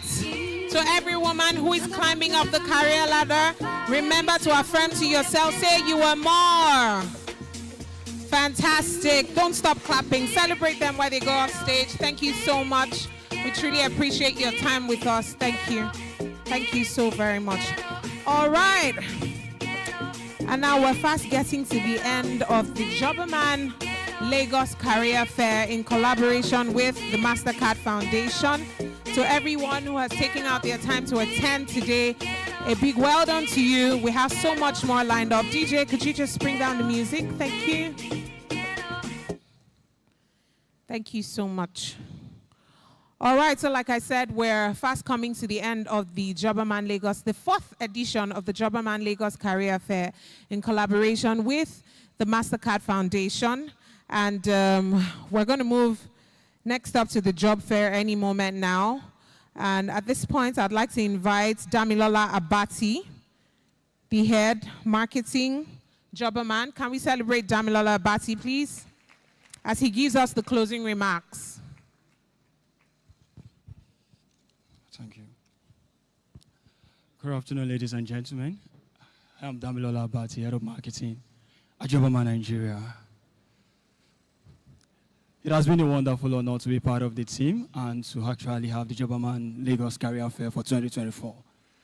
As we all know, at the core of our business operation at Jobberman is the matching of talent to employers. And one of the objectives of the Jobberman is also to have talent in this room and match them with employers that will actually enable them to fulfill their hiring needs and also build their talent pipeline. Because we believe that the growth and development of every organization is a function of its people. And matching talent to employer, it's core to our business operation. So as we round up on the Jobberman Lagos Career Fair 2024, there is need for us to have our job fair. And this is the moment we're actually waiting for. But before we actually move into that, I want to use this period to thank our partner for this event, that's the MasterCard Foundation. Because without them, we can actually have this event. They made this a reality. Please, a round of applause for the MasterCard Foundation. And also to all of our partners, all of our vendors, from Eventful to Mosron Communications, to Shotlers. Thanks Shotlers team for actually committing most of our job seekers from their respective locations down to this place. Please a round of applause for the Shotlers team as well. And also Eden Life. Thanks for providing the refreshments for us. So big shout out to every vendors that actually made this a reality. And also to our keynote speaker, our panelists, and also our wonderful Compare. A big shout out to you for also making this event a wonderful one. Please a round of applause for also the employers. A round of applause. It has not been easy. They've been there since 9 a.m. in the morning, and they are actually waiting for us, the moment we are all waiting for. So anytime from now, we can actually have the job fair. But before that, as Elia said, I want to reserve my last appreciation to the people of Jobberman. The last 3 to 4 weeks have not been quite easy, from strategy to marketing, to finance, to design, to everybody within the business. Please, a round of applause for the Jobberman family. A round of applause, a round of applause, a round of applause. Without the Jobberman family, we all will not be here today. They made this possible within the shortest period of time. And I appreciate everyone for their support and also commitment to make this event fully memorable one. So as we round up the Jobberman Lagos Career Fair 2024, I, Abati Damilola, declare the job fair open. So my colleague Benedict will be here and will provide more information about the job fair. Thank you so much, Damilola Abati. Who was excited about the job fair being declared open? Like your next job is waiting for you right outside. Do you believe that? Fantastic. Just before I bring Benedict up, I would like that these beautiful vehicles, you know, take their cars off private property immediately before they change their mind about your car.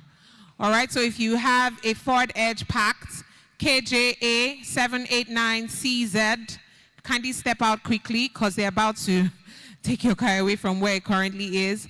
We also have Toyota GLE 35D.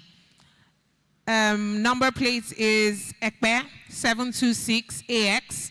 We have a Hyundai LX35. If your car is parked outside and this sounds like your car, please step out quickly. Number plate is KTU 133GP. We have Toyota CLA 25D, LND 846FK. We have a Toyota Camry KTU 851HB. You also have your car parked on private property. All these cars are not even cheap cars, so please quickly step out and go and repark your cars, all right? Thank you so much. I'd like to welcome Mr. Benedict, who's going to, tell us more about the career fair. Can we put our hands together? What an amazing session. From the keynote to the panel session to the She's More, and now we are at where it matters most, the job fair session. So quickly, I will be going through the modalities, so let us pay attention. While we were coming into this event, we had some tickets given to us. Those tickets were color-coded, so you want to just check your ticket now. You'll find colors like yellow, you'll find colors like green, wine, blue, Nigeria green, purple, turquoise blue, orange, light blue, dark blue, black, sky blue, and pink. So if you fall under, if you don't have any of this, you might not be able to access the job fair and also the food tent. So you want to quickly go to the registration stand to source that.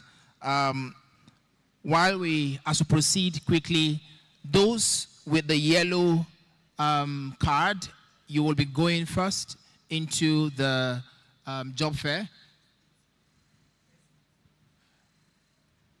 All right, thank you. For people who have smartphones, you have been given a card. So on that card, there's a QR code. You can scan the QR code. If it's not working, the jobs are also pasted outside. So when you walk outside, you'll see the jobs also just by your right. So you can check the companies and the roles. Very shortly, the jobs also will be displayed on the screen, and you can also check that. We'll start with the first 80. So if you have the yellow card, can you just wave your hands? You're over there. Yellow cards. Yellow cards. Okay, so yellow cards, you can go with the man in black suit. Yellow cards. You can go, just hold on, don't rush. It will be just roll by roll. Let's do it roll by roll. So just go with the man in black suit. While the others, as we proceed, we have yellow.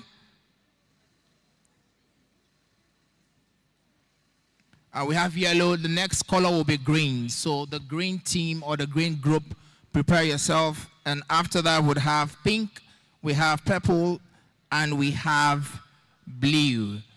So the yellow group can proceed. You'll find the list of roles just by your right as you step out of the door. And once you decide on the company you want to meet, you can then proceed to the job fair tent. Please note that as a job seeker, you have 15 minutes in the job fair tent. After that time, you'll be asked to exit so that the next group can also meet with the employer. So you have 15 minutes to do so as soon as you get to the employer tent. And after that, when you are done, you proceed to the food tent with your card, and at the food tent, your card will be taken from you, and that will be the end of the process. So I'll repeat myself. When you go out now, you'll find the jobs by your right. The jobs are listed just by your right. You will see them. You can check the company. Then you proceed to the employer market tent. You spend 15 minutes there with a couple of employers, and then you proceed to the food tent where you get your meal, and that will be the end of the process. Are you excited about that? Put your hands together. Some people are not clapping. Are you angry? Please be excited, because very soon some people will be smiling home with new jobs.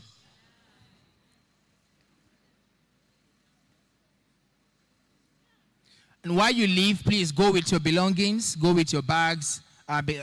You might not be coming back here. You might want to leave. You might want to come back and stay behind. But please go with your bag for safety reasons. Go with your belongings so that we are security conscious. Thank you so much. So the next 15 minutes, the green team should prepare. The green team, can you wave your hands? Let me see those with green tags. Okay, very good. Yes, so you wait here. When the yellow team is done, we would give you a sign and you can then proceed. But while we're here, I will hand over to the amazing Kaka. She will engage you while the other people are with the employers, and then we'll come to you. Thank you so much. Once again, put your hands together. Thank you.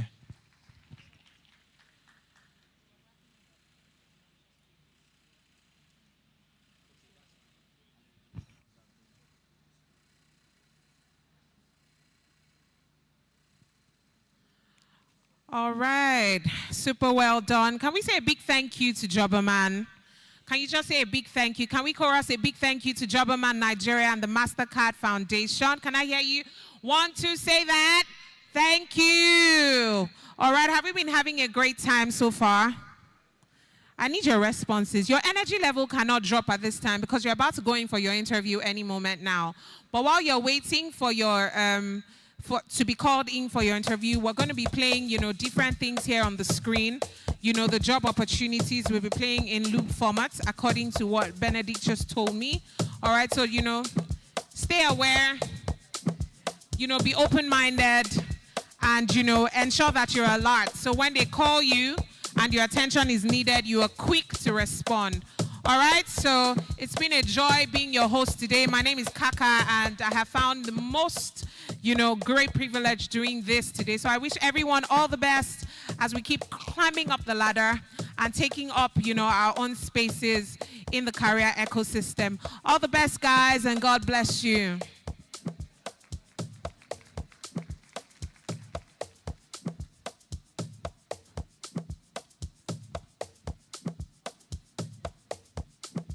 And so please remember also, when you're stepping out for your interviews or going into the market, please take your personal properties with you.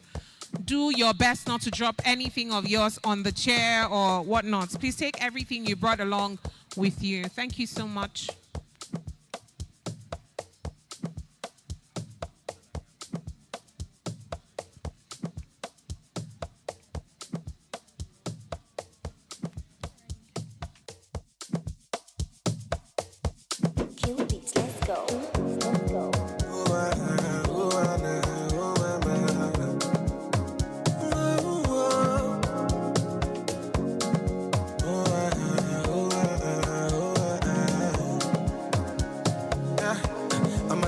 In life, if you understand me or not, misunderstand me or not, me, I'm okay.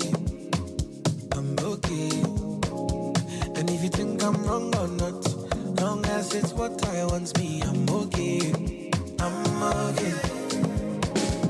Cause who are you to judge me like say you be holy past? I did love my life, get my peace of mind, I did try survive. We all be sinners, my body, nobody holy back. And my happiness comes first. I never come left to stress, yeah. I be like Terminator. I did deliver. I pass it doctor. I be like Terminator. I did deliver. I pass it doctor. I be like Terminator. I did deliver. I pass it doctor. I be like Terminator. I deliver. I pass it doctor.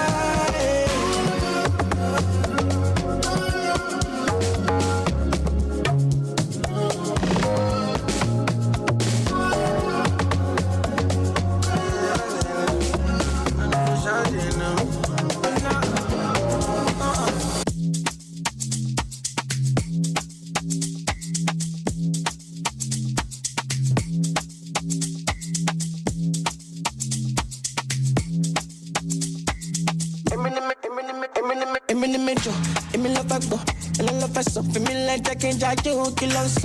I'ma get mess up. El lo mama, money long like a Jack, you, I'm a tonsha. Ijiro koto, kill it with the wine, get to me like a banjo, kilombo. Island girls, mainland girls, I'm in I go back to. Why they do me like wine, they do me like wine, they do me like that. You go jam moto, and you down go to. If you know what they do me like, no, what they do me like, no, what they do me like that. They do me like that. You go jam moto, let me metro, let me love pepo, let me love peso, let me like Jack and Jack, you kill us. I'ma get mess up.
is going on? Beautiful question, beautiful question. Okay, so our question is, as a fresh graduate with no experience, kind of. So, and then you're seeing job adverts, and then employers are asking for 5 years of experience and all of that. So how do I position myself in a way to get this job? I believe I answered your question, summarized it, right? All right, Samantha would like to. Okay. Can everyone hear me? Okay. So, there are two ways to go about it, right? Okay, sorry, let me just do introduction again. So my name is Samantha. I am the head of people and culture at Jobberman Nigeria. And I feel like prior to Jobberman Nigeria, I have like years of experience, especially in recruitment in financial services. However, to address your question, have you ever looked into like unpaid internship? Have you looked into that? You can't find any. What field? So what industries are you looking at? Manufacturing. Okay. So have you looked at possible switching? Yes. Presently I'm working as a customer care representative. I have to start taking course on customer complaint and relation to diversify into another management field. But still, it's still not easy because the demand is still very high. Okay, trying to navigate into the management industry, employers are still looking for, you see an advert, say not less than 2 years experience, not less than 3 years experience, and you don't even have a foundation in that field.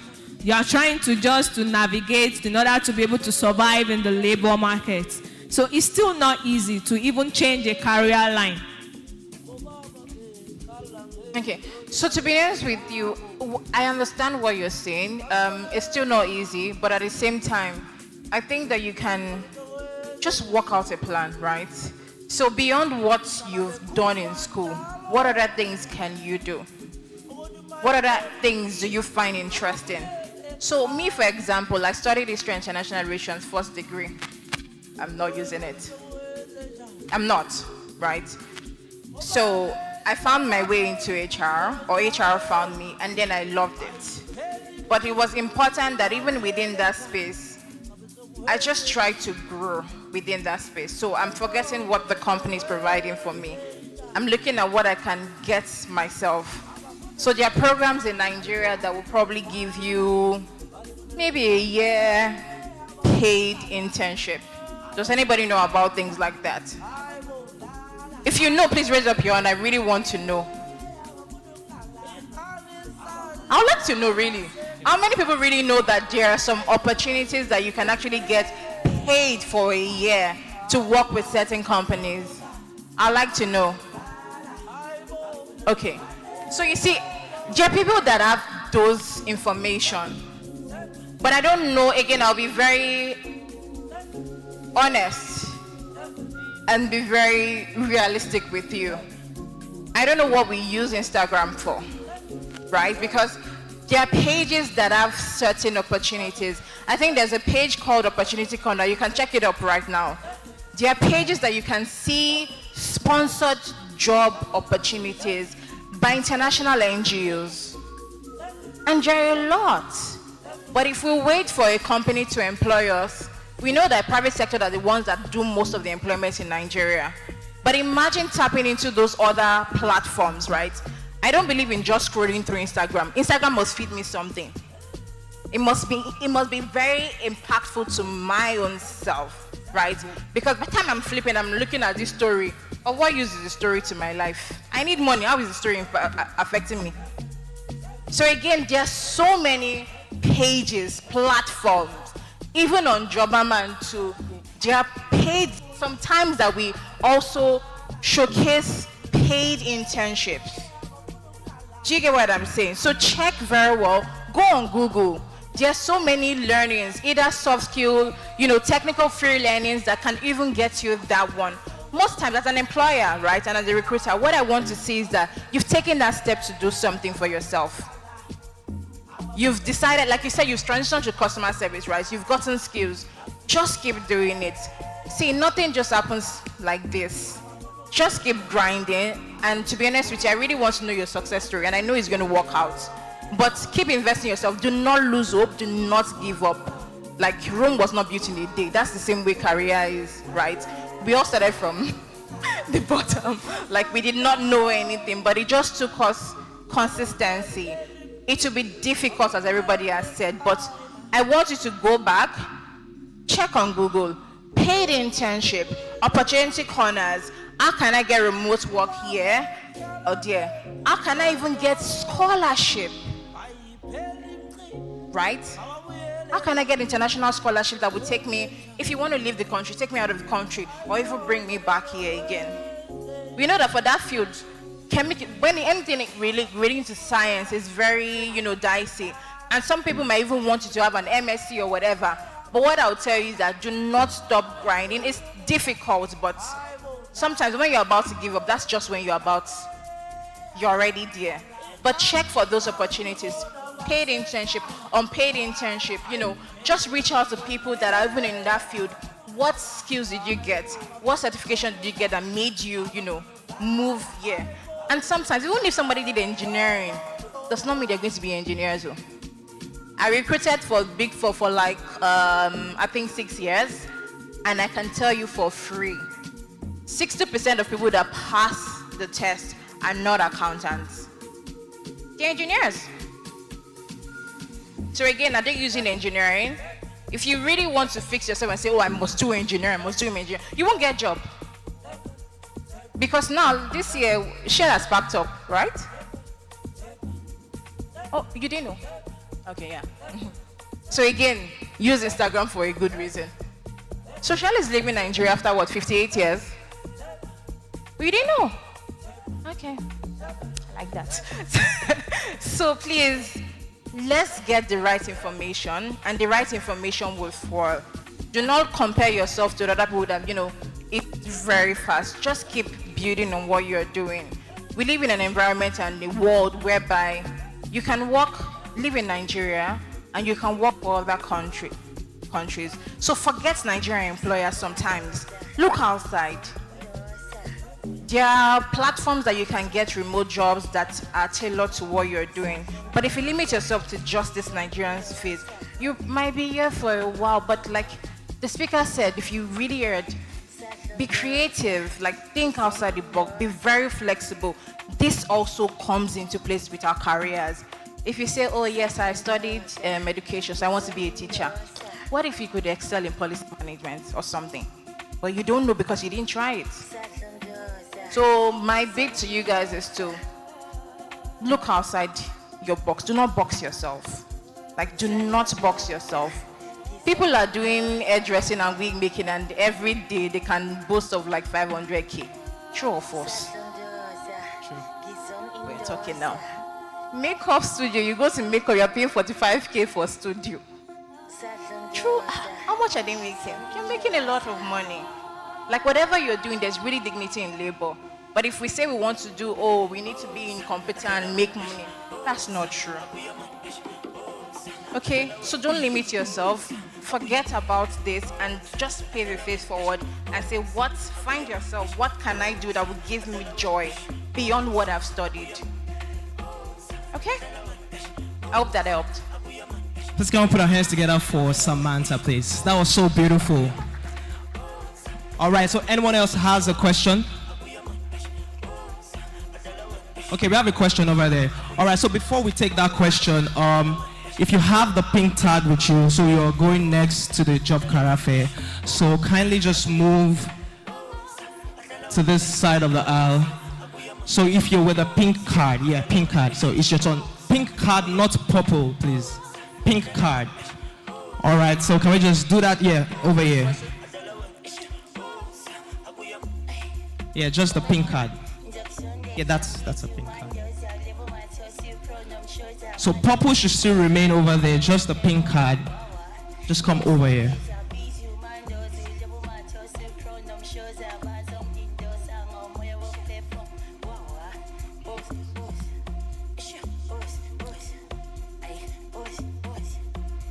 All right, so let's take our next question. You can go for it. Okay, thank you so much for the opportunity. My question is to Samantha. So the speakers were speaking about mentorship and all of that. I'm a talent acquisition manager. I've just got 2 years experience and I'm looking to actually grow more. I mean, I feel like where I currently work, I wouldn't say exhausted, but like I am open to learning more. So I wouldn't mind getting your contact, you know. I don't mind you giving me things to do. Just like Mrs. Olaide has said, you know, I just want to hear your contact. Thank you. That's interesting. So you want a direct contact. Yes. That's how to network. Samantha has something to say. I love that very much. I believe that even in the space you are, there are still challenges there.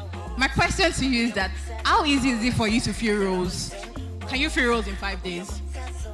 Yes, so earlier this year in January, I work in Avestas International Christian Center. Okay. And we were given a month to fill just 12 roles. However, we were not able to fill 12 roles, but we were able to do 9. We were meant to do 10, but because the head of finance, we had issues between what the CEO wanted and what the board of directors wanted. I mean, we had 2 candidates. The CEO chose one. The board of directors chose the other person. So that was why we were able to meet up with 9.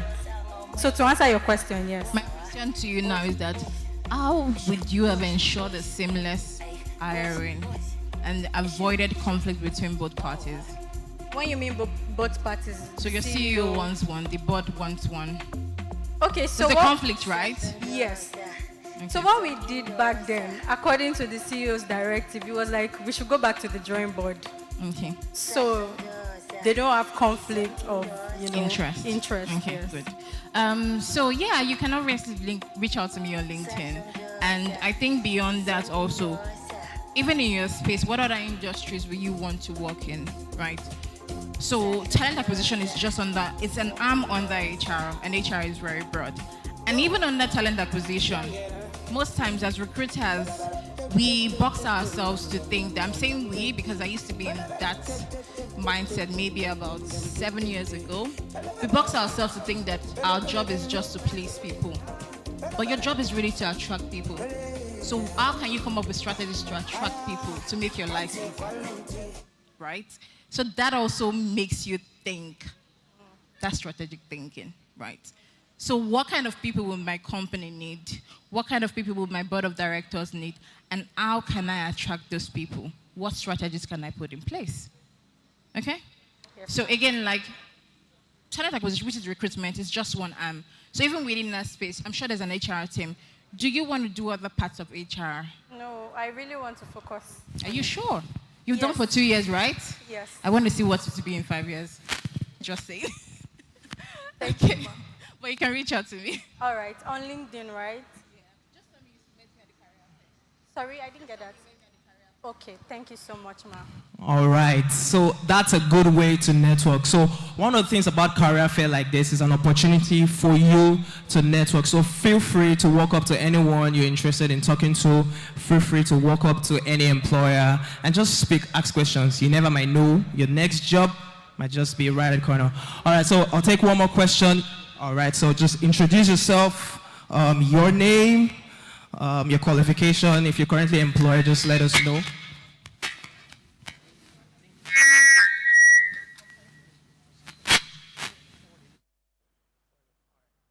Okay, my name is Jason.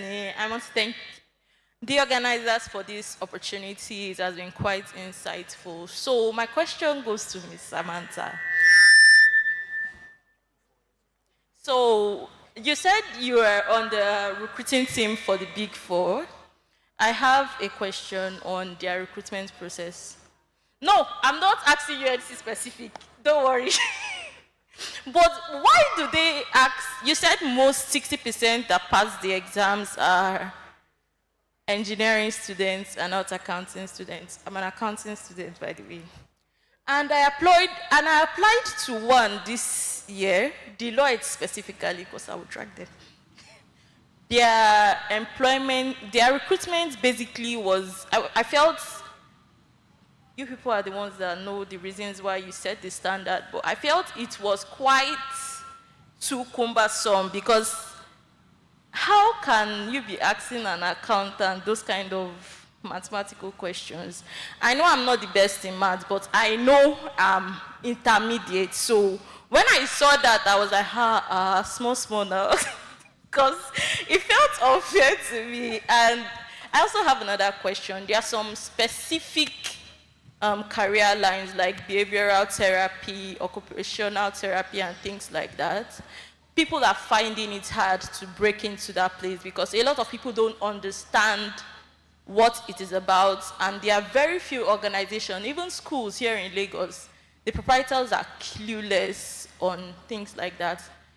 Personally, I'm privileged that my mom is a guidance counselor, so I know about things like that, but I've met someone who is young and just going into that line, and she's feeling confused because she can't really fit in or find anything that satisfies her passion and also gives her at least a good earning price. I get internships is fine, but you need money to fund the internships, right? She can't just be working for free for anybody and everybody that will take it, because it's not fair, to be honest. So how can she go around that? I will start with the second part. It's also an arm of HR too, right? So most businesses, the frequency at which they use that skill set is not that much.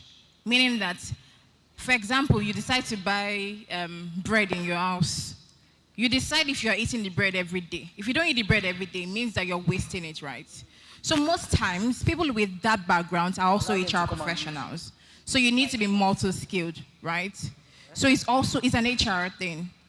So most, psychology, everything it falls under HR. So she can also branch into that.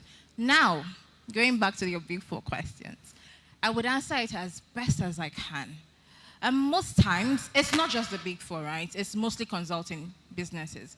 It's because they service clients, and those clients you service expect delivery at 1,000%. Are you on the same page?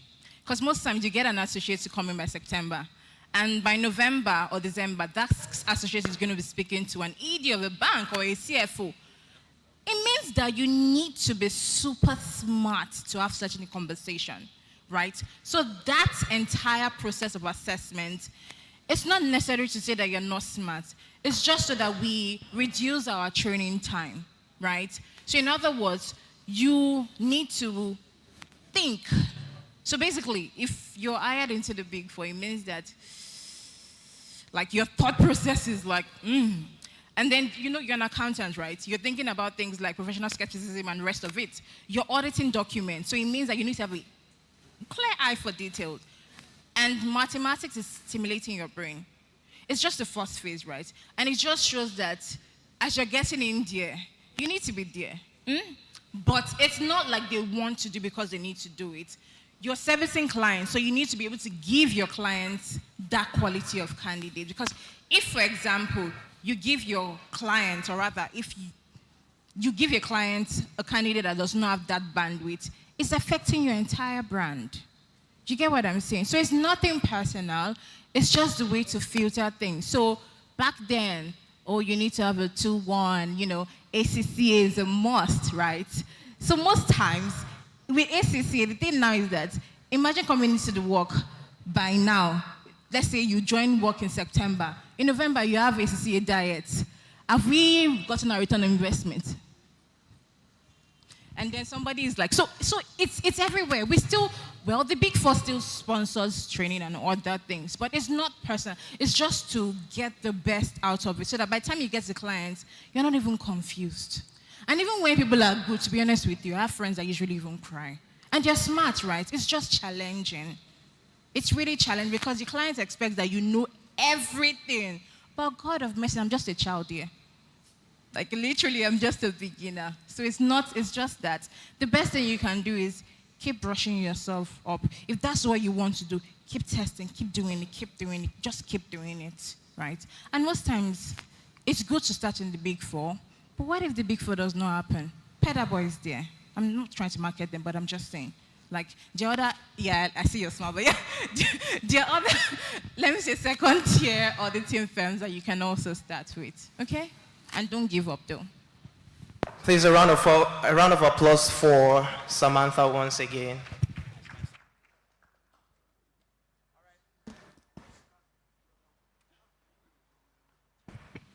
All right, so do we have any more questions? Please ask your question. Feel free to speak your mind. Do you have any question about Jobberman? Do you have any question about... Okay, someone? Okay. All right. So like we do it, say your name, qualification, if you're currently employed, let us know.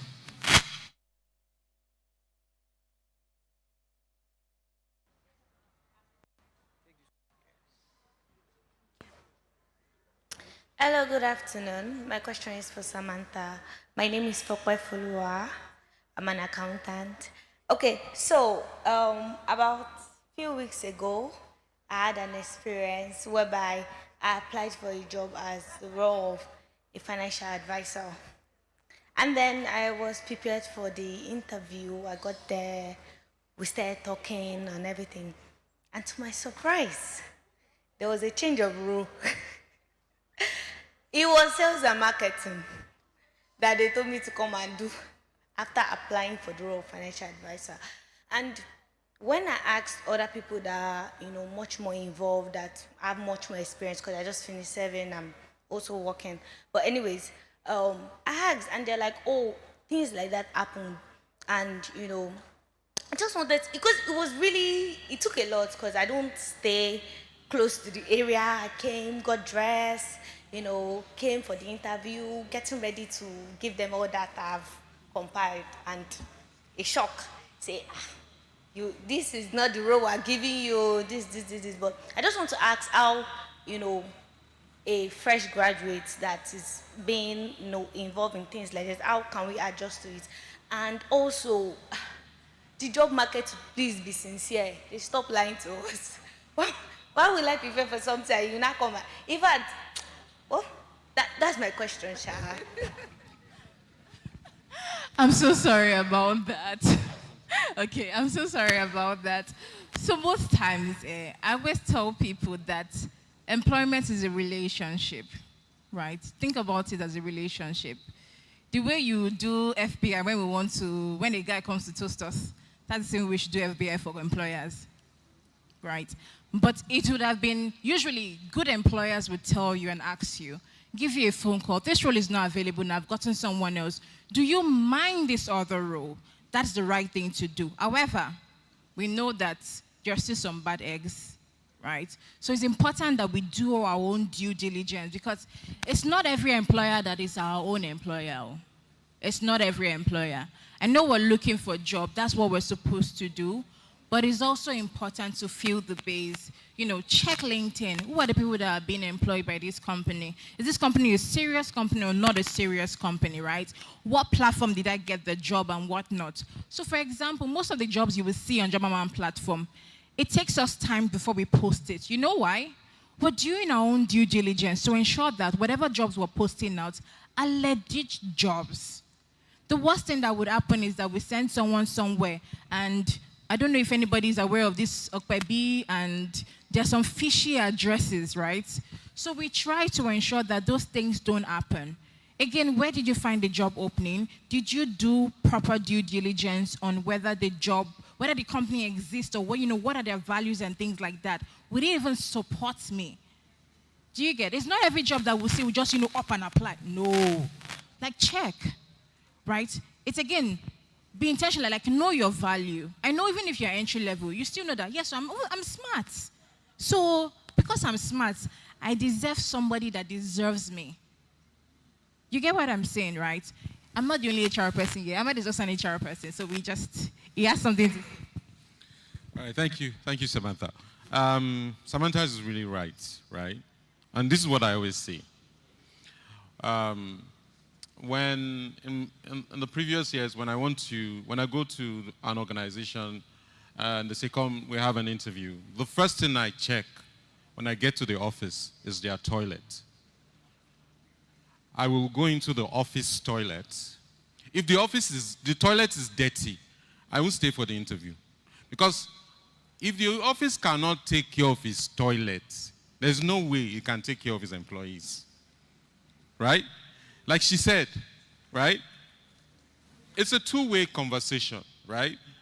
While the employer is trying to woo you, you're also trying to see if, the employer also makes sense. So you need to do those checks.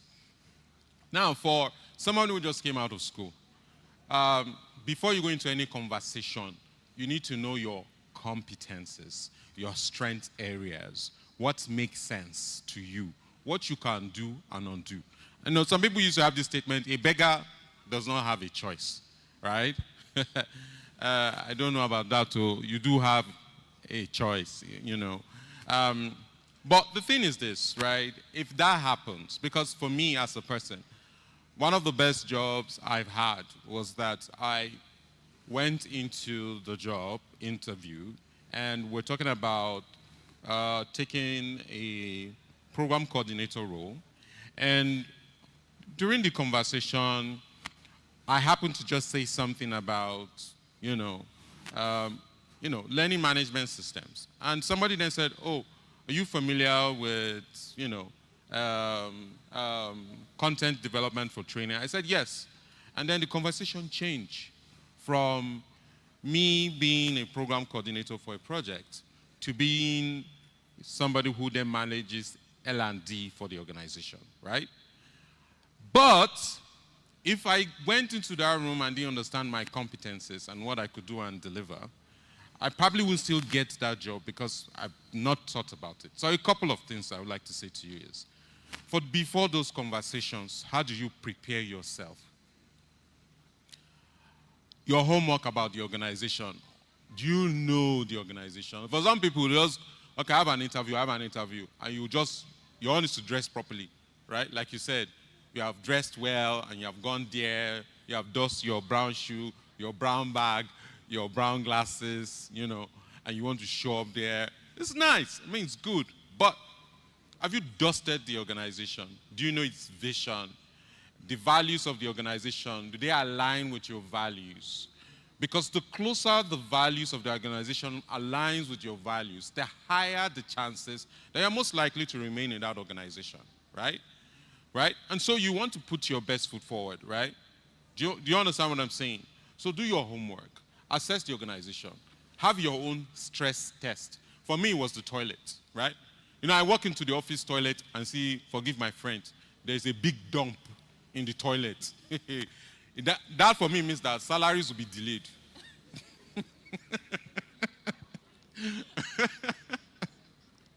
Do you understand? I'm sorry. It's true now. You enter the toilet, they have not flushed it since morning. That's why your salary will be delayed, though. So have your stress test for the organization as well, right? Know your strength and be able to sell it. So if something comes up, you can wholeheartedly say, okay, this is an opportunity. I can sell myself for it. And because I can sell myself for it, if you say sales, then I can rebargain. Oh, this is a welcome development for me. In fact, I think I have great expertise in this area. However, because I'll be requiring specific skill set, I would like to rediscuss the terms of engagement because I can do this extremely well. Because I have this, I have this, I have this. It's a question of, okay, we already like you. Aha. So this is an opportunity. I'm in a tight corner. I'm selling this to you. Aha.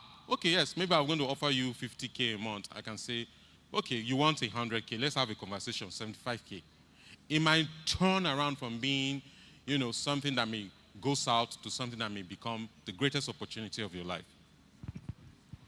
And I think just to add to that again, please, you guys, I beg you people, because you studied a particular course for first degree does not mean you need to stick to that. Okay? It really doesn't mean you need to stick to that. And I think for you, another question you maybe should have asked them was that why? Sometimes as recruiters, we see some strengths that you might not see, right?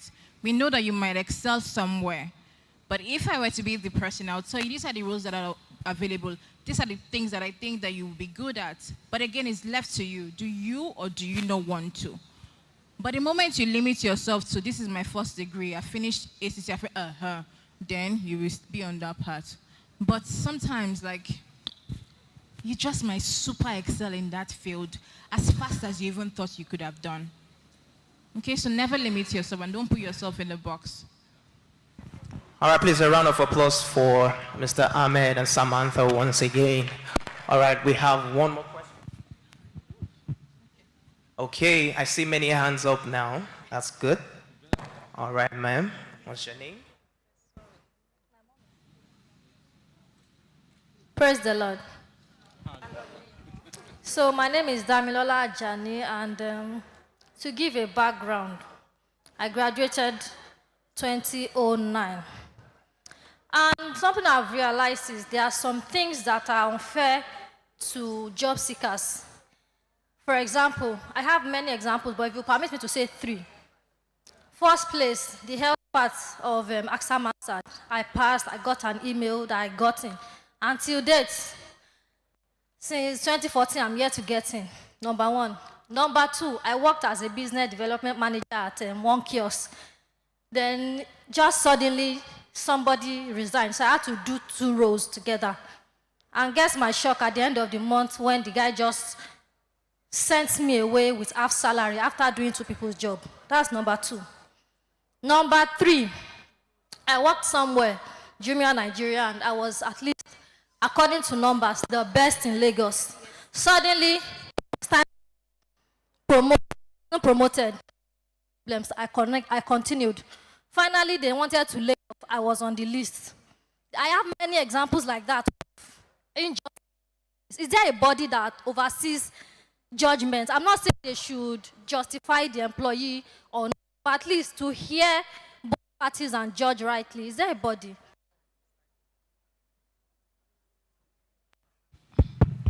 Okay, so I'll start with your first one. Most times when employers send email and saying, okay, maybe it was an assessment, for example, you passed the assessment, right? Most big organizations test for pipeline, right? And it depends if an availability suits your own role before they now move you up for interviews, right? So it's fine, you might pass the test, but then again, was there an opening that closely matches what you need? That might be the situation, right? But then again, maybe they should have done constant feedback to say, okay, oh, we're still keeping you in the pipeline till an opening comes up. That's taken care of. The second part, I've addressed it. Work is like a relationship, right? You should already see the signs in your current employers. Can they do this or not do that? However, even if someone says that you're the best at this, and then there's a performance management system or tracking, even if you're technically good, right? A key soft skill or strategic skill might still not put you up for promotion. Do you get what I'm saying? So I would, for example now, I would say as an HR person, you're so good at recruitment. I want to transition you from core recruitment to now full-time HR, and you lack empathy and people skill. I'm sorry, it's not going to work. Do you get what I'm saying? So, like, you need to now ask for direct feedback. Yeah, I may be good technically, but are you saying that I'm a well-rounded person, right? So you beyond getting that feedback, sometimes sit back and ask them, what exactly am I great at? Because then the lagging part, you now spend time to say, okay, I'm not good at this, but I can build on it. And then you take time before the next promotion cycle, you now build up on that. But if you don't get that feedback to say, okay, oh, they said I'm good. Even if somebody tells me that I'm great, I want to ask you, in what area? Because I know that I'm not perfect. But I want to know, if you think I'm good, what are the areas I'm good at? And what are the areas I'm lacking? And most times, sometimes you might be good at something, bringing in money. But when it now gets to like a manager or a team lead level, it's not the same skill set that will make you thrive in the other one. Do you get what I'm saying? It's not the same skill set. So be deliberate and ask for feedback and say, okay, oh, I'm super good at this. What are the parts I'm lacking? Because my own belief is that there's something that you were probably lacking that did not now make you transcend. But your failure was to communicate that to you. Do you get? But don't take it, I think you can go back and do a self-reflection and say, what are my key areas of strength? What are the areas that I lack in? And what areas can I just improve on? And then you will see the way things will turn around. But like I said, we're all adults. Nothing stops you from asking someone, what are the areas I need to improve on? What it does is that it just makes you better. You get? Okay.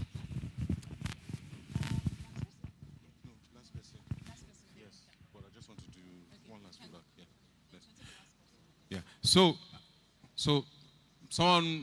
my mentor told me, if it happens the first time, it's an accident. Happens the second time, it's a coincidence. If it happened the third time, it's a pattern. And if it happened the fourth time, it has become a habit, right? Now, I mean, I'm saying this because it's not happened 1, 2, 3, 4, 5, right? It therefore means there's a habit, right? And habits are the most difficult things to kill, good or bad. So a good habit and a bad habit are both difficult to kill. So you need to really search within and say, okay, if I take it from a pattern perspective, what are the things that I see as a pattern when I go through this process? And then come lower to say, what is then a habit? What is habitual in the way things have happened, in the conversations I've had, and the processes I've gone through that I can pinpoint? If you can't find those questions or answer those questions, ask people who are very close to you. How do you think my habit with XYZ speaks of me? And that way you can then begin to think really. Because a lot of time, what people don't know is that your growth at work, right? Your growth at work is directly proportional to your own personal development, right? And let's be frank, not very few organizations are going to invest that in you. You have to build yourself, especially when you find yourself lacking. And so for me, it's just understanding what those patterns and habits are and speaking to people, giving you 360 feedback to be able to pinpoint what it is. Right? A lot of times people say it's a spiritual problem. I don't think it's a spiritual problem. And if we come from a spiritual point, every problem has a prayer point, right? But this prayer point specifically speaks to you finding the habits and patterns that you have been habitual about, right? I hope this helps you. So we have someone from Jobberman say something. Hello, everyone. Okay, so before we take that question, right, so you are supposed to scan a code when you go to the other hall. Now, this is the code. So what you should do right now is to bring out your phone, zoom in, and scan this code.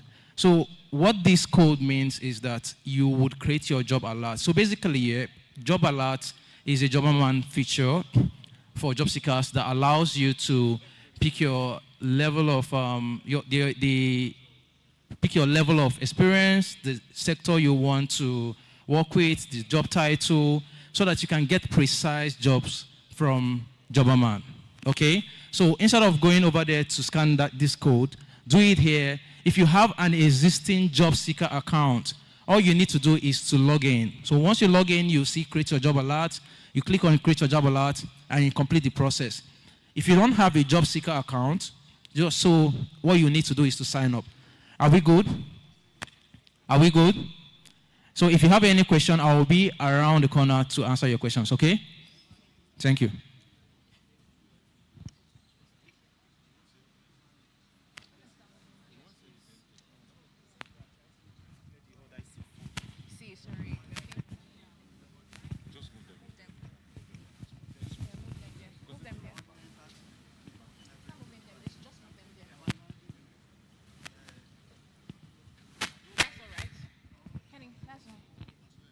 We're going to move everybody, Let's just move them here.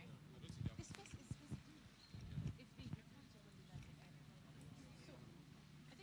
All right, thank you, everyone. It's been an amazing day. I'm sure you had a great time at Jobberman Lagos Career Fair. All right, so we would need you all to move to the career fair right now so you can engage with the employers and network. Thank you once again for your participation and coming to the Jobberman Lagos Career Fair. See you all next time. Bye, guys.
Bang pisang katali yang shayin pa matintindo tia misakaba na fana zi wa mi gata na fana zi bang online is it online ay online ay online kushu haibo bang pisang katali yang shayin pa matintindo tia misakaba na fana zi wa mi gata na zi bang online bang pisang katali yang shayin pa matintindo tia misakaba na fana zi wa mi gata na zi bang online isn't the zi bang online zi bang online zi bang online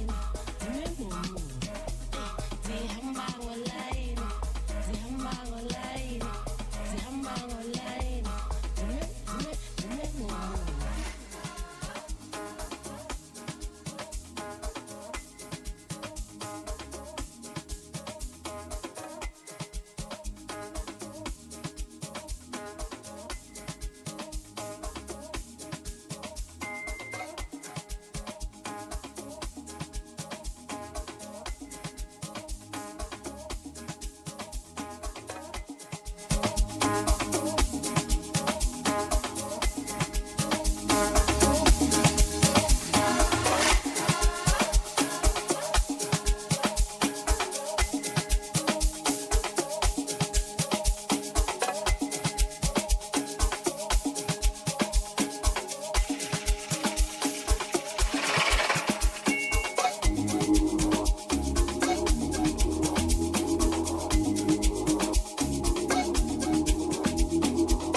asongibona mandinje bizubabani azonlanda angangishayi angidakiwe dakiwe mandidakiwe didakiwe andidakiwe didakiwe andidakiwe didakiwe izumamami azonibona mandinje izubabami azonlanda angangishayi andidakiwe didakiwe mandidakiwe didakiwe andidakiwe didakiwe endidakiwe wawawe mamami babami papami andidakiwe didakiwe mamami wawawe babami papami endidakiwe didakiwe wawawe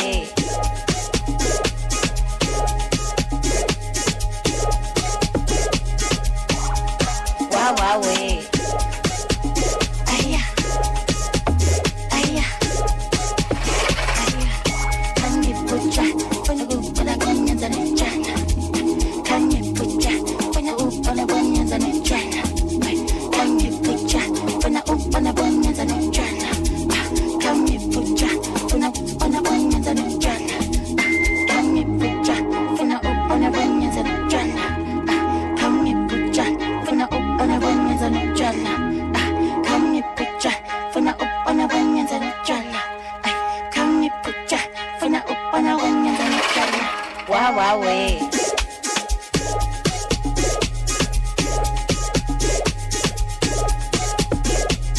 wawawe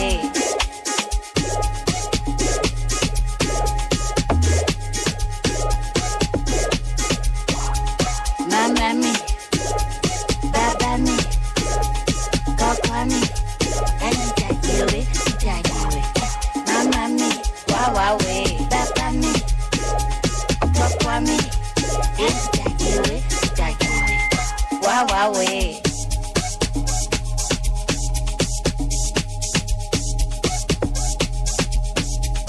wawawe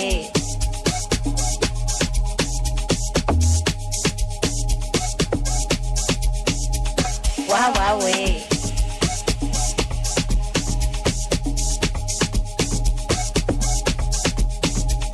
wawawe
Don't